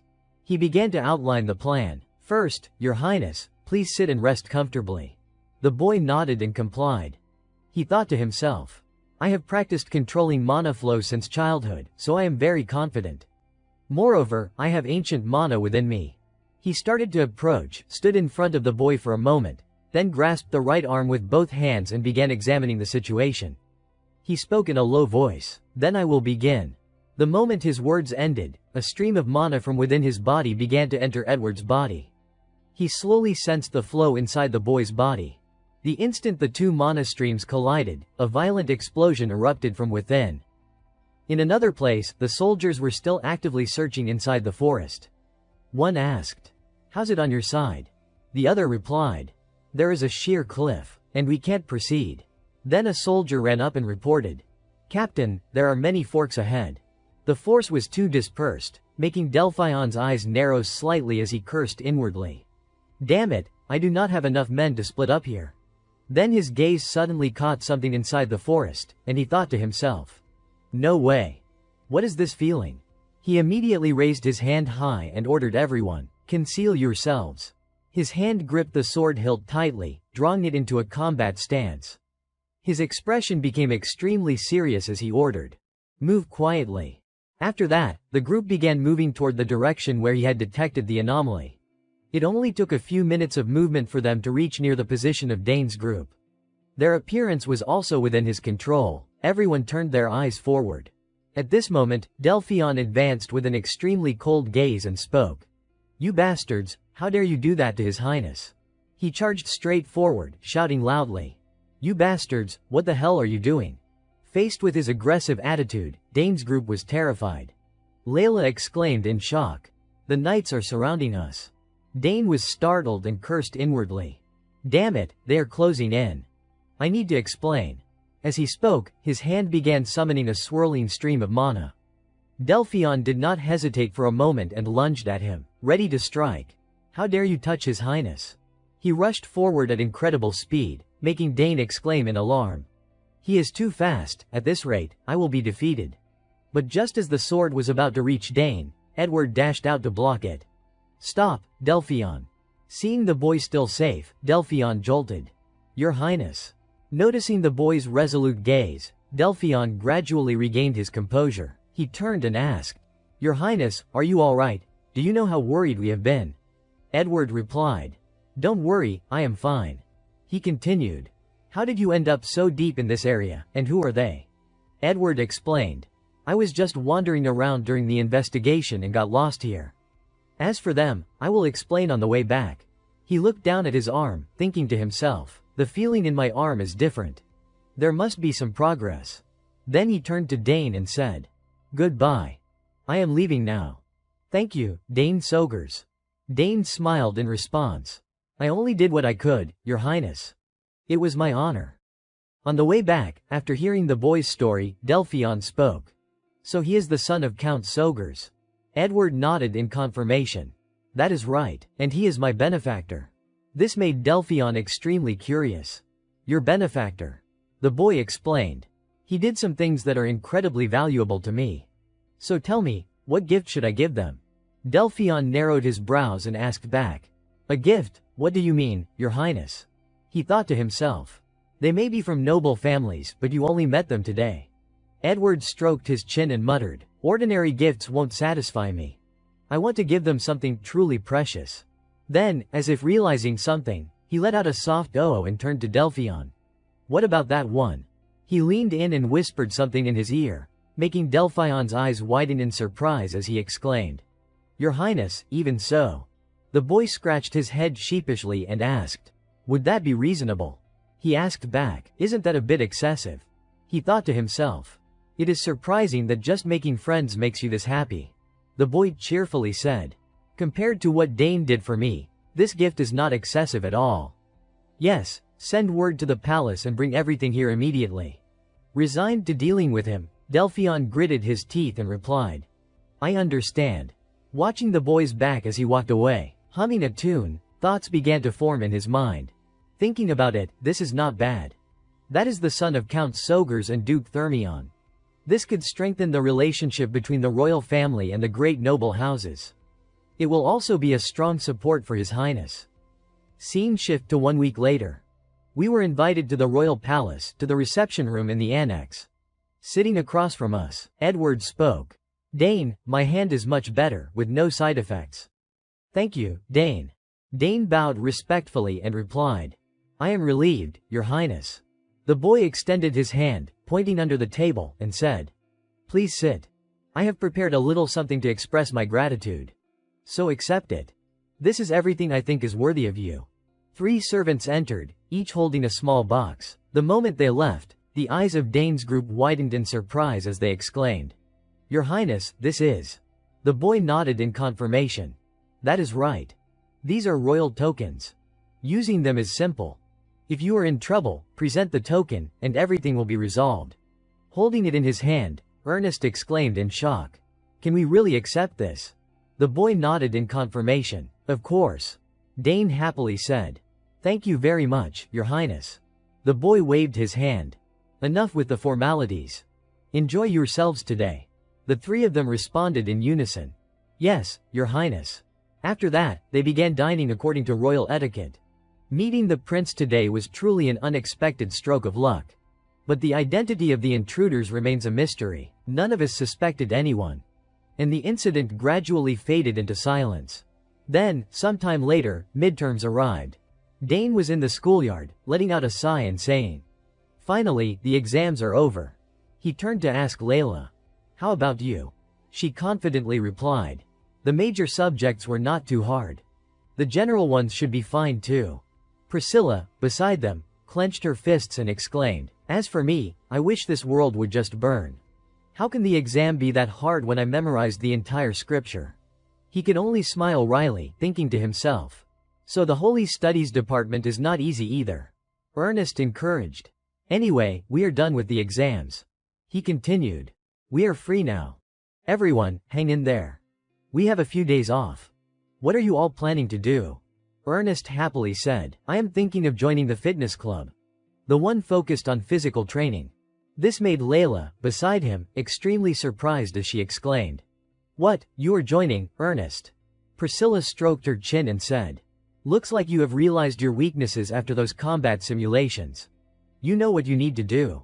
Ernest happily replied. That is right, just wait for the results. Priscilla reminded, don't get injured, okay. Layla gently touched her cheek and said, I think I will go home for a bit. My mother has wanted to see me for a long time. Then she turned to ask Dane. What about you? He hesitated for a few seconds before replying. I will probably spend time in the library to study more. This made her extremely curious. Study, after exams. He explained. Actually, there is nothing else to do.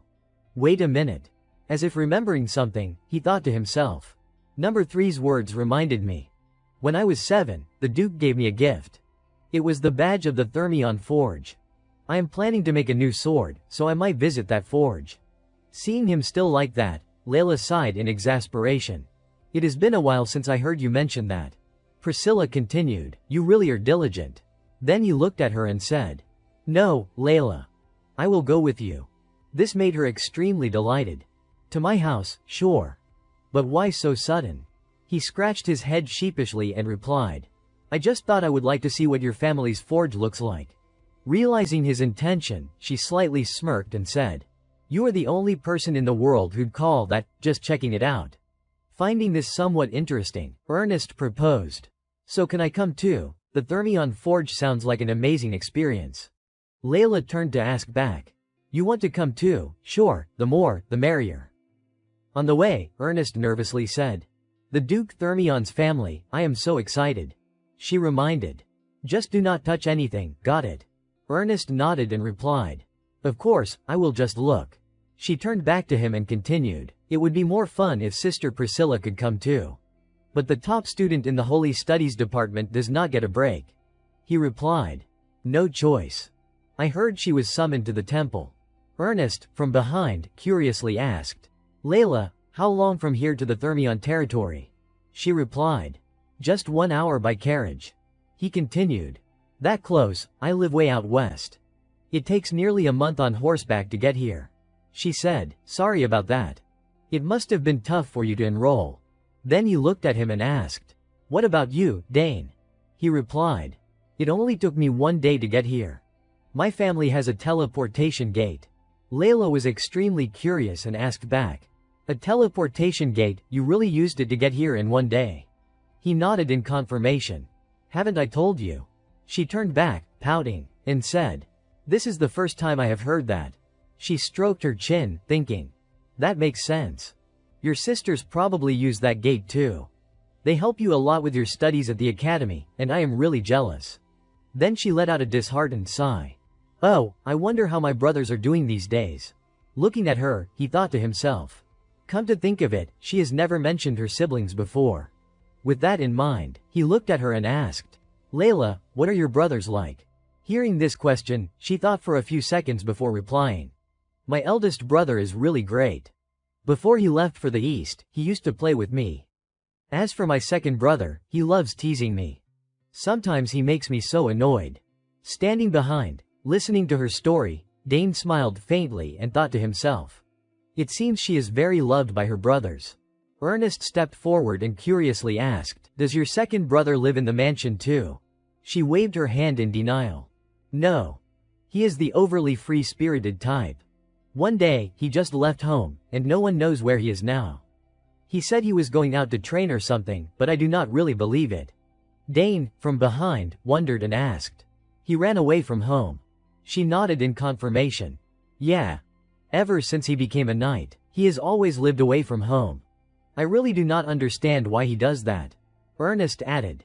So a young knight, your family is full of extraordinary people. She scratched her head sheepishly and said. My eldest brother is diligent, but my second brother is unpredictable. He, beside them, thought to himself. Sibling rivalries are common among nobles. But the Thermion family does not seem like the rigid type. Maybe there is a deeper story behind this. When they were spotted from afar, a man approached and respectfully said, Young miss, you are here. Looking at the man, she startled and exclaimed, Sir Asmar. Asmar placed his hand on his chest and cheerfully said, It has been a long time. Are you well? I rushed over as soon as I heard you were coming. Guided by Asmar, after a while of traveling, they arrived at the entrance of Duke Thermion's mansion. Seeing the kids, Bout cheerfully said, Come in, everyone. The moment she saw her father, Layla ran over and exclaimed, Dad. Seeing his little girl still healthy, Bout teased happily. You have grown taller since I last saw you. How's life at the academy? She replied. It is great. I have been studying hard too. When you see my grades, you will be surprised. Bout smiled and said, Haha, I am looking forward to it. Bout then turned to Dane and said, And look who is here, haha. Dane stepped forward, bowed, and said, Duke, it has been too long. I am very glad to see you. He praised. You look much sturdier than before. Ernest also approached and introduced himself. It is an honor to meet you, Duke. I am Ernest Dillon. He stroked his chin, thought for a few seconds, and replied. So you are the friend Layla often mentions in her letters. Our family has a few artifacts discovered by the Dillon house. He turned to his daughter and said, Layla, your friends are impressive. She happily raised 2 fingers and replied. Of course, they are my friends. Since everyone had been standing outside for too long, he proposed. Don't stand out here anymore, come inside. We have prepared a small party to welcome you all. Hearing that, Dane happily replied. Really, thank you very much. He turned and walked. Follow me. He cheerfully turned to her and proposed. Last time, I loved your family's tart. Will there be some this time? She gave an okay sign and replied. I knew it, so I had them prepare strawberry tarts already. You will love them. Inside the mansion, a party was underway with many nobles in attendance. The 3 enjoyed the party immensely. Dane said, It has been a long time since I have had food this good. Ernest scratched his head and continued. Now I understand why Layla was so excited. She, savoring a piece of cake, turned and replied. That means the senior could not come. Ernest proposed. Next time, let us all come as a group. His eyes then noticed a few young men in matching uniforms standing in a corner. He turned to ask Layla. Who are those people? She replied. They are knights of my family.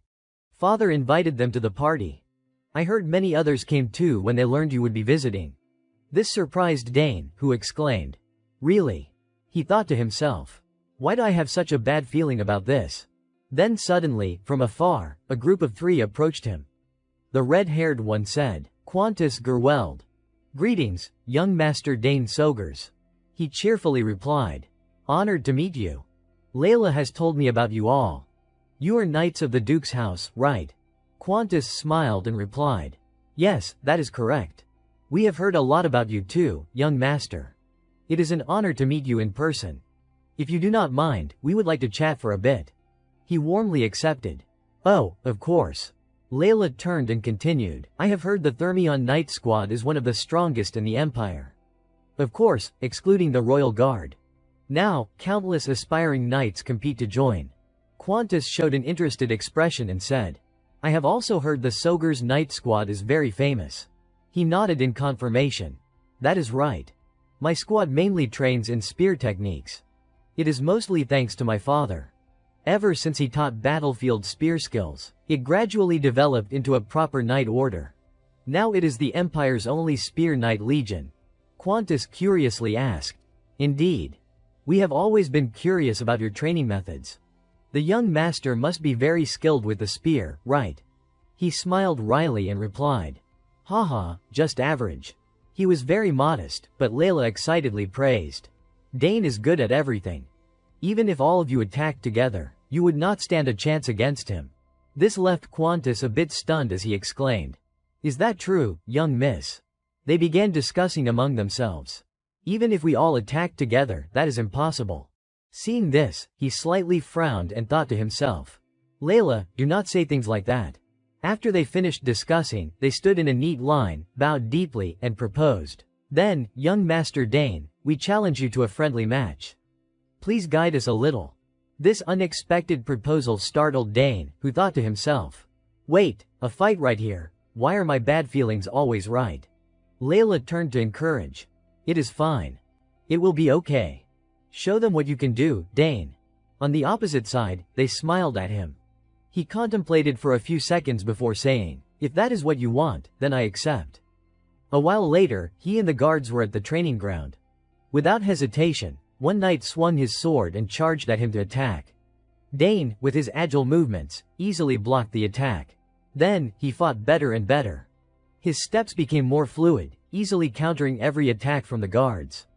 The battle inside was extremely intense. Outside, Duke Bout and the others were utterly astonished by the scene, letting out a surprised "oh." Dane then stomped hard on the ground, spun his spear a few times, and counterattacked the guards. One by one, they were defeated by him. Their weapons were sent flying in an instant. His overwhelming speed made Quantus's eyes widen in shock, unable to believe what was happening. He then thrust his spear hard into the ground, staring straight ahead with a face full of confidence. Outside, the referee announced. Victory belongs to young Master Dane Sogers. An extremely impressive match. Dane and Layla were strolling in the garden. She suddenly exclaimed. What, father gave you a gift? He nodded and replied. Yeah. A few books written in ancient languages. Layla explained.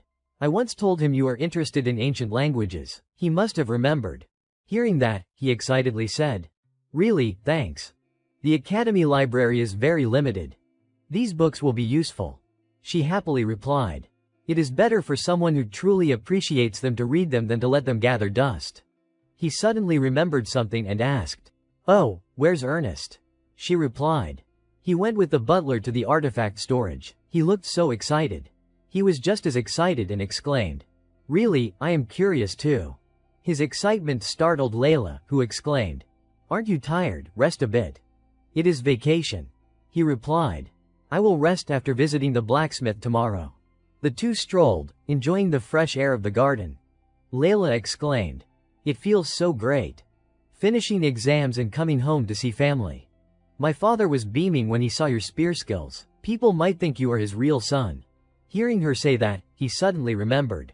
But his expression changed completely when your second brother was mentioned. What is that about? This question left her a bit flustered. She contemplated for a few seconds before saying, "That is what annoys me. My eldest brother still sends letters occasionally, but my second brother has gone completely silent. Father won't say why either." Something about this story felt off. He thought to himself. No contact, no explanation why. Then suddenly, something moved in the bushes nearby. This caught both of their attention.